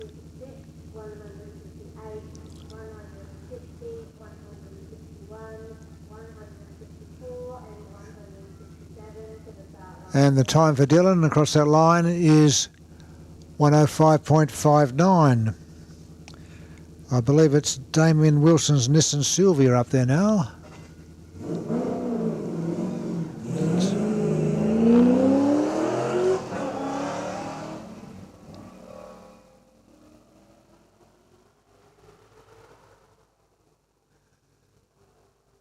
Swings the Nissan round this twisty bit.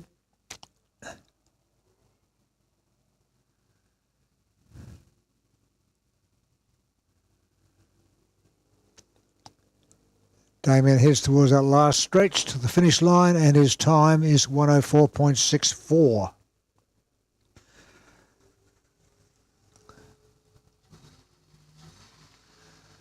Martin Farkas on the track.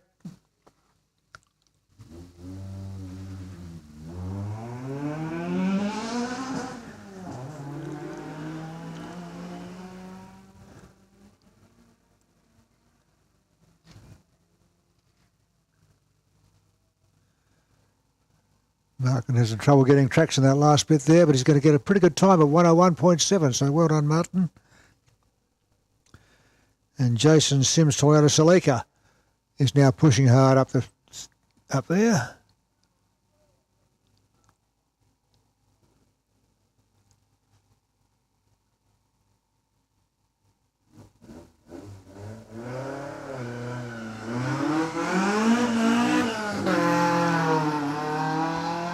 Jason approaching the chicane. Does it well.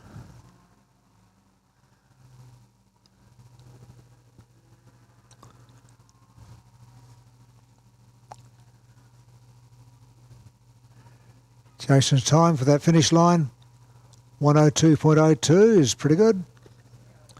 And he's followed by Mark Povey of the Datsun Stanza.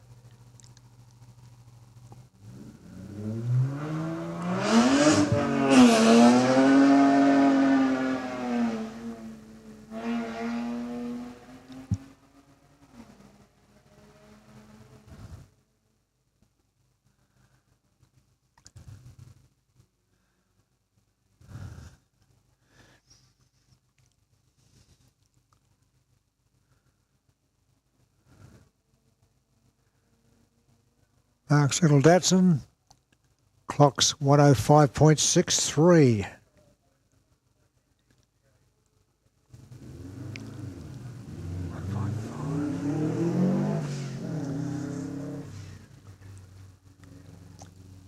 think we've got Cohen Hamilton up there now in his Ford. Whoa, slideways a bit at the top.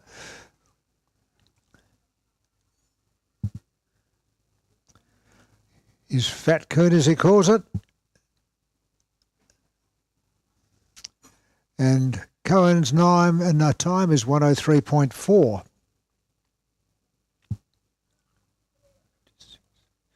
And Ken Trimmell's Subaru Impreza is pushing hard around those corners now.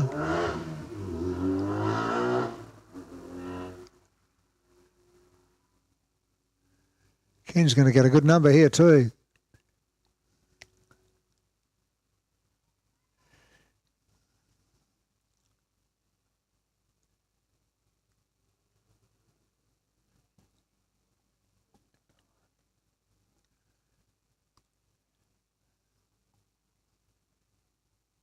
Not as good as I thought, unfortunately, but still, his number is 104.45.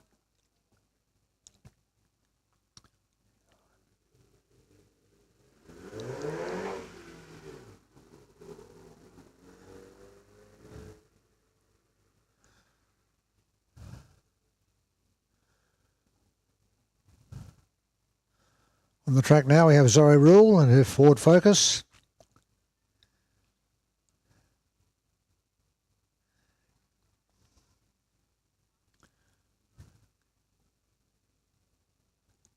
And she'll be followed by Heather Parker in the Mini Cooper S. Zoe's time, just lost the screen there, but it was just over 105, I think.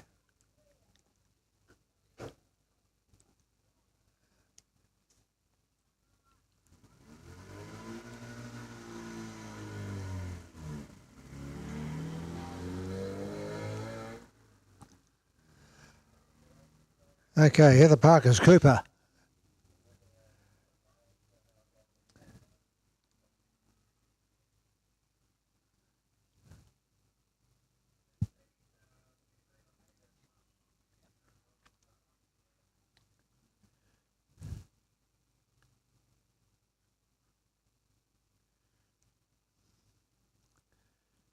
Heather's going to get something over 120 in the Mini Cooper, and the number is 122.93, in fact.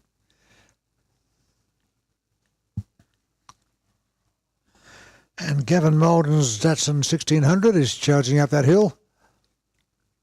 Bright orange, you can't miss it.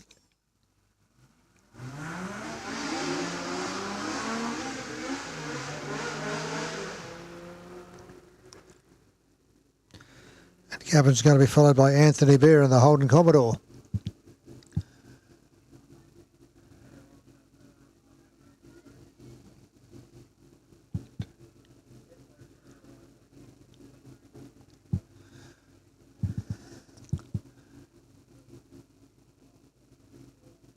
Gavin hits the line at 125.9. Commodore coming up behind him with Anthony Bear at the wheel.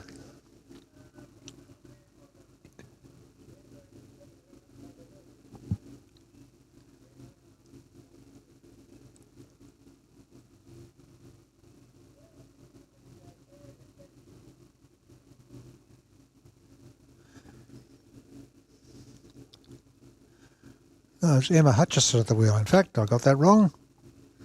Apologies, Emma.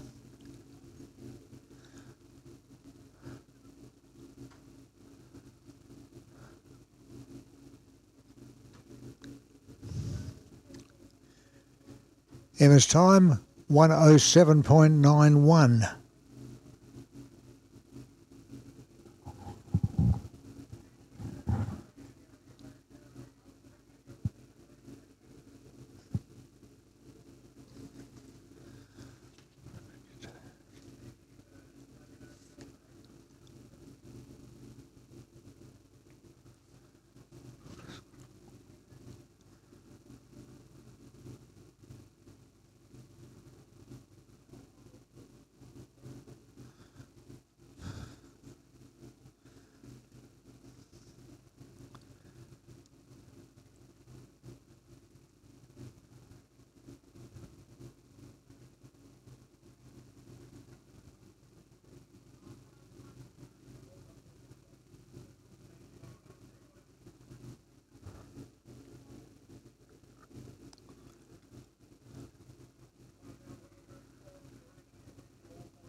Just waiting on a final car to come up the hill.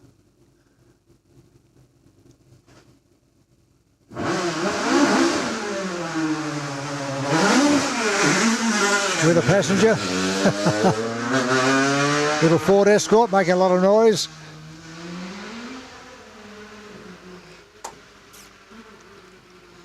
Don't forget, if you want to catch the bus to come down to the pits area, you better head towards where the bus stop is up the top there now, because it'll be leaving fairly shortly.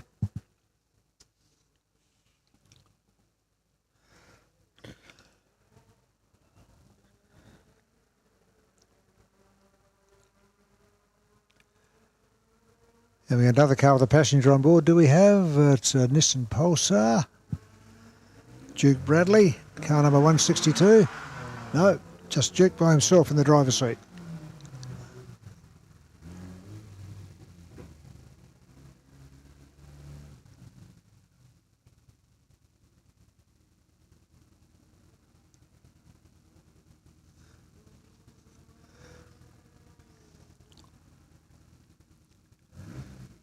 The little Escort's having a lot of fun at the top there. It's going to get a good time too, actually, 1:09.16. And we also have John Parker's home-built wedgie thing coming up fairly shortly, car number 115. Real showcase of what you can do in your home workshop if you put your mind to it and gather enough bits and pieces together.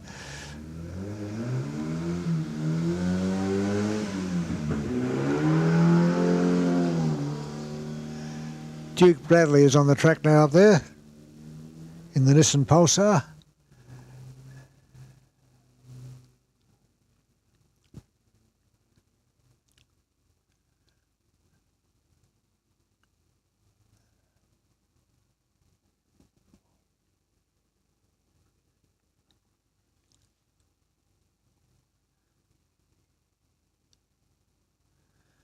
Duke hits the final turn, heading towards the finish line. And Duke's time will be 1:24.14. And car number 164, driven by Greg Schultz, has just left the line, the start line, and he'll be up there shortly. Meanwhile, we're watching John Parker in the home built, the little orange wedge-shaped machine. Just got through the turns nicely.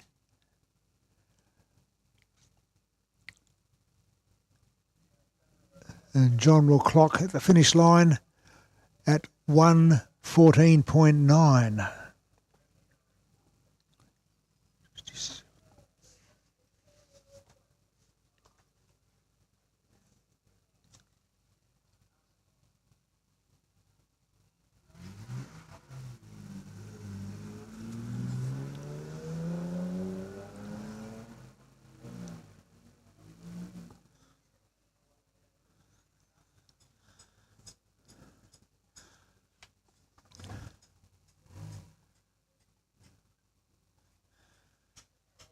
Greg Schultz fishtailing a bit, but getting close to that finish line now. And Greg will hit the line at 1:14.68.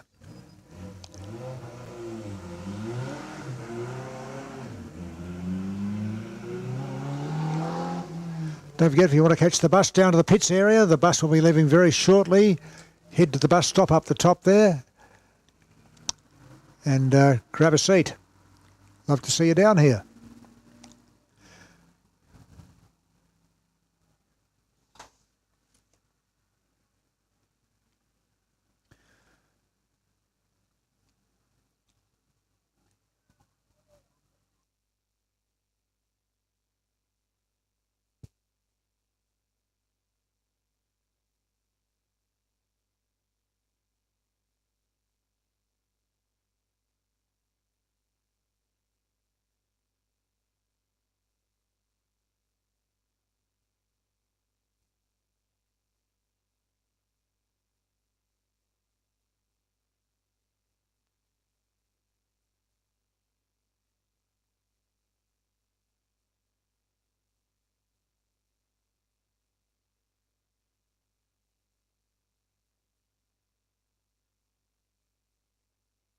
Performance tuners and racers trust Bosch technology for their high-performance engines. Precision, reliability and performance. Bosch fuel injectors give you peace of mind, knowing your engine is getting the best fuel delivery. Race after race, year after year. Optimised spray formation for improved combustion, smoother power delivery and better throttle response. Bosch fuel injectors will put you ahead of the competition. Search Bosch Motorsport Australia. There's good, there's better, and then there's Bosch.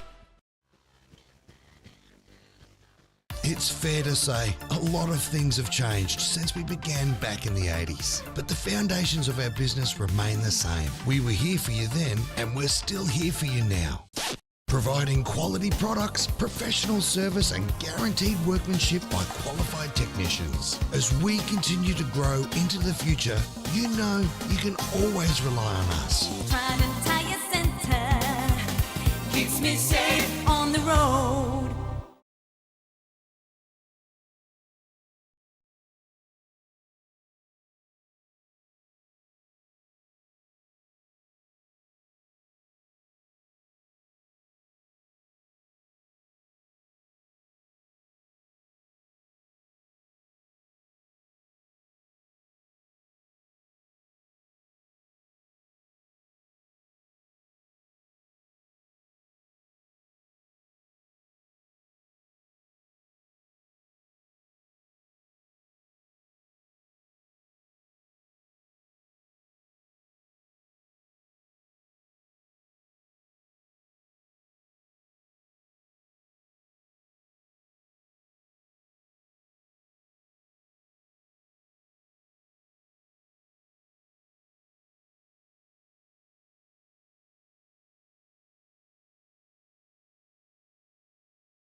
For over 120 years, Bosch Motorsport has fueled racing legends. Some things never change.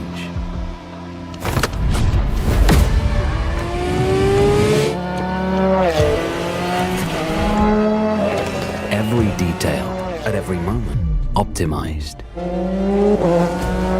When quality and performance is demanded, choose Bosch Motorsport fuel pumps.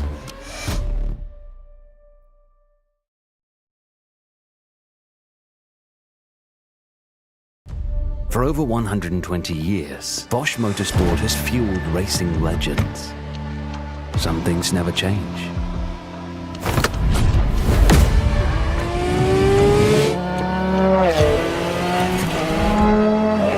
Every detail, at every moment, optimized. When quality and performance is demanded, choose Bosch Motorsport fuel pumps.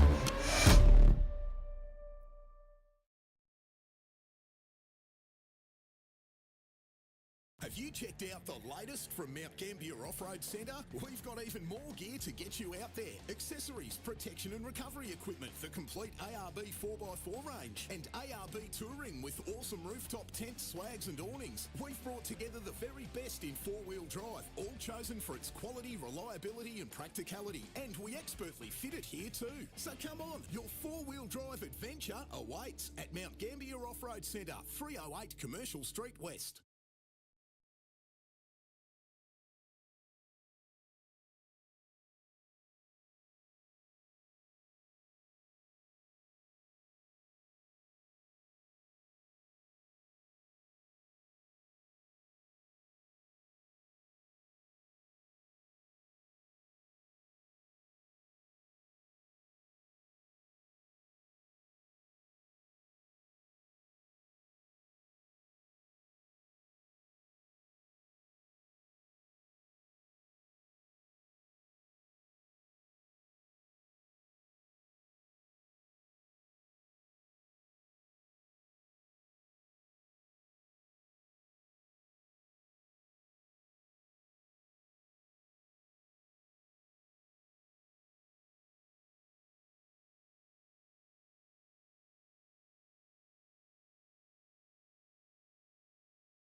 Trident Tyre Centre Legend of the Lakes 2025. This is the 20th running of the event, and Jordan Burt has just hit the track in his Nissan Pulsar.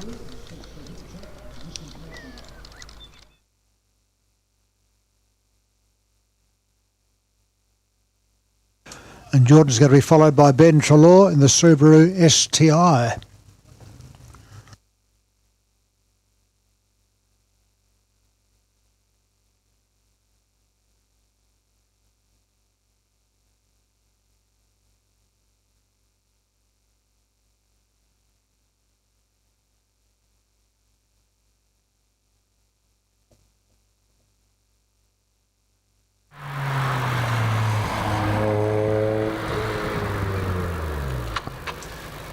Jordan Burt around the hard bits there and heading towards that last turn towards the finish line.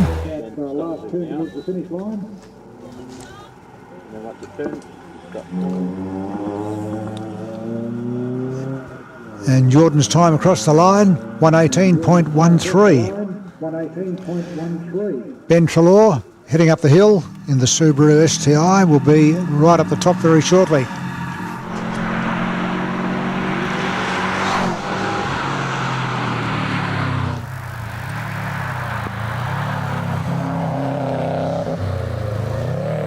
And coming behind Ben is Brendan Fleming in the Hyundai XL.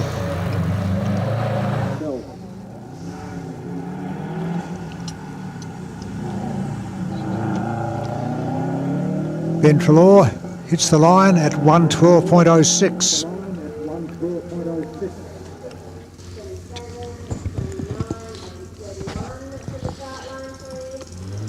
Well, I'd like to say it's nice to be back in the box here, but at least it's dry and... well, it's dry in here, but it's not dry out there. No. Oh, crikey, I think we've seen our fastest runs for today.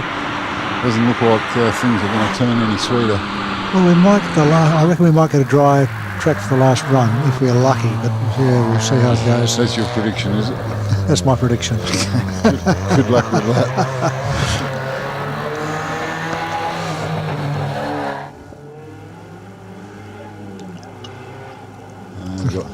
We've got one man on the start line doing the job all on his own, doing a sterling job.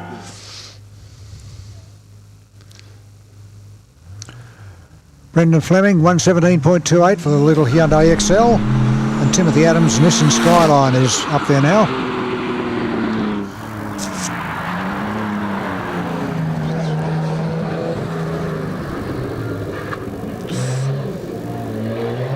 Yeah, just looking at the top three here, it's awfully close between second and third here, between Oliver Taylor and Damien Alizani.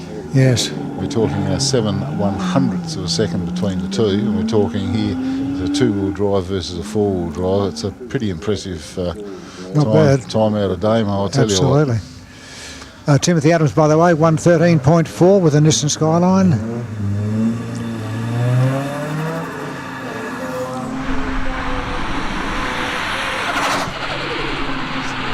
And Andy Burt's up there with another Nissan Skyline, who's R31.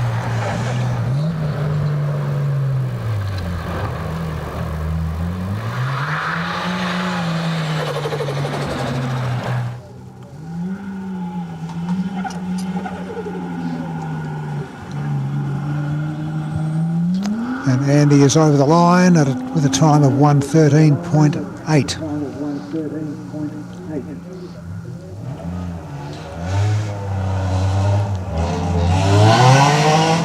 Peter Rogers, Datsun 1600. He's approaching the tight turns.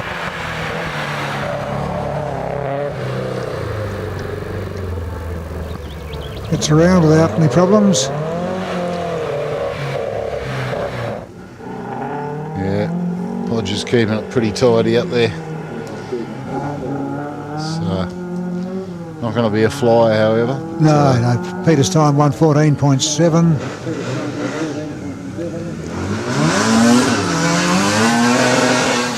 And the Mitsubishi Verada of Aaron Thompson on the track. So this is a 2000 model Verada. It was one of the finest cars to come out of Tonsley Park from Mitsubishi, of course, local made car. And Graham, you worked there for a number of years. I did. That was my Yes. that cylinder block line was my baby for 10, 11 years. So you can take credit for this one. Oh, I can take a little bit of credit for it. Aaron's time in the Mitsubishi is 109.4.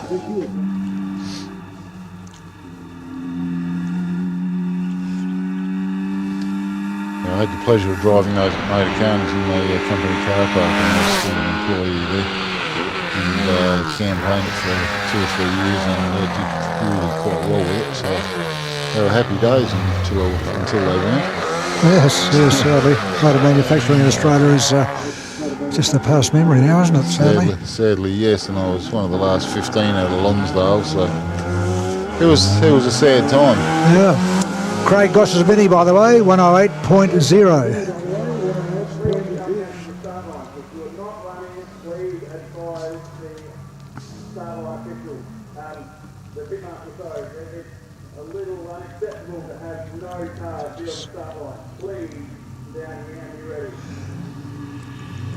Aidan Brand is up there now. Sounds like there's a lot of people in the pits here that aren't too keen to run. They're sort of begging people to actually front up and go for a spin here. I think a lot of people There's a few. I think a lot of them are opting for the safe option and staying in the garage, actually. Yes, given the conditions, I can sort of understand it. Yeah. But Aidan's keen to have a go in that little Hyundai as it comes around that tight corner. Yeah, and as I've said earlier, this sort of an event where only the fastest run counts. So if you're here, you've paid your money, and you want to go for a run, go for a run. You know it's not going to count, so you just drive to the conditions and have a bit of fun. Have a bit of fun. 108.9 for Aidan. There's probably a little bit you can learn from driving a good track in the wet.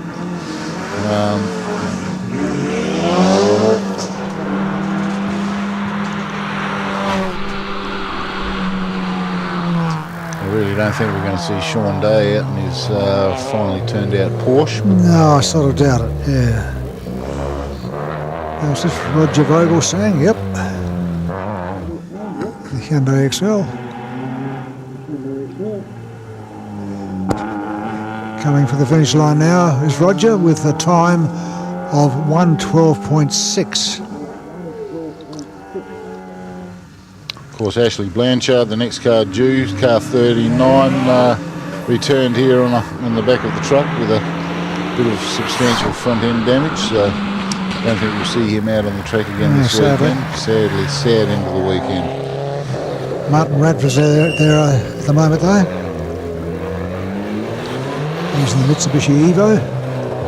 I don't see Damien Brand on the start line here either. Few people missing. And you can't blame them. No. Martin Radford, 108.4. Talking some big dollar cars and oh yes, can't afford to prang it. And a slimy track that can head things. You can make things turn pretty nasty in no time.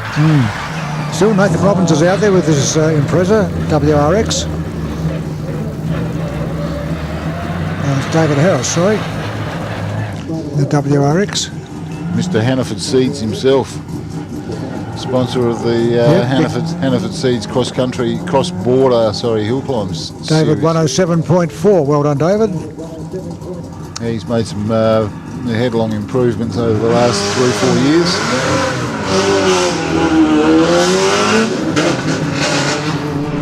Okay, Kurt, we've got Kurt Wilson just rocketing off the start line here in the 2015 STI.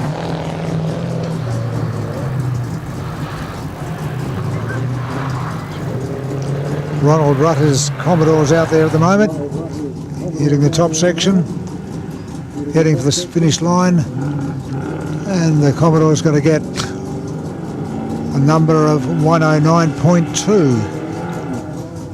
Can you figure out what order they're running in, Alan? No, I haven't worked it out yet. Because now we've got Nathan Robbins heading up there.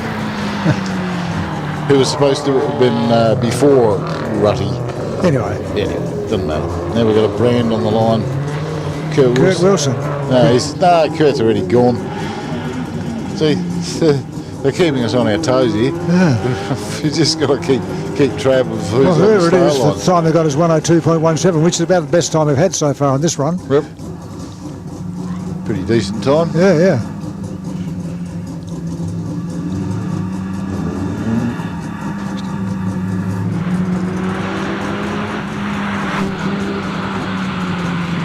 And there's Nathan Robbins up there now, yep.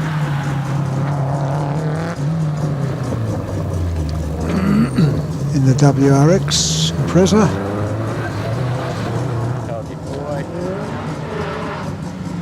He's going to get a reasonable time anyway. 104.25. No, we For Nathan. haven't seen Doug Johnson here, and he's sort of in the mix here, and he's a bit missing in action at the moment. So I think there's quite a few people that are just opting for the safe option and leaving it parked up, having got a good time in the bank in the dry. Certainly not anticipating they're going to beat their dry time, so it's probably a little wiser to leave them parked up. Marcus Brand is pushing around that tight corner there now.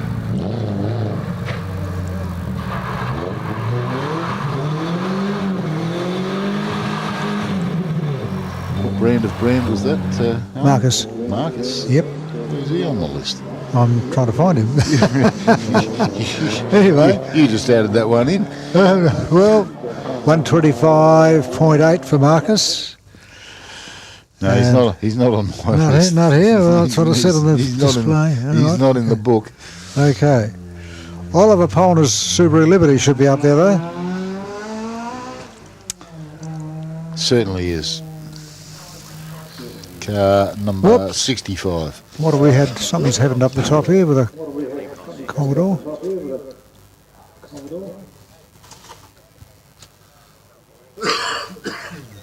There might just be a delay while we sort out something here. What do we got happening here? We're in rearranging the infrastructure here, or what? No, it's just had a Lose coming in. A Lose under brakes, trying to tuck it into the bus stop.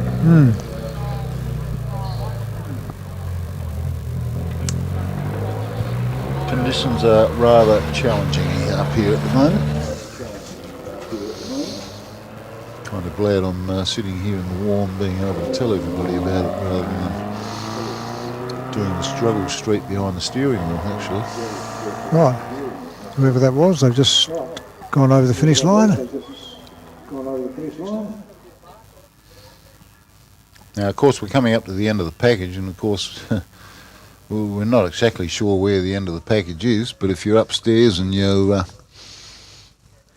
want to get on a bus and come down to the bottom, I see a few people trekking off to the bus stop down the bottom here in order to get on to catch a lift back up. If you don't catch your lift back up now, then it's more than likely you're going to have to wait till the event's finished entirely and then get your thumb out and see if you can hitch a lift. Nice to see Bosch Motorsport Australia on board here this weekend. I spoke to a couple of the young lads that have come over from Melbourne. Fellas that have been here before. They've got a fair bit to do with S&J Automotive, but also the sponsorship of this event as well. So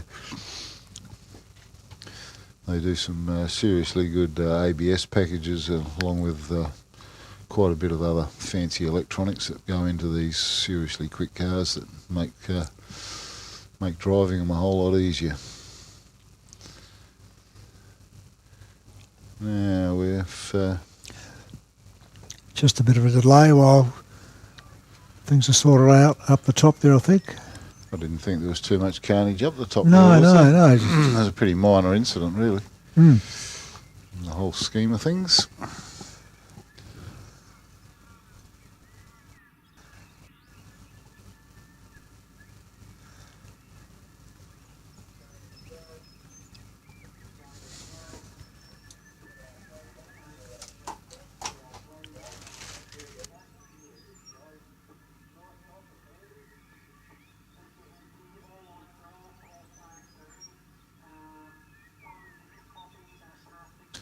Okay, we're just pulling up back up to the start line down here, about to get things underway.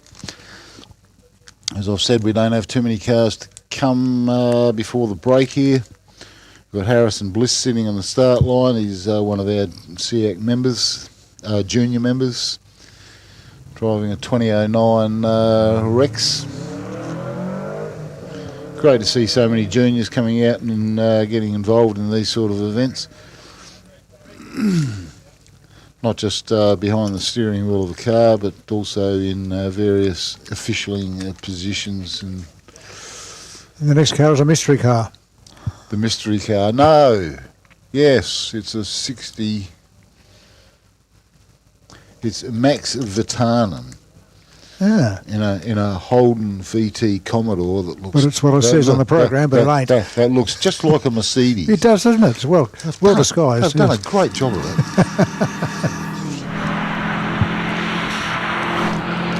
Max has been playing motorsport for a few years now. He's one of our up-and-coming juniors. I think we're going to hear a lot more about this young fella in years to come. Now, Harrison Bliss negotiating those tight turns. Oh, now we go back up the list again to car 64. Charlie Evans in a Commodore. Harrison's time 107.5. That looks like a Commodore to you, Alan? Yes. Yes, excellent. Yes, it does. Takes off like a Commodore too. Slip sliding about. Yep, bit all over the joint. Anyway, he's finally got it hooked up before turn one. Got it to turn around. Max Vitanen's Mercedes, not Commodore, is getting for that finish line right now. You get a reasonable time too, I think. 104.6.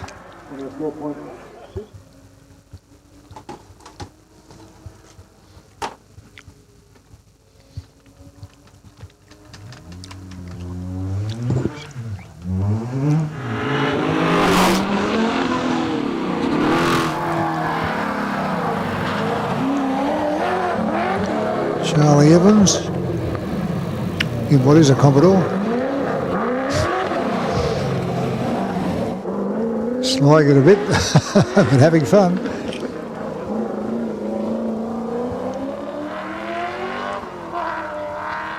Charlie's time 108.4. So do we see Graham Fenton there in the black Nissan? No. No.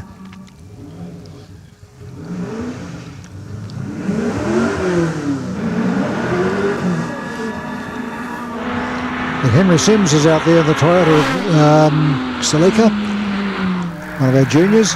Good on you, Henry.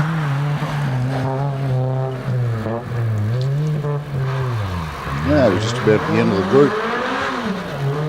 Given that we've got Bruce Hamilton on the start line. Kylie Howard. Yep. He's punting the mighty Commodore up the hill at the moment. Henry Sims of Celica clocks 110.4. And as Graham mentioned, Kylie Howard's Commodore close to the top.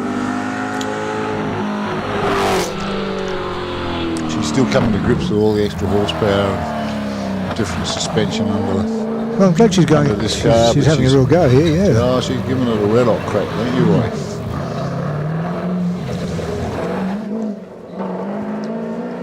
She's getting coached by one of the best in Mick Argoon, of course. Mm-hmm. She's done all the car preparation, or done most of the car preparation for her.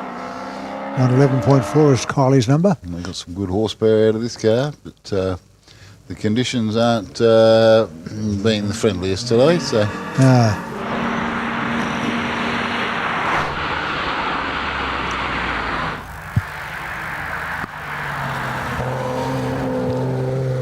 Bruce Hamilton's out there now. He's being followed by Scott Bradley. Yeah, but Andrew Pickle on the start line. He's our local resident doctor. He comes down here every year and sits at the back of the pits, and he's Mr. First Responder, ready to go at a drop of a hat. And ready to go when it comes to jumping in a car too and having a go. That's it. Good on him. So I know Andrew's he's a great bloke. He's been Bruce Hamilton 109.5 in the Fat Coon Ford.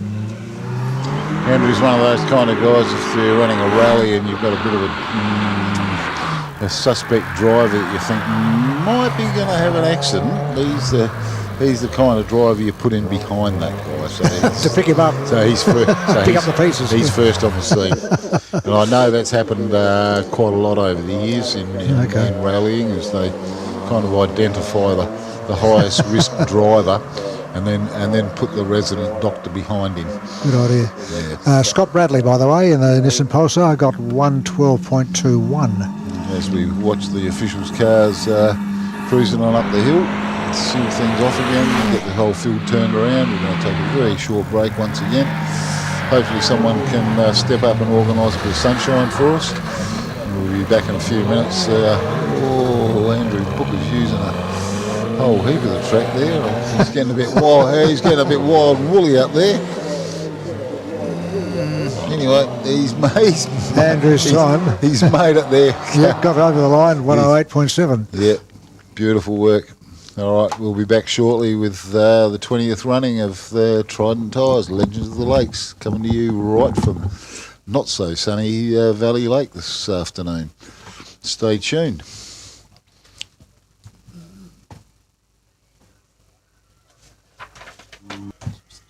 The Bosch Motorsport BR540 high-flow in-tank fuel pump sets a new Bosch standard for quality and performance. With class-leading fuel delivery at high rail pressures, it's ideal for both boosted and non-boosted engines, suitable for most fuels, and compact in size. The BR540 suits high horsepower motorsport applications. Search for Bosch Motorsport Australia or find us at boschmotorsport.com.au. There's good, there's better, and then there's Bosch. Bosch Motorsport, when quality and performance matter.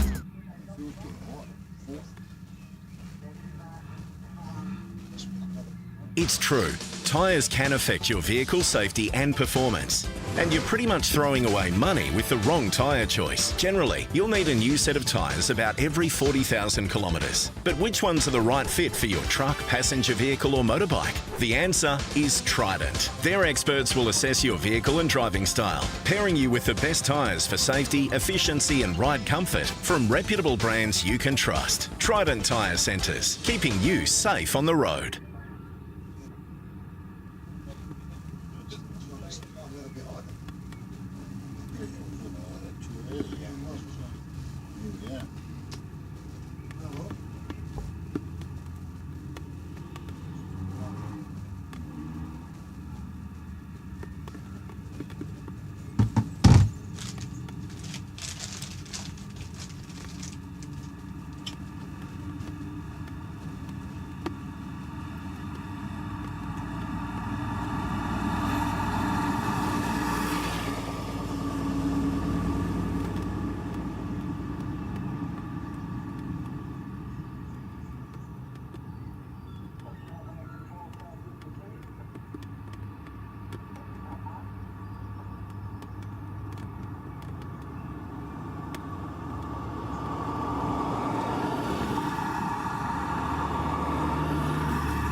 Yes, good to go.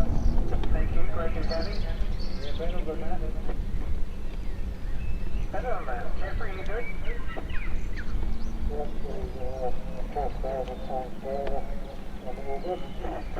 Thank you, Cole, you good? Roger, Roger. Thank you, Cameron, you good, next boss? Good, so. Perfect, Andrew, bypass ticket. All good.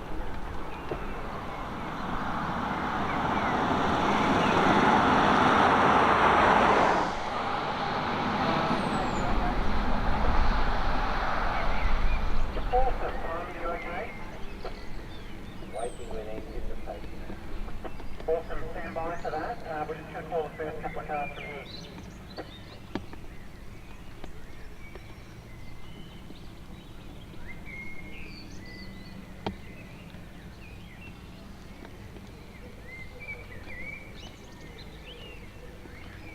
All boys, we're on a green track. Car 7, 8 on the line. Good to go. Again, we're up and running again. And it's Stuart Bates to head things off in his Subaru Impreza.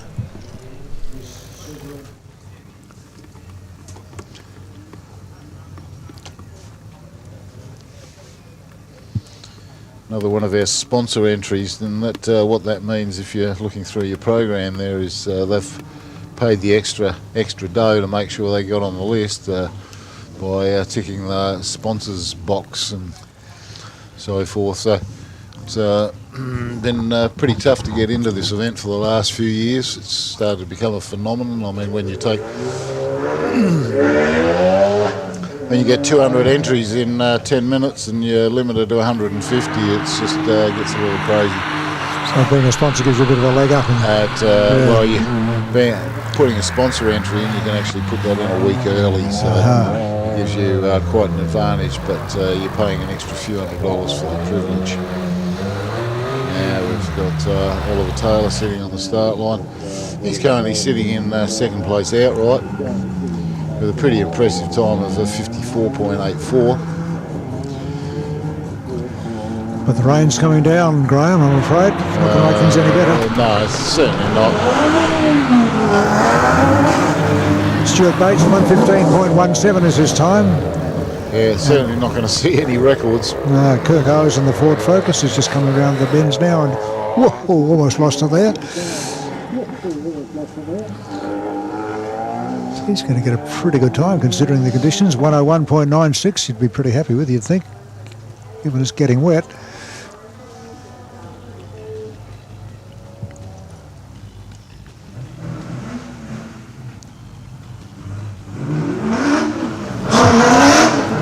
Oh dear, oh dear.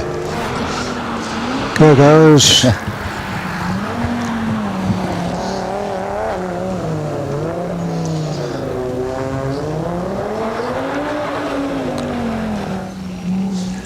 Even got the headlights on. It was move. Well, we just had Lindsay Bear, trying to get his Commodore off the line, and it looked pretty messy and untidy. Oliver Taylor's number is good. 1 minute and 15 hundredths of a second is pretty good, actually, considering the conditions. Not bad, but he's still well outside his fastest time, which of course is a 54.84. So he's over 5 seconds off where they want to be. And it's Lindsay Bear's up there now. Purely weather related.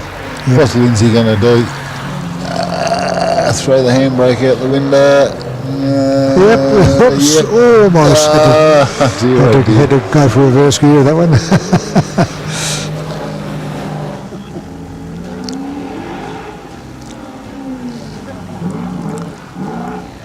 Yes, I mean, we are allowed to reverse at any point on through the bus stop there. It's certainly not recommended. 1 minute 17.17 for Lindsay.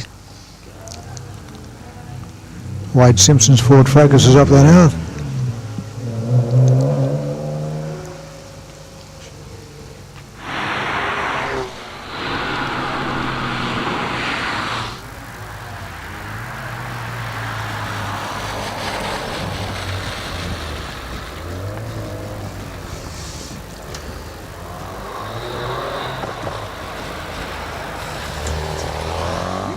You haven't got it too bad. I've got a... Yeah, I know, it's just right in the way. Ford Focus of Wade Simpson, 119.65. And Craig Day in the Nissan Skyline is about to hit the hard bits.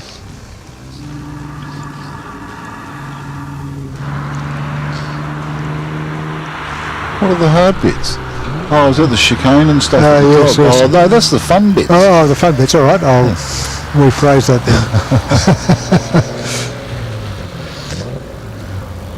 Taking it pretty easy though. It can be hard and it can be quite challenging, but it's generally a lot of fun. And you've always generally got a pretty reasonable group of people up there giving you a race. Oh yes, absolutely, yes. They're waiting for you to make a mistake, I think. Oh, absolutely, yeah. So Craig Day's time is a modest 129. Modest. That was putting it nicely. Chris Hortop's Porsche Cayman is going round the fun bits. Yep. Sorry, Chris Hortop's wife's Cayman. Oh, yes, that's right. Well, I'm not sure if it's his wife. It's his partner's Cayman. 1 minute 12.2 for the Cayman owned by the Hortops.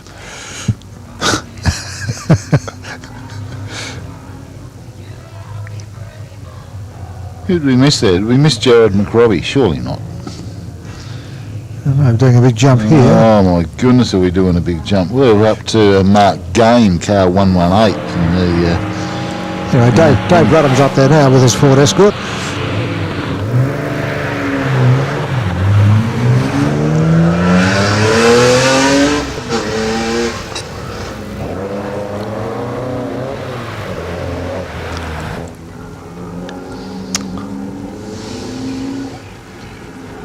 Whoa!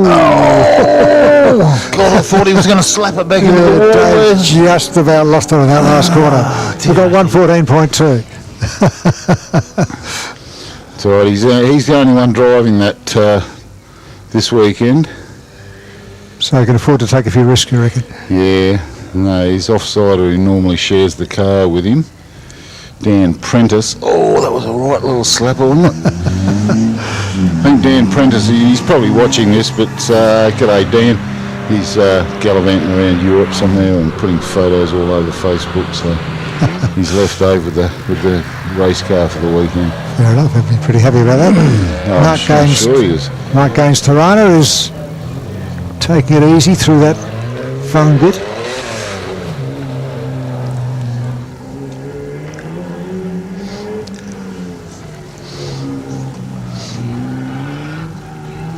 And the time for Mark, 118.1.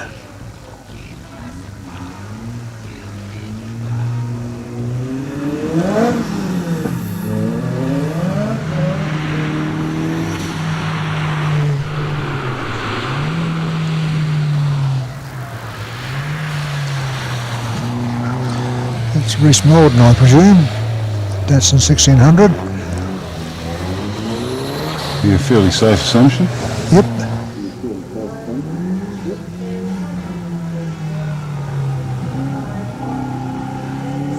And the time for Reese, 1:16.4. And they're definitely keeping us on our toesy. Yes. One of the Paulies is up there now. It must be James Paulie in the Mini up there now, to be followed by Steve Paulie in the Cooper S.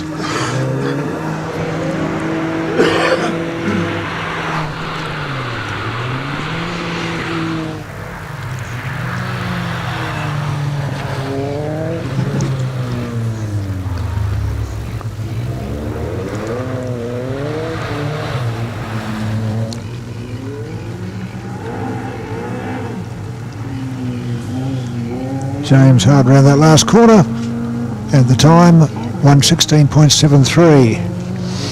And Steve will be following behind James in another Mini.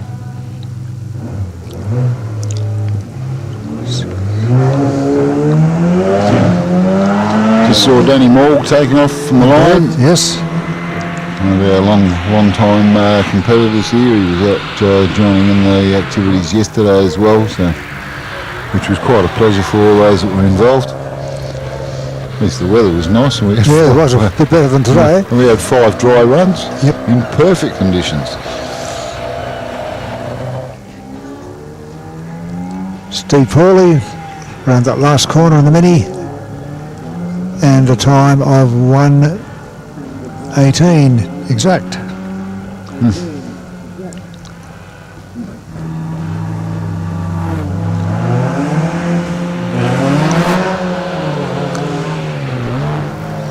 Danny Moore's Escort will be heading up that top bit at the moment. Yes, oh, nice little slide there too. One slippery little patch of bitumen up in the back there. Sure is. I think somehow we're just missing a few competitors at the moment. We are, yeah. Because a lot of people that have opted for the safer side of the fence and not fronting up to the start line. 1:12.05 for Danny Moore. Sean Stinger's Ford Escort is up there.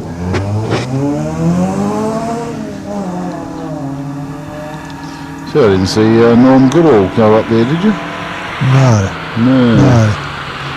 As you say, there are a few missing. A little yellow Escort about to go around the front bit, as Graham likes to call it, and took it fairly carefully.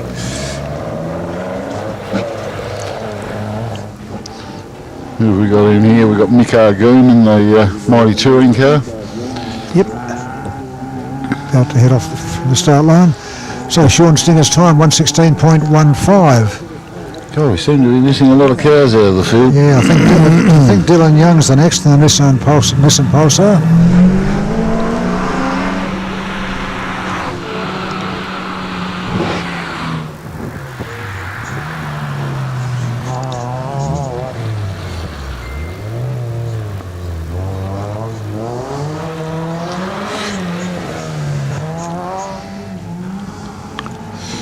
Jason Sims just fronting up to the start line at the moment.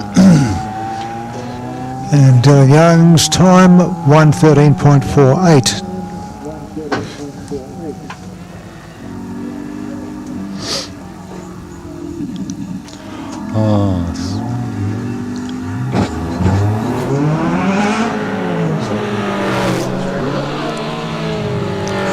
Here comes the Commodore, Mick Argoon. A little bit of tail swing there, but under control.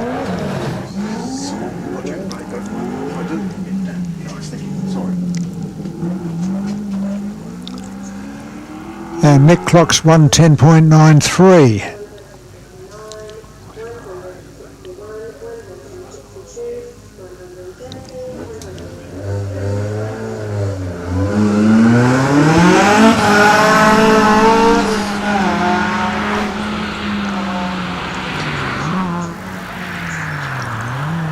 What do we hear this? Jason Sims in his Toyota Celica. Yep.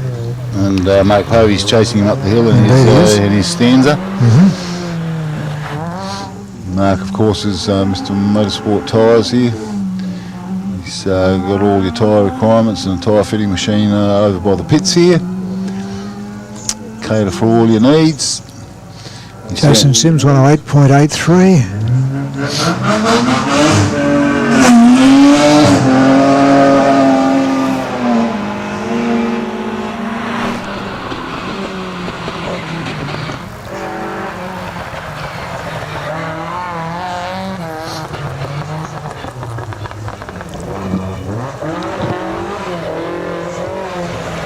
Oh, Mark Povey swinging it hard there. He seems to have the car a little more balanced at the moment. It sort of stays a little flatter through the corners.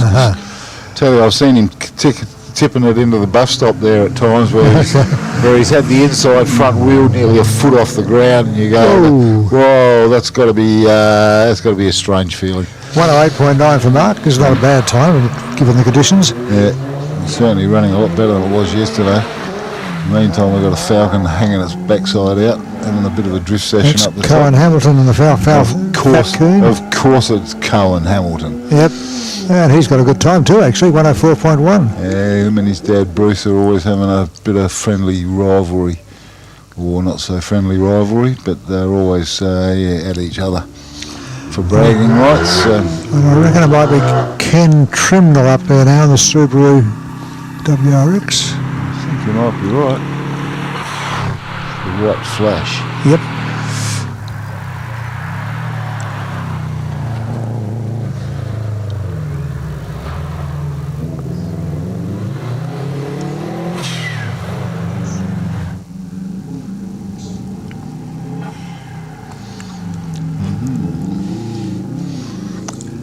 And Ken stops the timer at 110.49. So a rule to follow in the Ford Focus.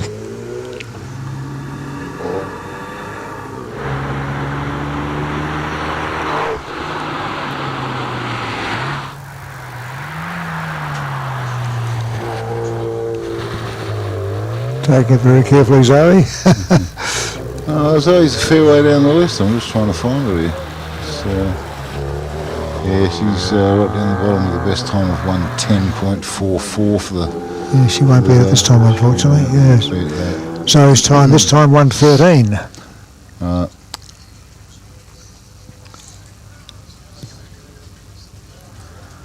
think we've got Scott Bradley out there, haven't we? I'm about to find out.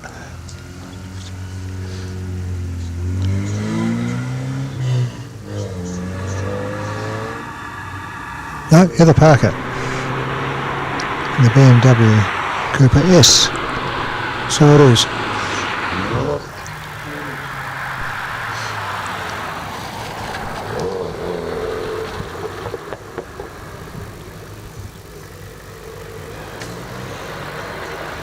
Is this Heather Parker negotiating the bus stop at the top, Bill? Think so.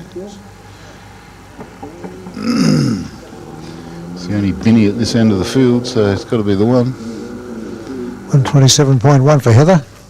Gavin Molden's already had his run, so they're out of order as well. But Duke Bradley just taking off in the little Nissan Pulsar.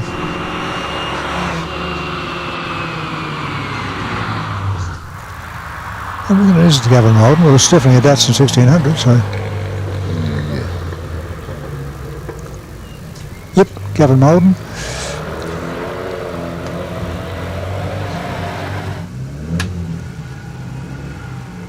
Right. Now, I still haven't found out what this thing of Parker's is called. No, we need to find that out, don't we? will.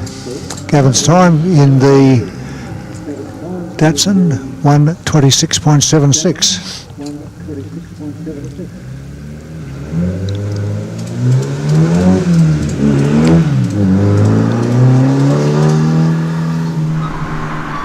Yeah, we're just about at the end of the bracket again. Don't forget to catch the bus if you're coming down here. You need to go to the bus stop up the top, grab a seat, and the bus will bring you down during the break. Yeah, you need to get that done fairly quickly if you want to come down on the next ride down. So it's just about at break time. Weather's not really improving down here a heck of a lot.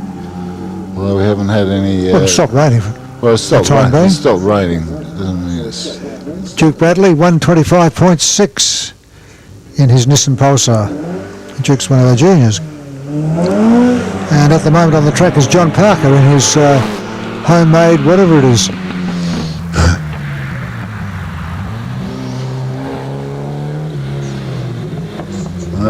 We've got Anthony Bear or... is that Anthony in the driver's seat? Not too sure. He's obviously off taking someone for a joyride. Yep. Bit of fun on the Commodore. John Parker, 1:14.22 is the time.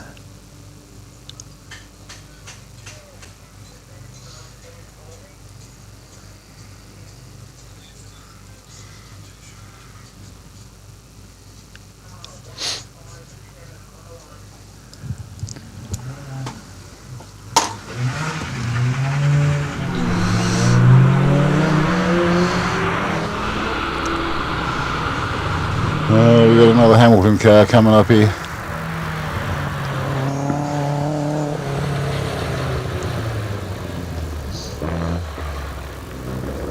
Greg Schultz is on the track.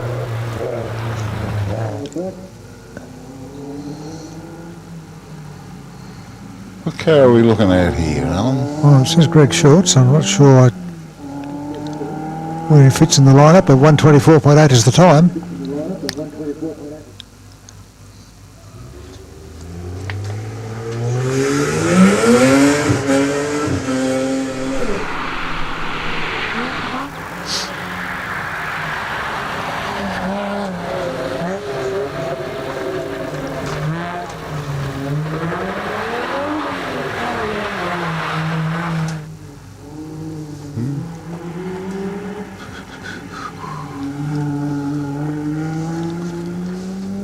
We've got another one of these drift puppy boys in the Commodore. Was that a Falcon? Bit hard to tell. Yeah, just a bit. I think it's a Falcon. Steve Gartner, I think it is. Yeah, it's a Falcon.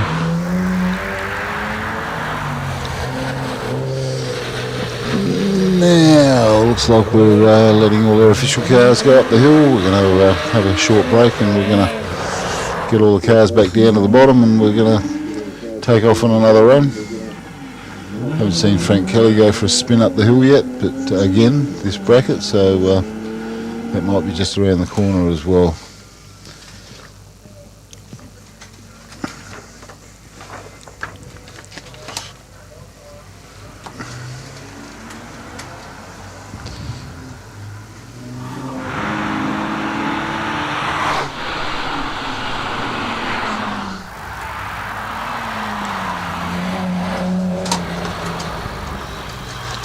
Need to say thanks to our major sponsors, by the way, who without their support this event would not happen. Of course, Trident Tyre Centre being the big one, and they had the naming rights to this event.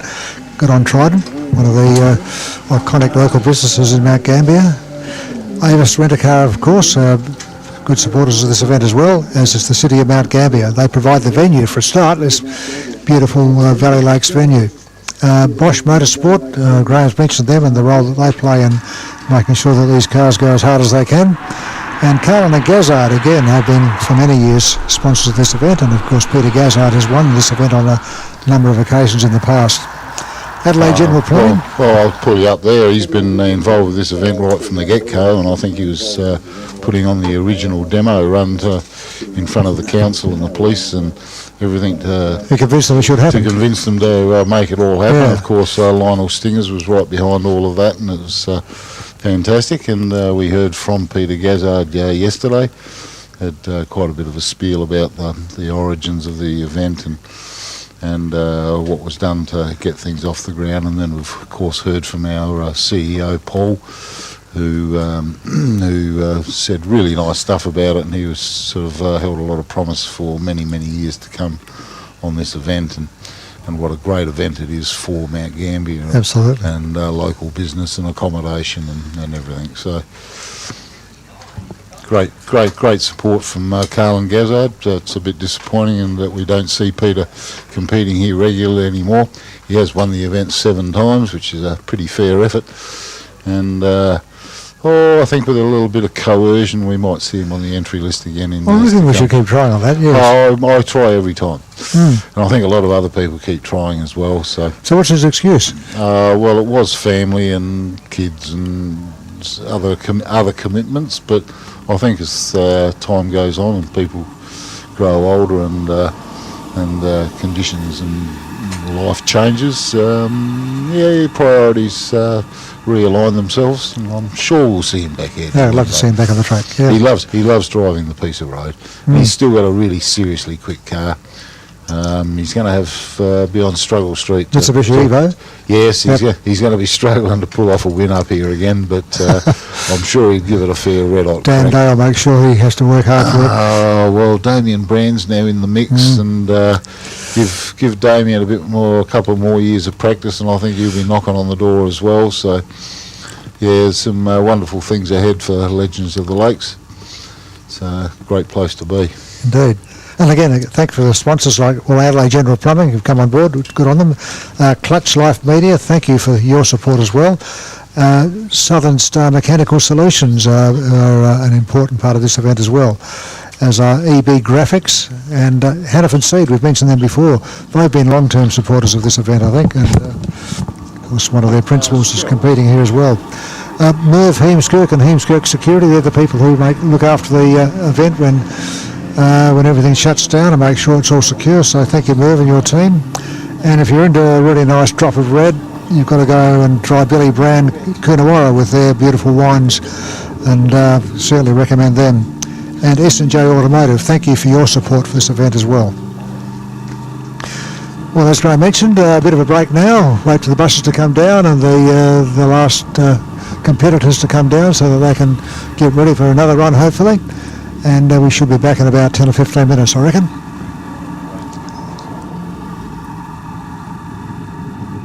For over 120 years, Bosch Motorsport has fueled racing legends. Some things never change.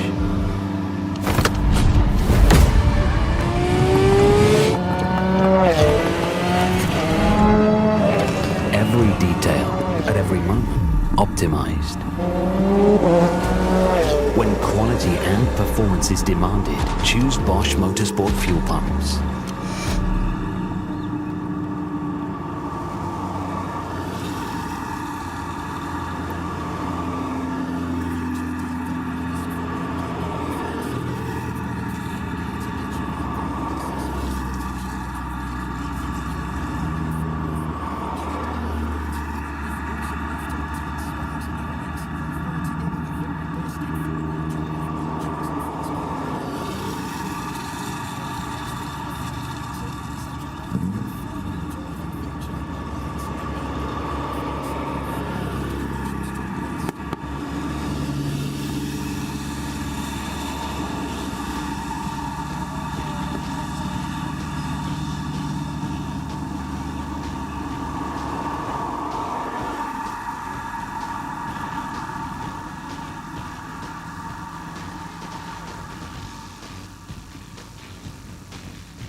Good to go.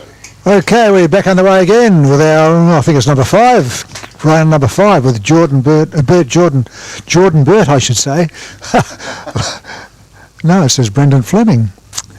Well, that's interesting. It is too. It's Brendan Fleming leading the way in his Hyundai XL. Good on you, Brendan. That's right. It's been a long day, Alan. Yeah, yep. And I think there's a lot of people in the pits are thinking it's been a long day and conditions aren't getting any better, and they're finding trouble finding a little bit of enthusiasm to come out and play some more.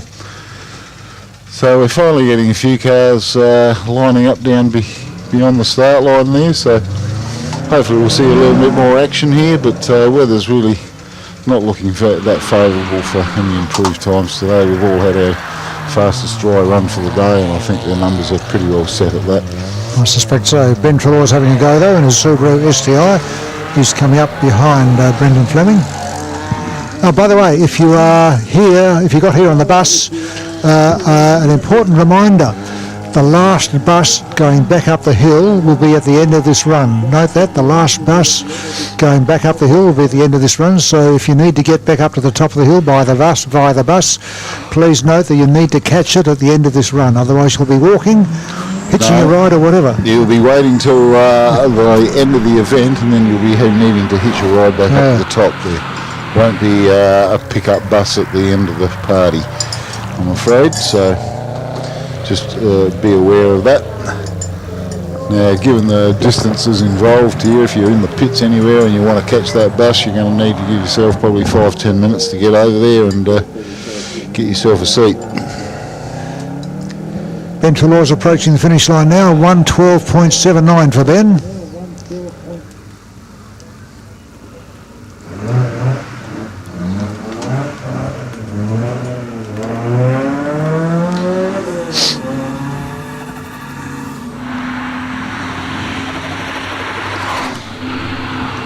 Just when things were looking a bit promising an hour or so ago, things have really, weather conditions have headed a bit south here, so. Andy Burt, well, the clock says 59.04 for Andy, but I don't believe that. No, I think we're going to get a retime here, I think. I wouldn't believe anything under a minute at the moment. No.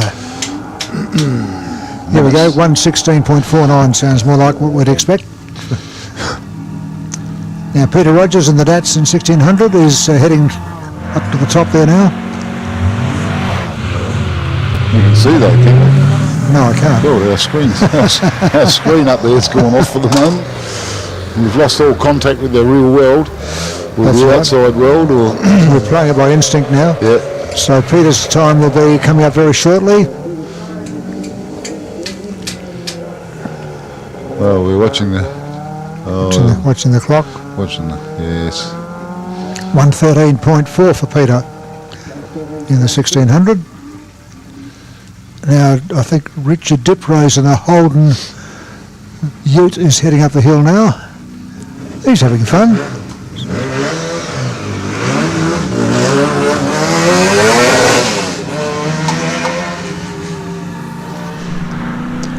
Richard's always entertaining because of course the Holden Ute hasn't got a lot of weight on the back. Being rear-wheel drive, it tends to sort of fishtail around a bit when it gets up the top. Now we've got our vision back now, so here we go. Yep, sure enough. Sure enough. Little hope of keeping that thing in a straight line. Yes.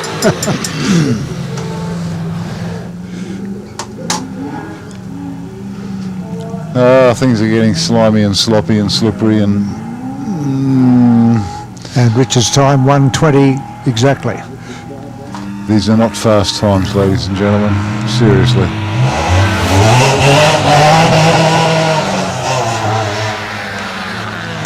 Got a mighty Ferrara at the moment with floppy rear wing. So, not sure exactly what that's doing for him. Craig Goss's little white Mini is getting close to the finish line now, taking that last corner.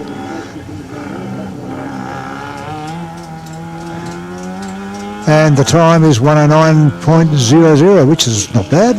Well, these are the sort of cars that are traditionally reasonably quick in the wet. Yeah, front-wheel drive. Front-wheel drive. Yeah, we can throw them around pretty easily. Slippery conditions, they follow their nose. Yeah. Aaron Thompson's Mitsubishi is going up there.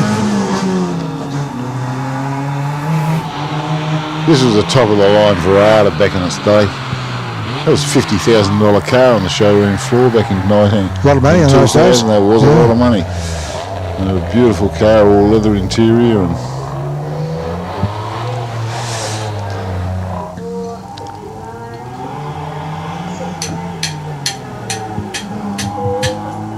so the Verado makes it in a time of 1:10.95.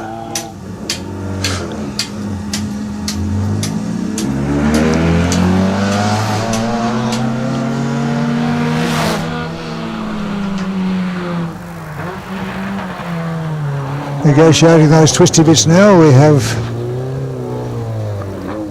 Aidan Brand. another one of the huge Hyundai. Brand family. Yep.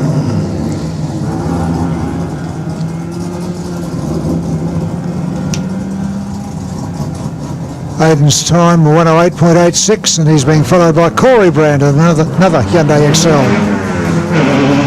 And if you're into the Hyundais, you'll be pleased to hear there's another one coming up as well, with Roger Vogelsang at the wheel.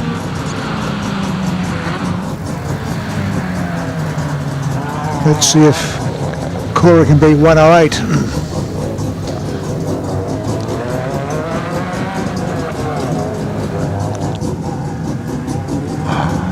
I suspect that. Oh, it's going to be close. Yeah, it will be, yeah. I don't think so. 109.57, so Aidan has the upper hand at this stage in that particular contest. You definitely gave that a shake. Yep. Now can Roger Vogelsang do better? Oh dear, I thought we were running out of cars again, but no, there's a couple coming up, so good to come. So the time to beat for Roger in the Hyundai shootout is 108. And he ain't going to make it, I don't think. No. So Roger's time is 1:11.43. Oh, he's the only Vogelsang representing the Marque this weekend, obviously. Ron Rutters Holden is up there now, the VT Commodore.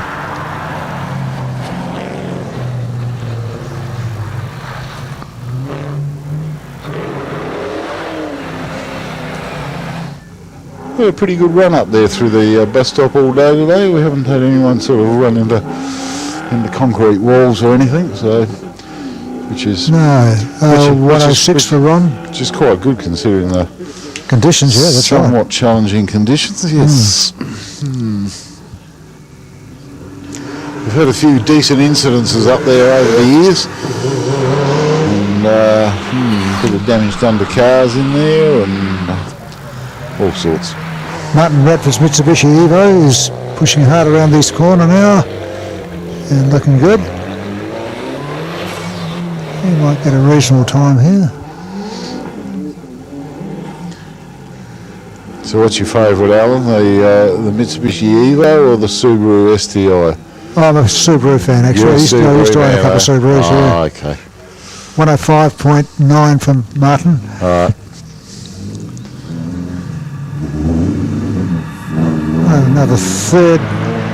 The fourth car I owned was a Subaru Okay. 1300, I think it was. Well, I've got a different bias on it. I'm a Mitsubishi man because I used to work at Mitsubishi. But Subaru has a boxer engine, the same as the Volkswagen. I get that. Okay. Yes. It's just got water running through it. It's not such it's not necessarily always a good thing. Oh, okay. No. Derek White now is coming up to the finish line, 107.52 in the Subaru Liberty. Years ago at Lonsdale, we used to test quite a few of the Evo motors for them because we had excess dyno capacity, and I've seen quite a few Evo motors treated rather badly and survived, and that's a good sign, isn't it? That's kind of what you pay the money for, is not just the car but the development and all the background to it, and they are a magnificent thing, and they did bring a couple down so that employees could take them out for a little bit of a spin as well. So yeah, I've definitely got a bit of a bias there. So understandably, you work there. Yes. Marcus Brand is getting close to that finish line now. You sure? Yes. Well, yeah, Well, I guess he's going he's there now, 122.8. Yeah, took a while to get there, but he got there in the end. Eventually. I think Charlie Evans' Commodore is going there now. Well, you reckon he's heading for about the same sort of number? He might be too, yeah. Oh, he's got a little bit loose coming out of the bus stop there. Around the He's still going to get a reasonable number though, yeah. Oh, I think so, yes, indeed. 105.32, that's okay. Not half shabby at all, really. Another Subaru with Oliver Polner at the wheel. Subaru Liberty is going to have another go. We got Kurt Wilson by the look of it on the start line. Car number 56. Yep, just left the start line, but Oliver Polner's doing it up the top there now. So where's Kurt Wilson sitting? He's sitting in 6th place outright at the moment. He's going all right, After yes. third run, he's having a good weekend. He's got a fair bit of fruit in that car. It's not all it seems, and got some nice gear under the bonnet there.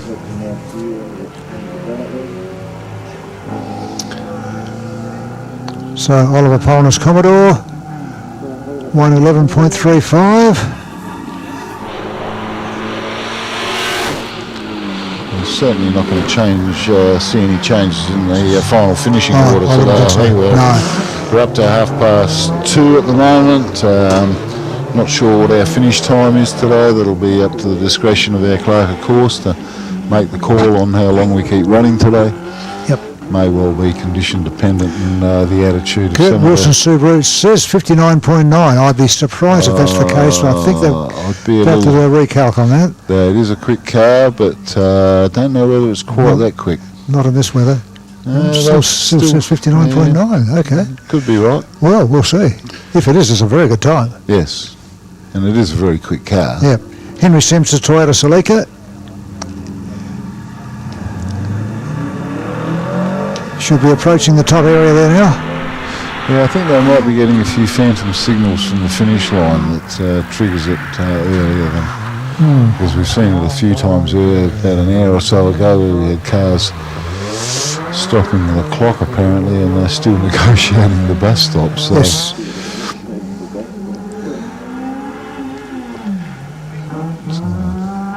I think Henry Sims' number will be correct at 113.01. Seems legit. And Harrison Bliss is following him.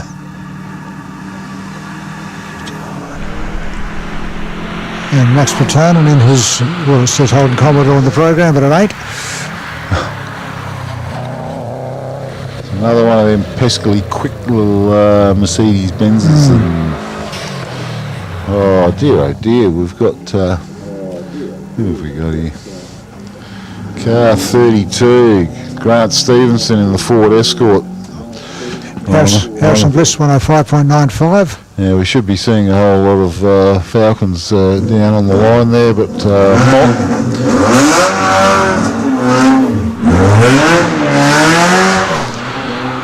I think the XY boys might have left their cars parked for this run. Haven't seen any yet. Probably for good reason. I'm not seeing any down there in the ready to line up or anything. So the Commodore Mercedes is coming up now. It's looking pretty scant down Max there. Patanen.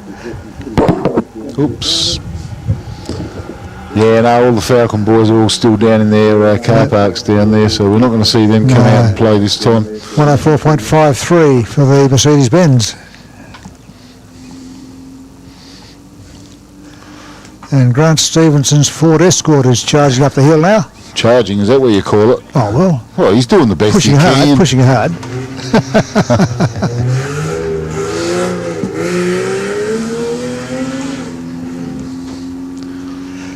Now, folks, we might be getting close to where we have a break here, so if you're going to catch the bus, I suggest back up the hill. I suggest you wander over to where the bus stop is and grab yourself a seat. And I do that in a big hurry because this is your last chance before the end of the event to return to the top of the hill.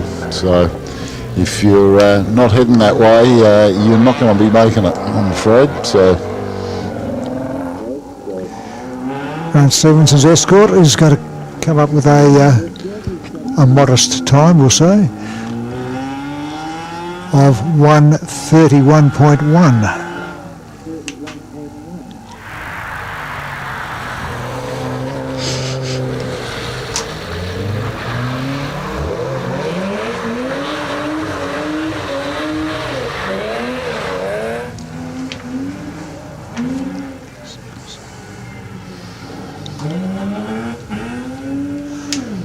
Bruce Hamilton's Commodore.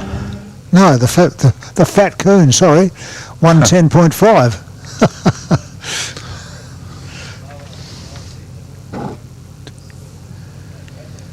I think Scott Bradley's Nissan Pulsar is skidding around there a bit at the top.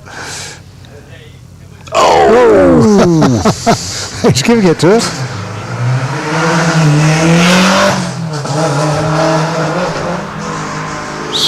Was that Bruce or Cohen in the Falcon? Hamilton? Not sure. Or is that someone else completely? No, I'm pretty sure that was a Hamilton in that car. Could be. So Scott Bradley's Nissan coming up to that final stretch towards the finish line now, and the time for him is 1:11.83. Kylie Howard sitting on the start line in the mighty little supercar. Mick's been feeding it a lot of horsey powers lately, and it's turned into a bit of a weapon. Oh, she's struggling. Yeah, the traction struggling to get it off the line. Looks like she's got Mick in the passenger seat with her. Just help getting a bit of extra traction, weight over the wheels, and all of that. She'll put him in the back seat. And he's probably done a little bit of coaching there from the passenger seat, but she was still struggling for traction there off the start line. Sandra Radham Subaru hits the line at 1:11.89.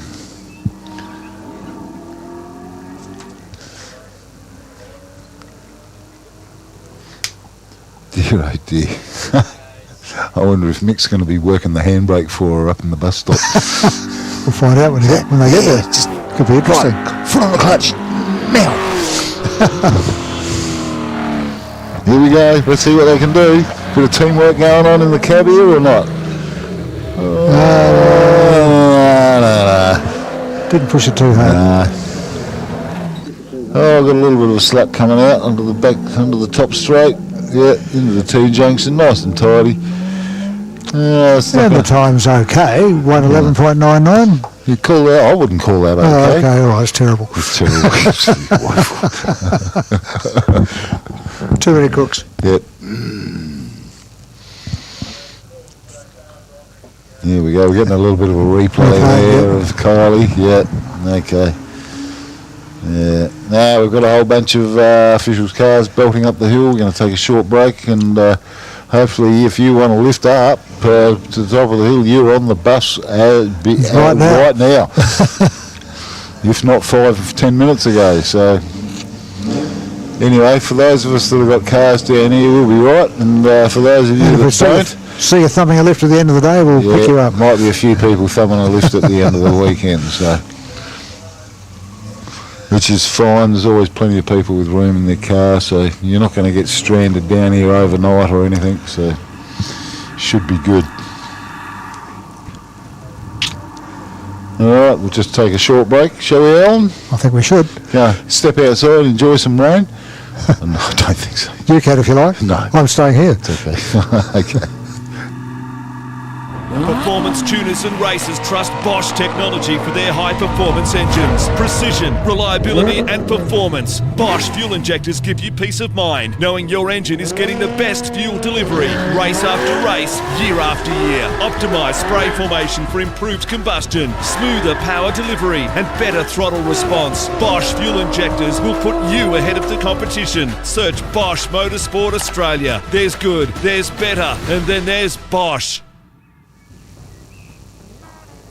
Just like your car, tyres need regular maintenance too. Tyres that aren't maintained will wear more rapidly, cause your vehicle to use more fuel and may compromise your braking and handling ability. For all your tyre and mechanical needs, call Trident Tyre Centres.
Okay, folks, we're on to another run, number 6, I reckon it is. Stuart Bates is heading things in this particular run in car number 78, the Subaru Impreza.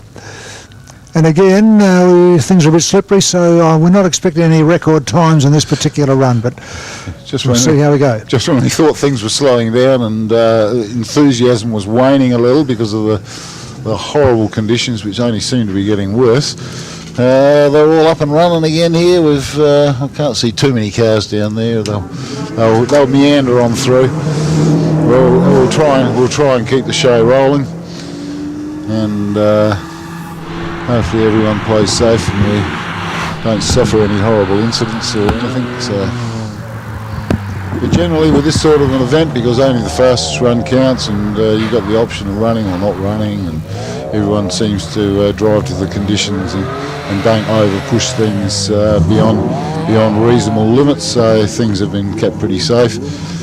And it's been a pretty good, successful day as far as that's concerned. We've only had the one bit of an incident with Ashley Blanchard earlier on, and a bit of front end damage to the Evo, sadly, but nothing that can't be repaired, and certainly no harm done to the driver, which is important. To the driver, that's the most important thing. So, yeah, so at the top, Stuart Bates in a Subaru.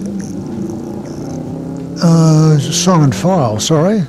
Simon. I missed Stuart. Simon just crossed the line at 1 minute and 56, which is a very good time, given the conditions.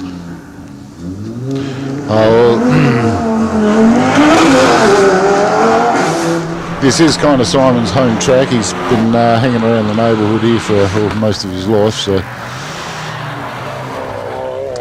everybody, Darren Herring. Kirk Owers in the Ford Focus. That's at the top. Heading to that last corner now. And Kurt's going to get a pretty respectable time too, I think. 1 minute and 6/100ths of a second is a very good time for these conditions.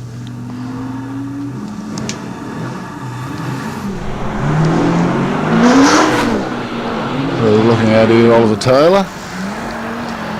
I think we've got Oliver Taylor in there. Yes, we do. Yep, indeed it is. And the Audi. That's a beautiful thing, an RS3. It's like the old S1 Audis from World Rally Championship days back in the 70s. 5-cylinder turbo, massive. Another good time too. Yeah, 1 minute and 8/100ths. That's good effort there. Yep. Lindsay Bear's Commodore's heading up the hill now, followed by Wade Simpson's Ford Focus.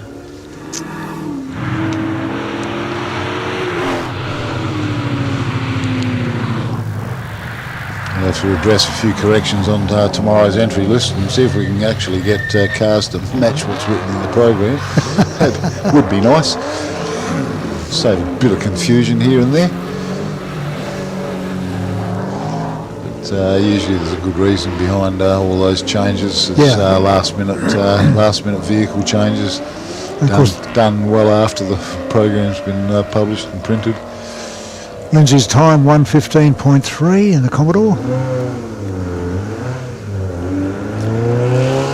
Yeah, it's difficult because the printing's probably done a few days before, I guess, and then things happen, so it had to be changed at the last minute.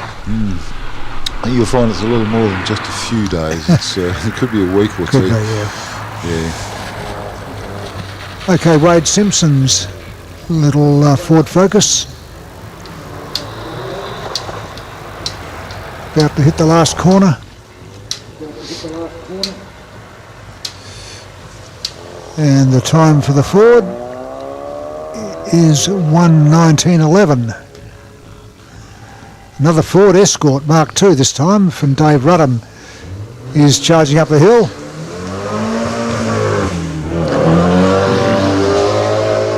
Not the quickest Mark II Escort we've got here for the weekend, however. But, as long as you have fun, that's what it's all about. That's it. Nice aerial shot of it though, look at that. It's great footage, isn't it? It is fantastic, yeah.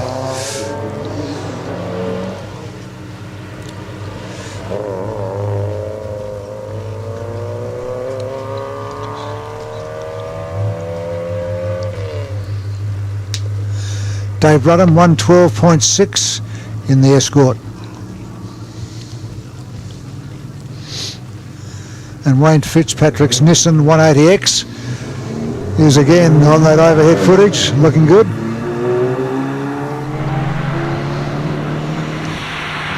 See, they haven't gone chasing any cars through the chicane, do they? Not that I've noticed, or maybe I've missed it. Not with the overheads, no, not with the drone.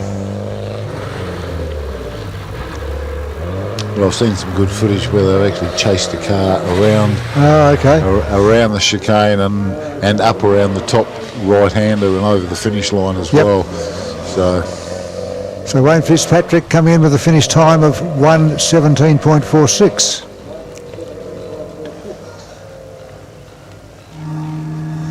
Danny Moore to follow in the Ford Mark II Escort. Just wondering what's going on up here at the moment. We've got a bit of a stoppage on the start line. We're holding the start. Yeah. Nothing that we can see that should be holding things up. No. Fuck the little Escorts. Just made it. Danny Moore. Just a little bit of an overcook there. Yeah. But no, any delays have been cleared now, and we're running again. Yep, but his time is 1:12.5. Reese Mould in the Datsun 1600 heading up a hill after a slight delay.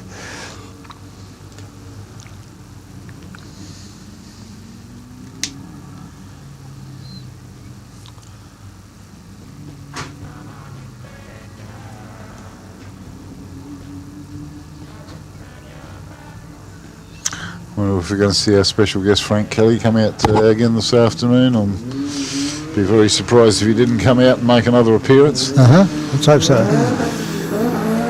Of course, he's going to be with us all weekend, and we're also going to have a bit of a meet and greet evening with him next Tuesday at the Mount Gambier Baseball Club at the Blue Lake Sporting Complex.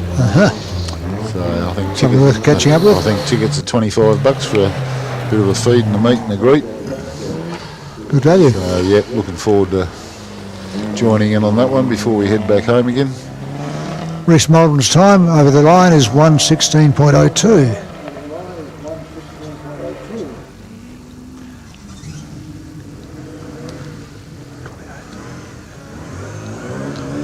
James Pawley is now coming up in the Austin Mini.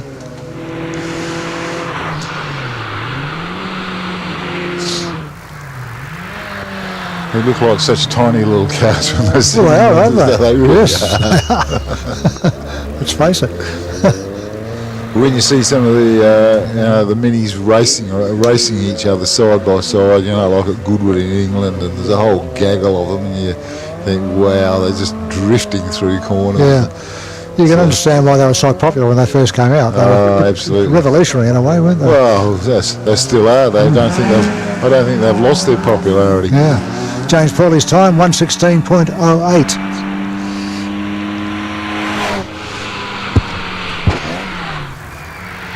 And James, I think, is being followed by Steve in the Cooper S. We've got a Cohen Hamilton sitting on the start line. A hot shot young lad in a fairly quick car here. Steve clocks 1:12.9 on that line.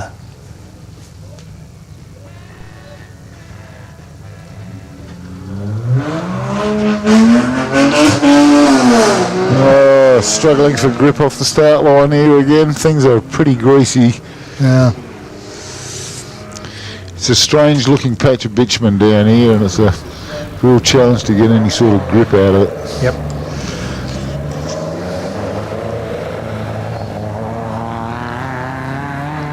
Sean Stinger's negotiating the last corner. A little Ford Escort.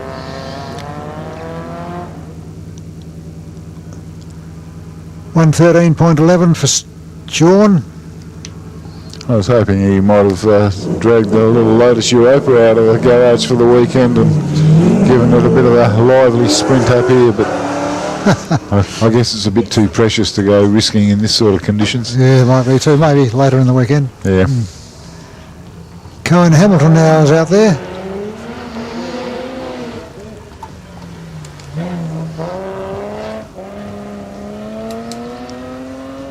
of Cohen's course. time, 103.87 in the Ford Falcon, as he calls it. You think they'd share the same car, being in the same family, but oh no, they've each got to have their own Falcon. Well, fair enough too. Can't tell you what's under the bonnet of mine, Dad. So game on. Who knows? I think they work pretty closely together. Yeah. Martin Farkas' BMW.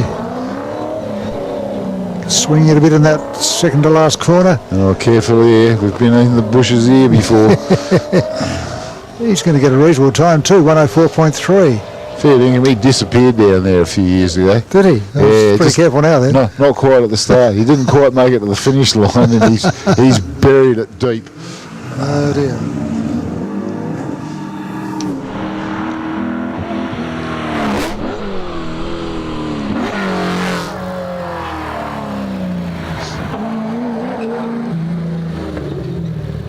In the Commodore's Mick Argoon.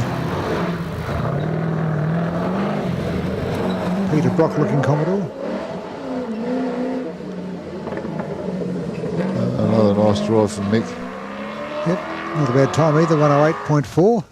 I mean, Mick can be quite the hoonigan when he wants to be, but when he wants to put in a fast time, boy oh boy, he's a man. Yep. He can really pull one out, and has done in the years gone by. I mean, conditions aren't right for a quick one today, but he's been down in the mid-50s. Not bringing his black beast out this weekend. Still having teething issues with that. It's been a bit of a challenge to get that one ironed out for the last couple of years, actually. So Oh well, he'll get there maybe eventually. next year. Yeah. Ken Trimnell Subaru is coming to the finish line now with a time of 109.95. Now I think we've got Heather Parker in the BMW Cooper S, have we? Yes, we do. Of course, this is a car that's being shared by Tony Wallace. So Tony's able to show how quick this car is, and I'm not sure where he is on the list at the moment.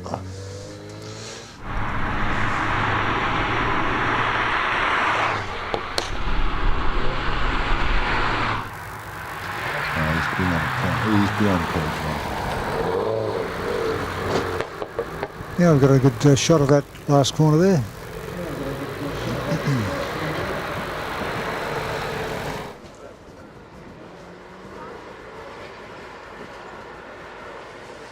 That's Gavin Moulder in the Datsun. I know why we haven't seen Tony Wallace in the car today. Heather's number 126.8, sorry. I know why we haven't seen Tony on the list, because he's not on the list. Well, he'll be having a run tomorrow. There you go. Saving up things for the dry days, hopefully. Oh, okay. Oh, and lo and behold, we do have two Vogel things here for the weekend.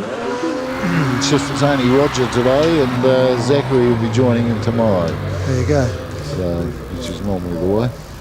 Okay, Gavin Molden is getting close to the finish in the Datsun.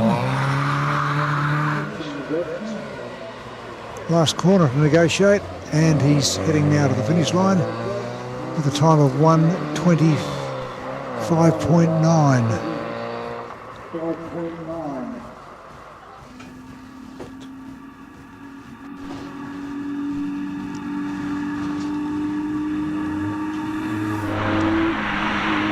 Heather Parker should be next on the track with the BMW. No, I think I'm wrong about that. No, that ain't a BMW.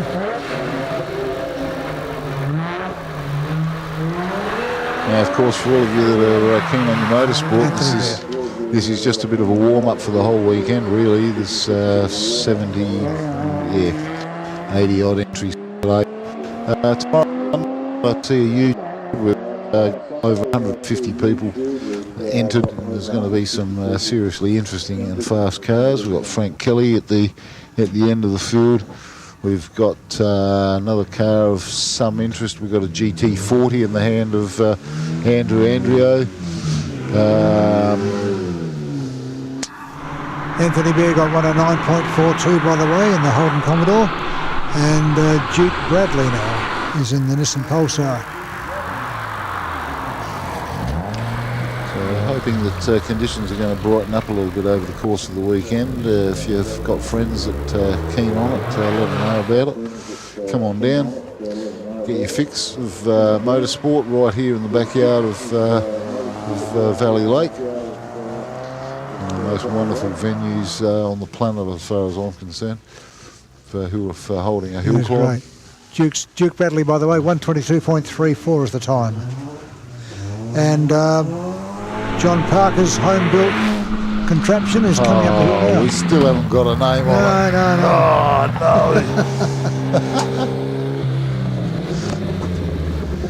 Oh, dear.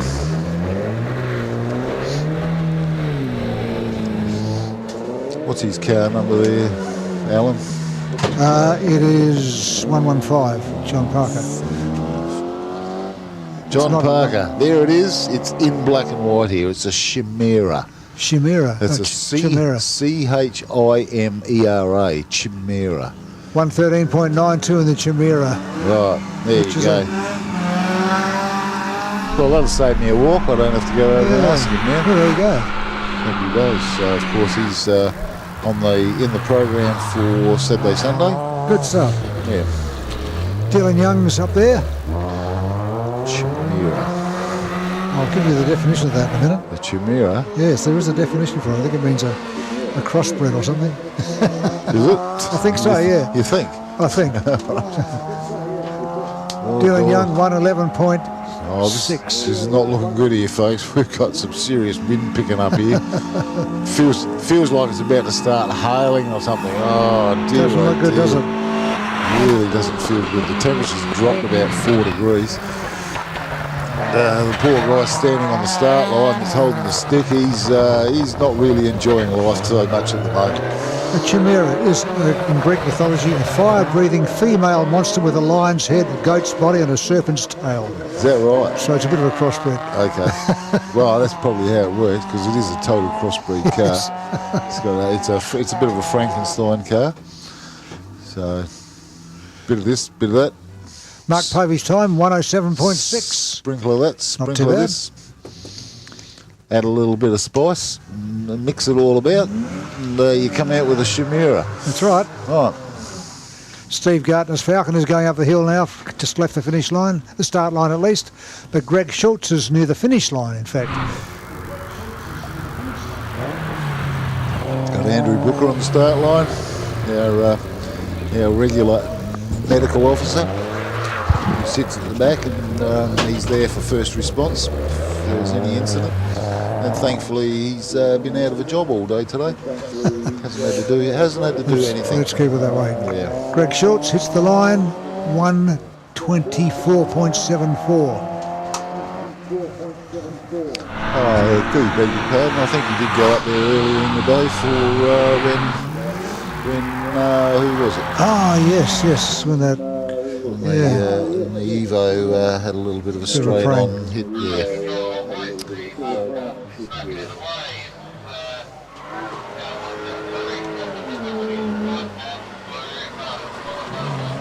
Right, that completes our 6th run, I think it is. Will there be a 7th? Oh, there you go. Are we going to find out. Are we going to see the GT40 over the weekend? Because he was actually listed to be competing today. Haven't seen it out, and that is an awesome sight.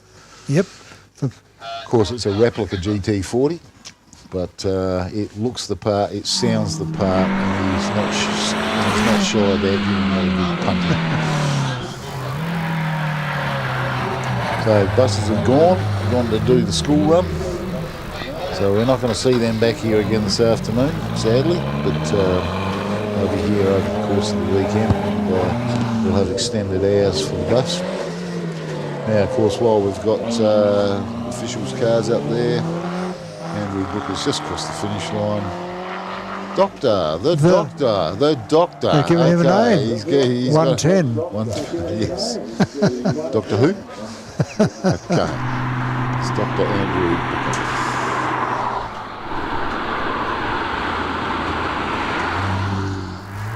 For over 120 years, Bosch Motorsport has fueled racing legends. Some things never change.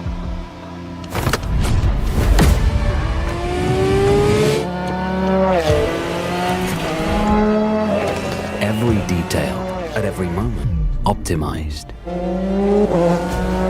When quality and performance is demanded, choose Bosch Motorsport fuel pumps.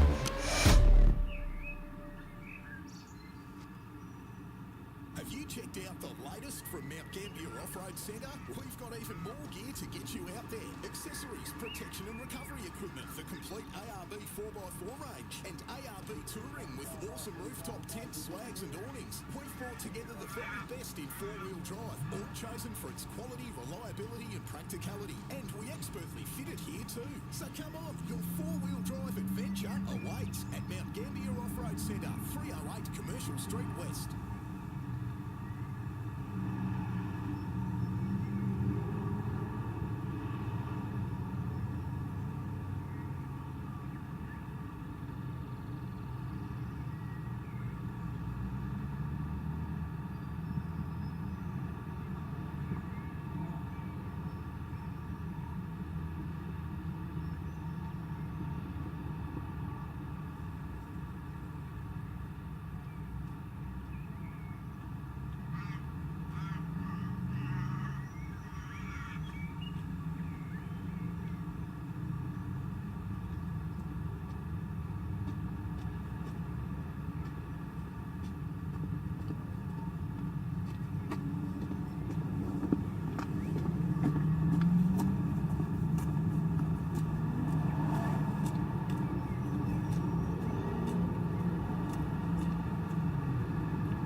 Happening. So thank you to MGS Towing, whose truck you'll see running up and down the hill on occasions, and we thank them for their support. Infrabuild for your steel supplies, they're an important part of this as well. Blue Lake Cranes, hopefully we don't need their services, but they're a strong supporter of the Legend of the Lakes event. And also Shannon's, of course, for insurance. If you've got a particular car that you really value, I'd really strongly suggest you go and see the folks over at Shannon's. They've got a tent here down at the bottom of the lakes area here, and they'd love to have a chat to you. SAH, we do thank them for their support, and also Top Spot Auto Dismantlers in Mount Gambier, a bit of a legendary business that's been around for a long time now, and a great place to go if you're looking for bits and pieces for your motor vehicle without paying too much money for them, and I can recommend their services.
Okay, and a big welcome again to the 2025 Trident Tyres Legends of the Lakes, coming to you from a rather miserable looking Valley Lake area this afternoon. I think we're in for one more run for the day. Given that it's 3 o'clock, we're going to get through the whole field another one time, and then I think they might be just pulling the pin on it after that. I've just received rankings after the 5th run, and no surprise to all, nothing's changed. Conditions just seem to be heading south at the moment. The wind's been picking up a little bit, temperature's been dropping. It's certainly not showing any sign of really drying out at all, so we'll struggle on for another run.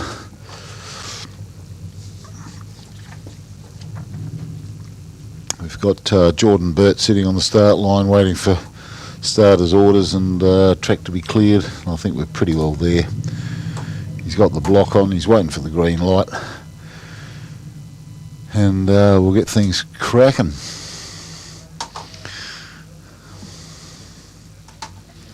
Yeah, so no change in times whatsoever for the last run.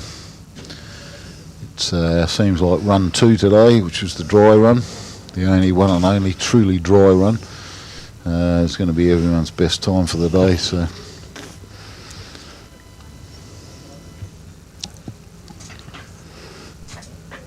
there you go. It's nice to be sitting in here in the box and staying a bit dry and warm.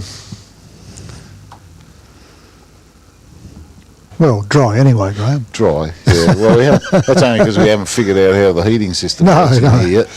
But you never know. We might work it out sometime. Maybe if you close the door, that'd help. Yeah, it might do. Then tomorrow we're going to have Michelle and Brendan Wagner here, and thanks to them we do have this accommodation. They of course are SA Hillclimb directors, so and they've been very kind to make this van available to us over the weekend. I'm not sure who towed it down here. I think that was the biggest issue, was bringing it down here from Adelaide.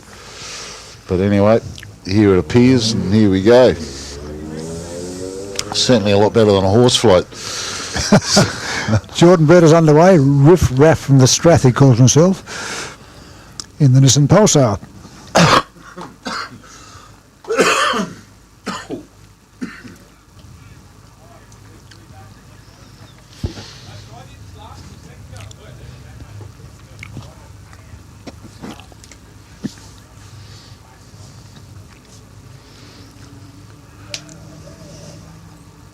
Now, of course, we've got plenty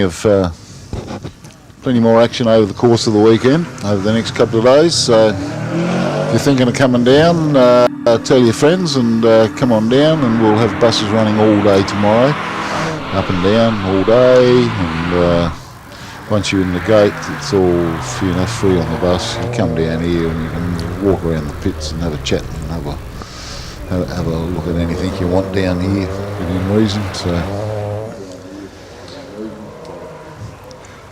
The Nissan Pulsar now approaching that finish line with Jordan at the wheel. And the time for Jordan Burt, 1:13.6.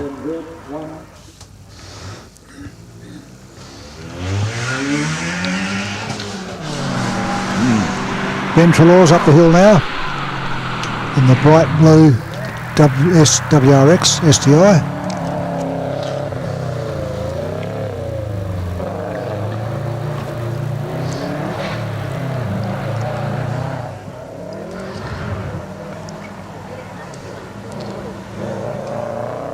And Ben's number as he hits that white line is 108.6.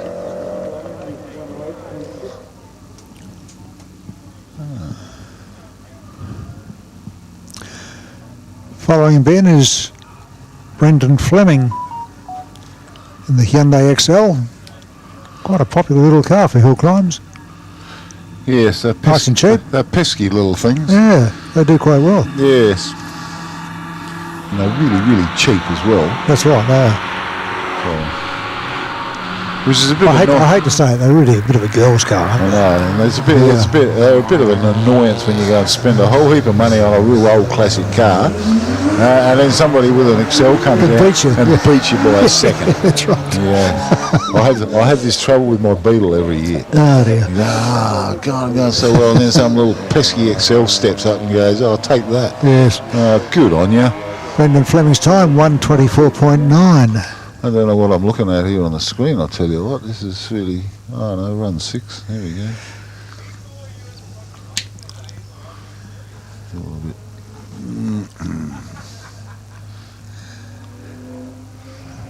Not understanding this. Timothy Adams is up near the top now in the Nissan Skyline. We've got Peter Rogers up there at the moment. Young Podge.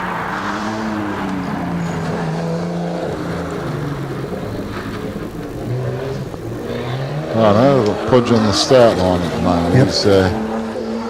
He's about to go, yeah. So Timothy Adams' time is going to be 1:09.76 with Andy Burt to follow.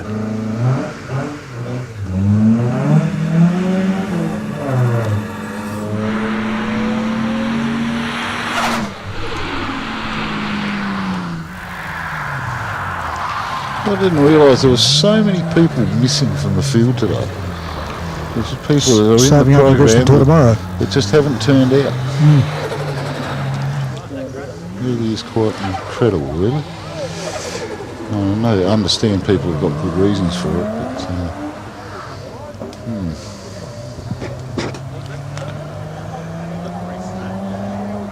but Andy Burt's Skyline. Getting close to the finish line now. 1:13.3 is his time.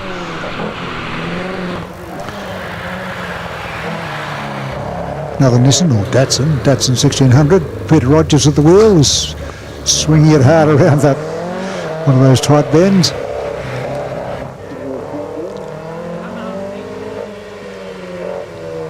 no, it's definitely a Dado. It's a Datsun. It's old enough to be called a Datsun. Datsun. Peter Rogers 1:11.68. And Richard Diprose in the Holden VS Ute. This Ute does some quite spectacular things up the top there, so keep an eye out for it when it gets there.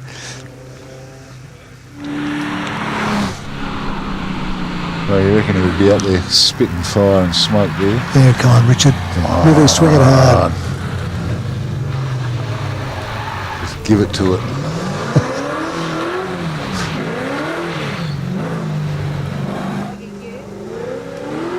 Who are we watching here from the drone? Is that Peter Rogers? Steve Goss, I think. You'd tell from up here. Yep. In the Clubman. Ah, of course it is, yes. Richard Diprose 1:15.4. So made it without any drama. Got there without needing to be pushed. Yeah, I've seen some of the old cars up Collingrove, you know, and you go, some of these old historic cars, and you go, and they're getting up towards the last couple of corners, and it gets pretty steep out there. You go, geez, I think you might need a bit of a push up there. I'm sure the spectators would help out if required. Yeah, if there were spectators that were game enough to walk that way, walk that up way far up. Steve Goss 1:19.56 is the time in the Clubman.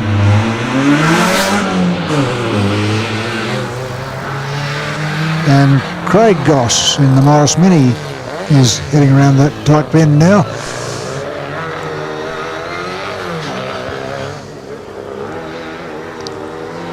Yeah, we're going to see the Falcon boys out here this time or not. Oh, it doesn't look like it. Doesn't look like it. Craig Goss 106.15.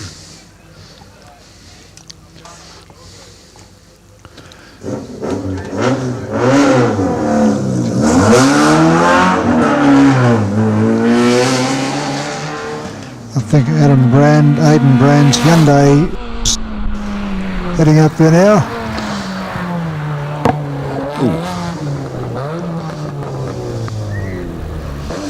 Well, I'm still seeing one of the Falcons down there, one of Neil Oakley's. I'm not quite seeing Rob Vanderkamp's. Okay. Yes, I am. That's the cover, and James Crinson's is there. So unlikely. all the GTs have parked it up for the evening and had the rest of the day off. Aiden Brand 107.1. Certainly don't.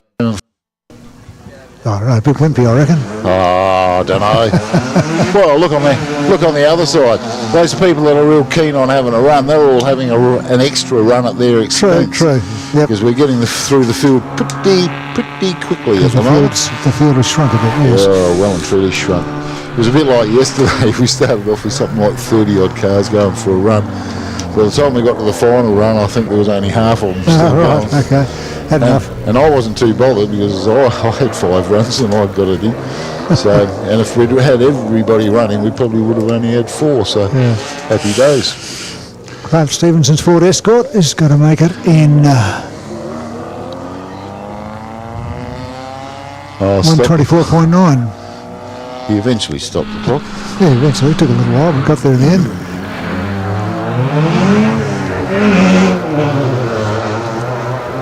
And I reckon Aiden Brand might be up there.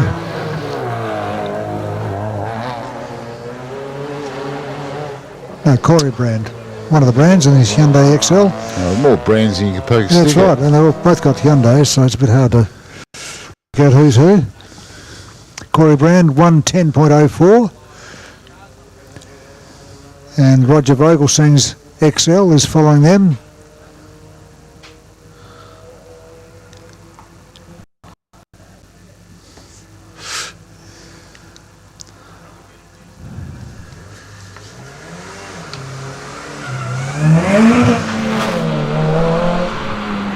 Here comes Roger to the top bit.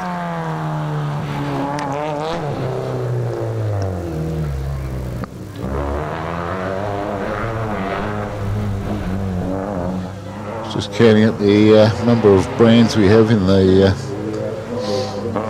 field today, and we've got 4 of them. Okay, that's not bad, is it? It seemed like there was more. 110.4 for Roger Vogelsang. And David Harris's WRX is getting close to the top there now.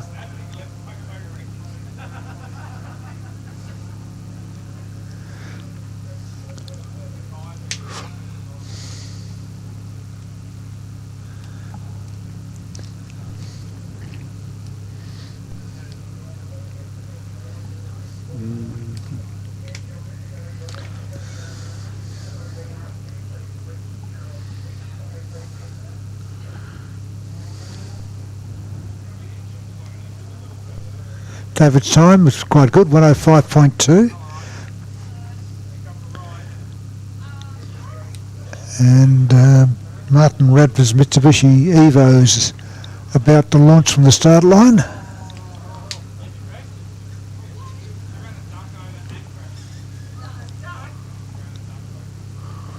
Oh, wind's starting to pick up again down here. Oh, it's not pretty.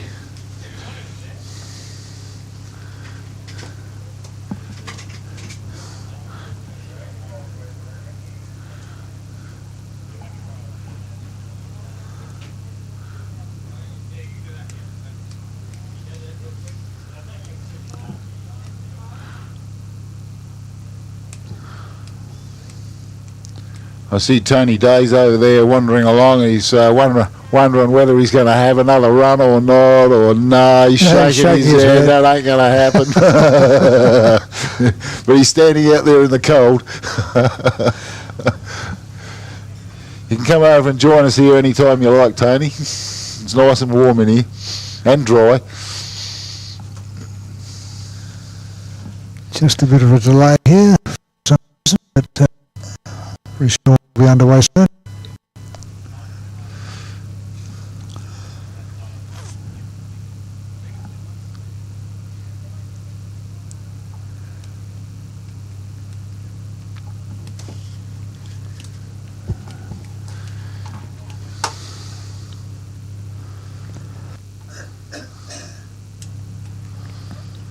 I see Leah's over there packing up her flags and pennons and everything, and ready to pack it in for the day. Don't blame her. She's been sitting out there in the cold for ages. She's Shannon's insurance pod. She'd love more people to come and talk to her. She loves talking to people. That's what she does. Does a great job of it. She's there with her little left-hand drive Mustang today, and living the dream. Not so much doing a car show this weekend because it gets a bit hard to handle. But there's a few of us that have popped their cars over there. I'd like to say I've got my Beetle over there supporting her. Okay, Martin Radford's away, so we're back into it again. He's driving the Mitsubishi Evo 7.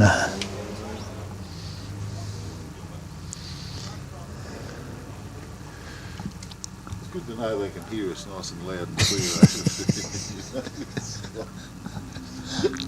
No worries.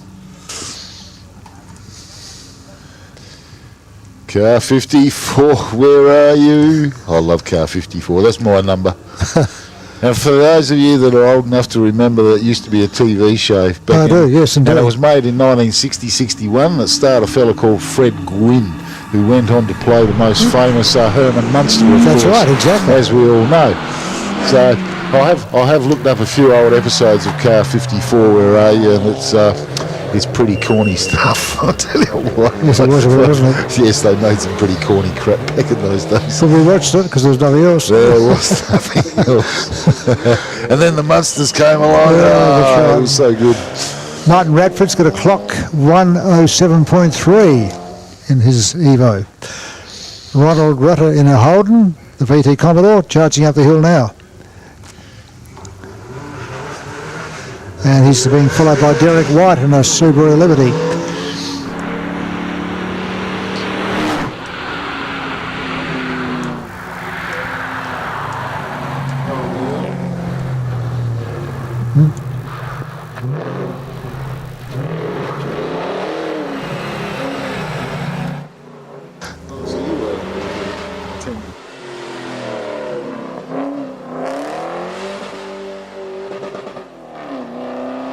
Okay, Ron's time in the Commodore, 107.23.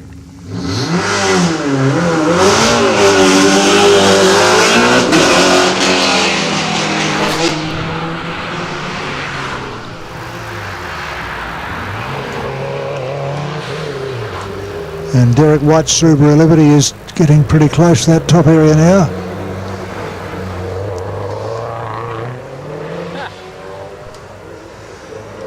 Which part's you getting close to? Well, he's the finish line, in fact, 103.5.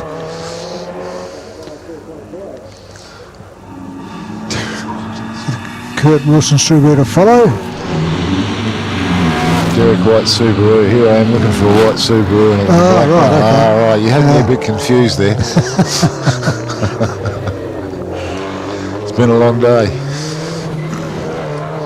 Well, the bright blue Subaru of Kurt Wilson is just about to hit the finish line, and he's going to get a very good time of 57.07. Yeah. Wow. That's a quick car, that one. Yeah. It's a very, very quick car. It's got a lot of good fruit in it. That is a good number. I think it's got a billet block in there as well from Crest CNC, and a lot of other go fast stuff under the bonnet. And it's working. He's been campaigning it for a few years. He hasn't quite cracked the nut and taken this event out outright, but he keeps coming back and trying again.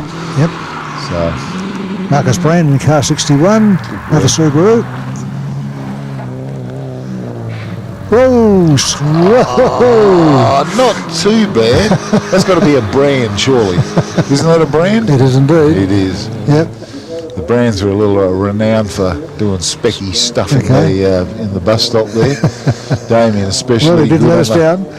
Damien especially good on the handbrake. 117.5 for Marcus. Good on him. I think Henry Sims' Toyota Celica will be up there now. There's a replay. Oh, look, that was a nice job. Was it? Yeah, he just didn't follow it through. He pitched it and landed it nicely. I thought the Celica might follow him. And then had a little hesitation getting the power back on. Yep. Otherwise, that was pretty well right up there. I mean, he's got a good coach. Who's that? Damien. Oh, okay. He's the best. Yeah. And I'm sure he's been giving the school and the boys on the How to do the use of the handbrake handbrake. Oh, heckin'. 111.26 there for Henry Sims and the Toyota Celica. Harrison Bliss in the Subaru WRX is heading up there now. Right. Now, are we going to see another run from our illustrious Frank Kelly today? Ooh, I'm not too sure. I'm going to keep a bit of an eye out here. No, not too sure. We've got the mighty Commodore in the hands of Kylie Howard. Yep. Just going to give it a last red hot crack for the day. Harrison Bliss 104.1 is okay.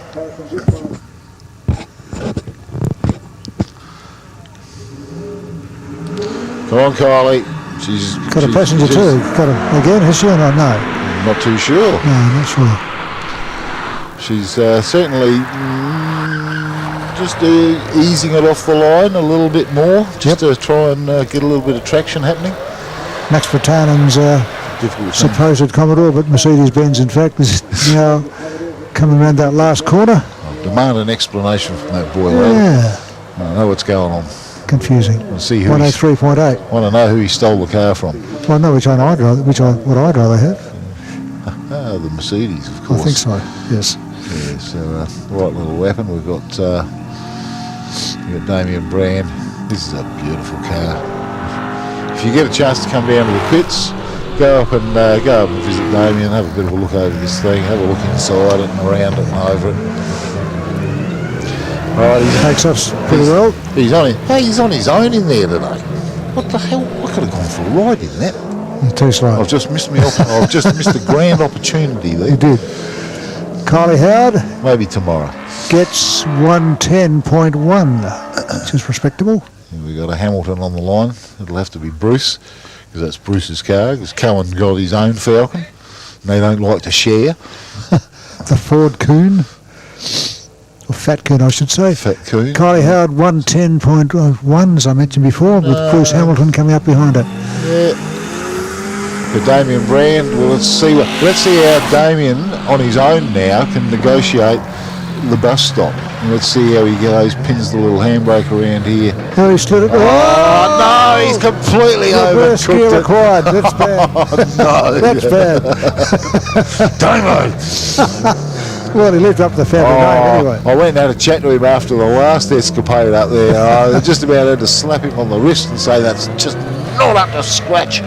I wonder if he's laughing or crying. Oh no, he'd be having a laugh. He's still coming to grips with this beast that he's built, and it is a beautiful piece of kit. And despite that, 118.3 is all right. Yeah, that's all right. He'll be happy. He didn't put it in the wall or anything, so happy days. But here we go. We're going to see an action replay of this. And he's given it just way too much. Yes. I think he got back on the power a little too early there. Yep. And it's carried him around too far. Bruce Hamilton's been doing a bit of swinging there too, but not as much as Damien. Because that's what Bruce does. 108.89. Oh dear. Fun and games at the end of the day. when nothing else matters, because no one's going to change. Nothing to lose. No one's changing their places here. Oh, got the course car. Oh, we got the course cars out. Looks like we're halfway through the final run for the day. So happy times. We'll get them back down here again. Before you know it, we'll be up and running again, and we'll whip through it. The size of the field, sadly, is diminishing somewhat. Well, it wasn't a bad number in that. No, they were right. That run. Yeah. We're still missing quite a few. Though. Yeah. Well, our Falcon boys have sat it out, and you can't blame people for sitting it out at this time of day because they know they're not going to get an improved time. They're still going to have plenty more runs over the course of the weekend because they'll be doing Saturday, Sunday, and they go, well, here I am, not going to bin it. We'll take it as it comes, and we'll park it up and relax and be back tomorrow morning. Yep. And hopefully the conditions are a little bit more favourable. Well, we can only hope. have a bit of a talk to Anthony Norris after this, because he was supposedly organising sunshine for us, but he insisted that it was only for Saturday and Sunday, so we'll see how that pans out. Oh, well, you've got someone to blame if it doesn't work out then. I've already started to blame him, don't worry about that. Got to have someone to blame. And he's a good sort of bloke to blame. He takes it just so well. That's good. He brings it on himself by the sounds of it. I think so, yes.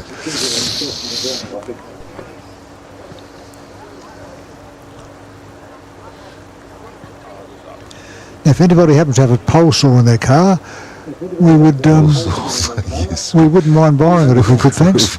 We have a bit of a branch we'd like to trim, just don't tell the city council about it. It's just the one between us and the big screen.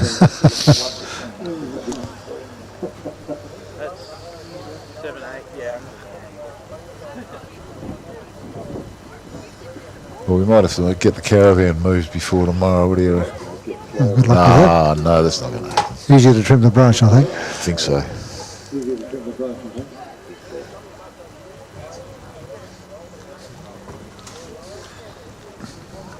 They put the screen in the wrong place as far as we're concerned. They put it behind the tree, and they've also put it behind Leah's Shannon's tent as well.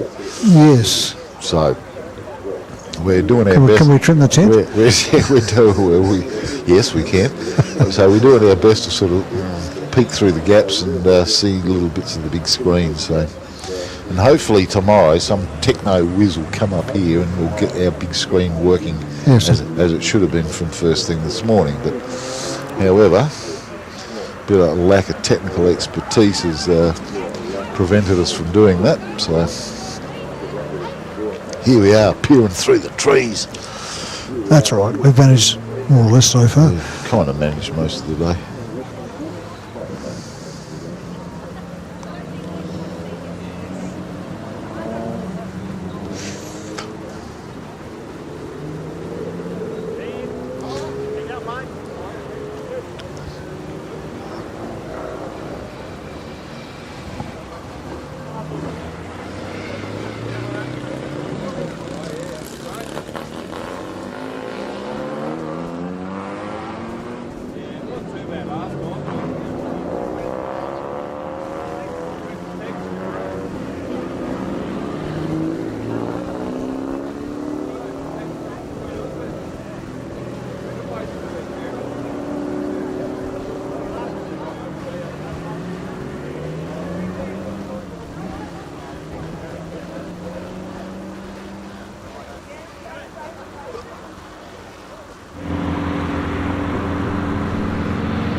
replicas from the start line. And of course, as you cross the beam, break the beam, the lights turn red straight away. A couple of years ago, we had one of our rather keen competitors, and he's ripped off the start line, right? And as soon as he's taken off, the light went red, and he stopped. Stopped. And he stopped. Oh, no! I have to go for another go. They pulled him back and restarted. Oh, fair enough. No, well, they didn't penalise him for it, but yeah, it was as funny as. We've got Oliver Taylor sitting on the start line at the moment in the mighty RS3. Oh, what a machine. Love this car. Makes a beautiful sound. Oh, the mighty 5-cylinder. It's got a note of its own. Beautiful. You can understand why people came out in droves to watch these S1s back in the 70s and 80s. It's just there's something else. Okay, Stuart Bates now must be near the top there. In fact, I think he's finished. And we have Kirk Owers following him in the Ford Focus RS. Kirk's number is very good, 1 minute and 1/100th of a second. That's a pretty fair effort considering. Absolutely. Well, we're starting to see a bit of dry bitumen down here. It's drying out a little bit, yeah. There's very little of it, but there are little bits and pieces. The rain's let off for the last half, 3/4 or more, and we've got a bit of a breeze blowing, so things are drying off quickly. It's certainly not going to be happening in time for another better run today, though. It's not going to dry off that quickly. Oliver Taylor's Audi is getting close to the finish line. In fact, 58.71 is excellent. Gee, you couldn't complain about that in these conditions. No, not at all. Of course, Oliver's still sitting in second place outright.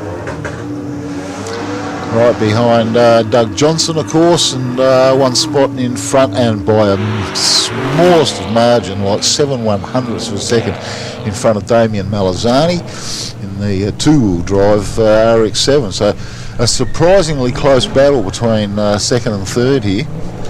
So really quite phenomenal. James Crinchen's up the top in the Commodore. Coming to that final turn now. And 111.0 for James Crinson.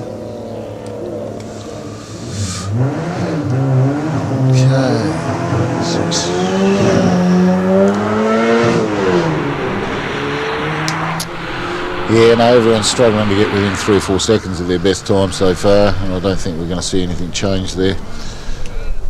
We're going to see some quick guys coming through in the second half of this package, and given that we're probably about maybe 15 minutes to wrapping it up for the day, finding a dry, warm spot. And, Wade Simpson in the Ford Focus, 113.46. And Danny Moore's going up with another Ford, a Ford Mark II Escort. Followed by Dave Rudham in another Ford Escort. The smoky one. That's the smoky one. Yeah. They're going to have to do something about it soon. They've already been warned. Yes. Danny Moore close to the finish line now. Danny's time 1:11.18. Yeah, I think sort of at the end of the season, which we're getting pretty close to here, we're going to be seeing the Rudham crew pulling that motor out of there and probably putting something. Putting some new rings in it, if nothing else. They need they need a nice fresh motor in with a bit more horsepower, a bit more get up and go. Okay. And probably a better suspension setup, somewhat lower for bitumen work, because really it's a dirt car. The way the suspension sits, it's a dirt car, and all they want to do is play on bitumen with it. So Dave Rudham is getting close to that finish line now in his Escort. Got a run of Escorts here at the moment. Still smoking its way to the finish smoking line. away. Yeah. 112.94 for Dave. Okay.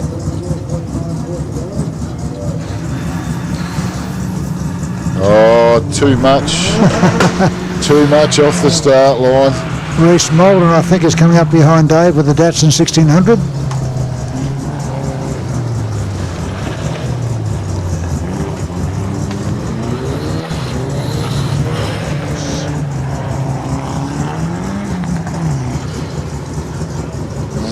the Datsun heading for the finish line now with a time of 1:08.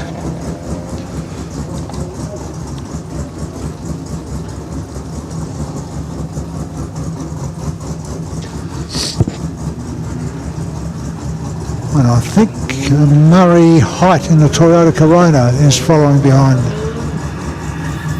Yeah, it's nothing too much resembling a Toyota Corona under the bonnet, I don't think. I'll tell you what, that's got some serious get up and go. Here we go, come on Murray. Show us your motor car skills. Oh, that was ordinary. Ordinary.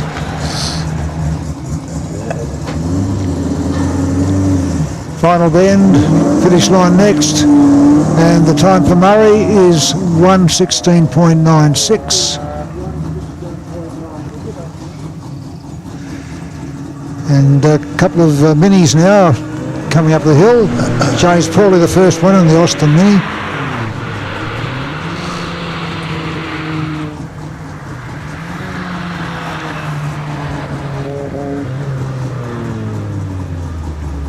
Sadly, we're not going to see Peter Locke's Mini out here this weekend. Mr. Opposite Lock himself, he's hobbling around with a leg in plaster at the moment. That's a pretty poor excuse, I think. Yeah, it was. Yeah. I thought, geez, you can still get in there and drive the car, surely. Yeah. I mean, his eyes are working. Oh, hang on, he had cataracts done recently. Oh, dear. So. James Pauly, 1:15.2 is the time in the first of the minis. And Steve Pauly to follow in the Cooper S. Yeah, we've got Sean Stingers in the Cooper S, but he's chasing these two up the hill. Indeed. Now we've got Mick, how's Mick going?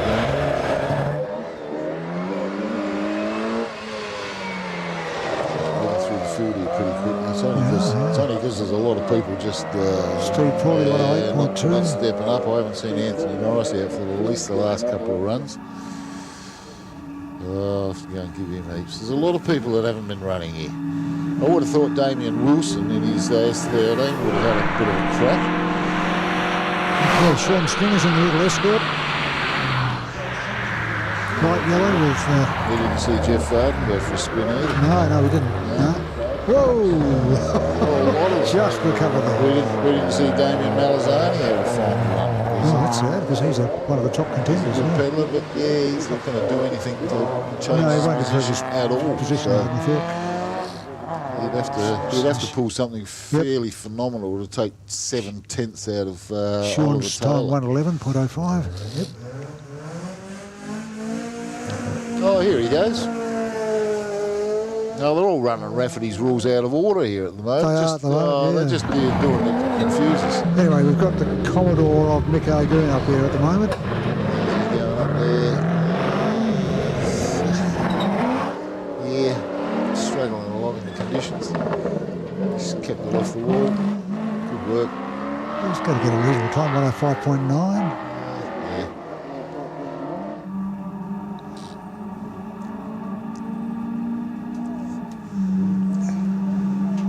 I think Damien Wilson's Nissan is next, I think.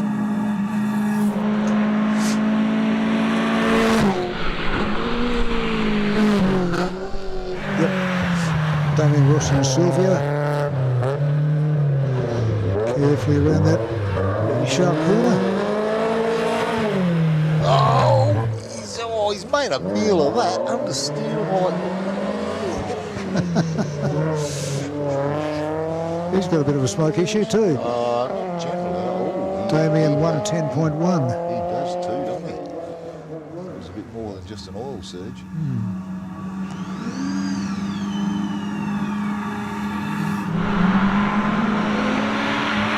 That supercharger whale. Matthew Evans in the Commodore leaving the finish start line. Who have we got here? Sean Stingers, I think. No.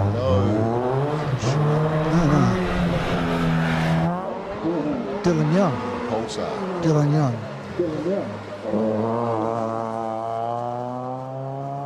Pulsar gets 1:10.86. Now we've got the senior Sims, Jason Sims. He's sharing this car with his young fella today. Matthew Evans Commodore is getting near the top of the hill now.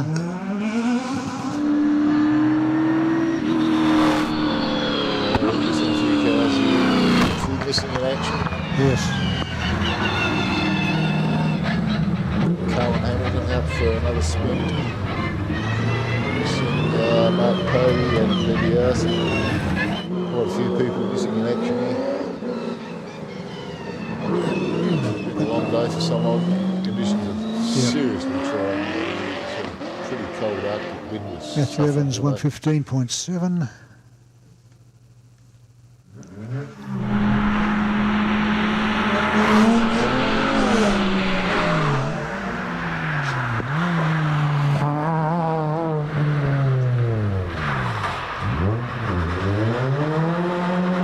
Sims slightly around that chicane. Ooh, bit of a rubber there.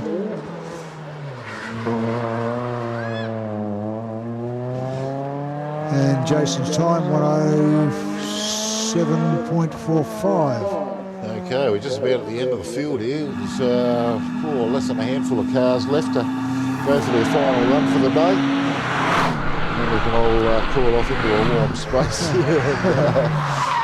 Cohen Hamilton is in the Ford Fat Coon up there. Make him slide a bit. He didn't quite follow that through as smoothly as he would have liked, but pretty fair effort. Yeah, not too bad. And Cohen's time on the Fat Coon, 103.7. It's all well and good to be able to pull a good handbrake, but if you balk it in the middle and don't follow it through smoothly, you lose a lot of time. He could have done better, and he knows it. Yep, and it's definitely an art, there's no doubt about that. Ken Trimnell's Subaru Impreza, just about to hit that difficult corner. Of course, the four-wheel drive helps a bit. Not necessarily. Ah. Yes. We're talking a little bit of a motor car manoeuvre here, or not a little bit about motor car. That four-wheel drives have been always notorious for understeering in motor cars. They're a very hard thing to get to turn hard, and they tend to push a lot. So, of course, Damien Brand with a bit of fiddling and a bit of he's managed to master it in the four-wheel drive, and a few people have really mastered the handbrake in four-wheel drive. But, takes a bit of doing, though. It takes a bit of doing. 108.5 for Ken Trimble, by the way, in the Subaru. Okay, we just got at the end of the... Heather Parker in the Cooper S. She's the last of the official entries, and then we're looking at... Gavin Knowles Datson's there. He's there. Yep. We've got Anthony Bear on the start line now. He's going to have a little crack. I can't see whether he's got a passenger on board or not. He's been doing quite a few joyrides today. Heather's number across that white line is going to be 127.7. Well, obviously Mark Povey's not having another run today. He's still strolling around in the sunshine, getting a bit of a suntan. Good luck. I think Gavin Walden in the bright orange Datsun, 1600.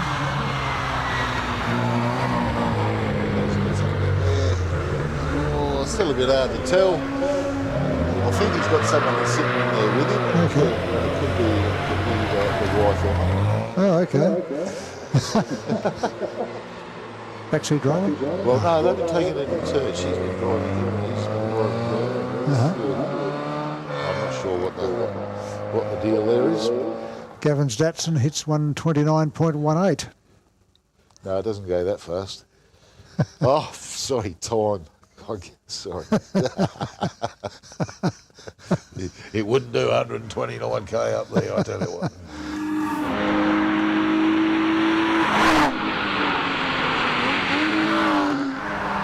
So, Anthony Bear and Commodore. Now, I've got to tell you a little story about this guy. I think it was last year, and Anthony was doing a bit of a demo run, and he's belted through turn 1 here. And without breaking anything, he turned one of the taps on the water barriers there. Well done. Okay, he just turned it on. He didn't break it, snap it, crack it, nothing. And it just turned on. And of course it was a dry day, and now we got water running across the track. I was standing about 3/4 of the way up there, and I saw it all happen and unfold, and I sort of, I better let someone know here. We got water on the track. So they sent someone straight up there. Why do you send him back again to turn it off the same way? No, well, he was already up the top, see? So we had someone from the start line was up there to see what was going on, expecting to see damage and all of that. They just went up there and they had a bit of a look, and they just turned the tap off. Beautifully done. Oh, how good was that? That was unbelievable. You wouldn't repeat that again. Nah, you couldn't do that if you tried. Dick Bradley in the Nissan Pulsar is going to get 117.9. Now we have a Chimera. Chimera, that's right. Yeah. With a ch or a sh. There was another definition for a Chimera, by the way. It's beside the one I gave you, yeah. I'll see what I can find it for you, yeah.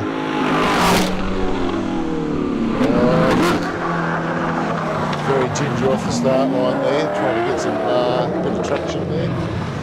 So the Chimera is not just in Greek mythology a fire-breathing female monster with a lion's head, a goat's body and a serpent's tail. It could also be a thing which is hoped for but is illusory or impossible to achieve. So which definition do we go for? I think we go the latter. It didn't turn out to be a Formula One car. Put it that way. No. Just a little Alpha, is it? No, it's a Fiat. Fiat. Oh, same thing. Well, yeah, probably. It's a little Fiat, what, X19, isn't it? Is that what it is? It's not on the program, that's the problem. No.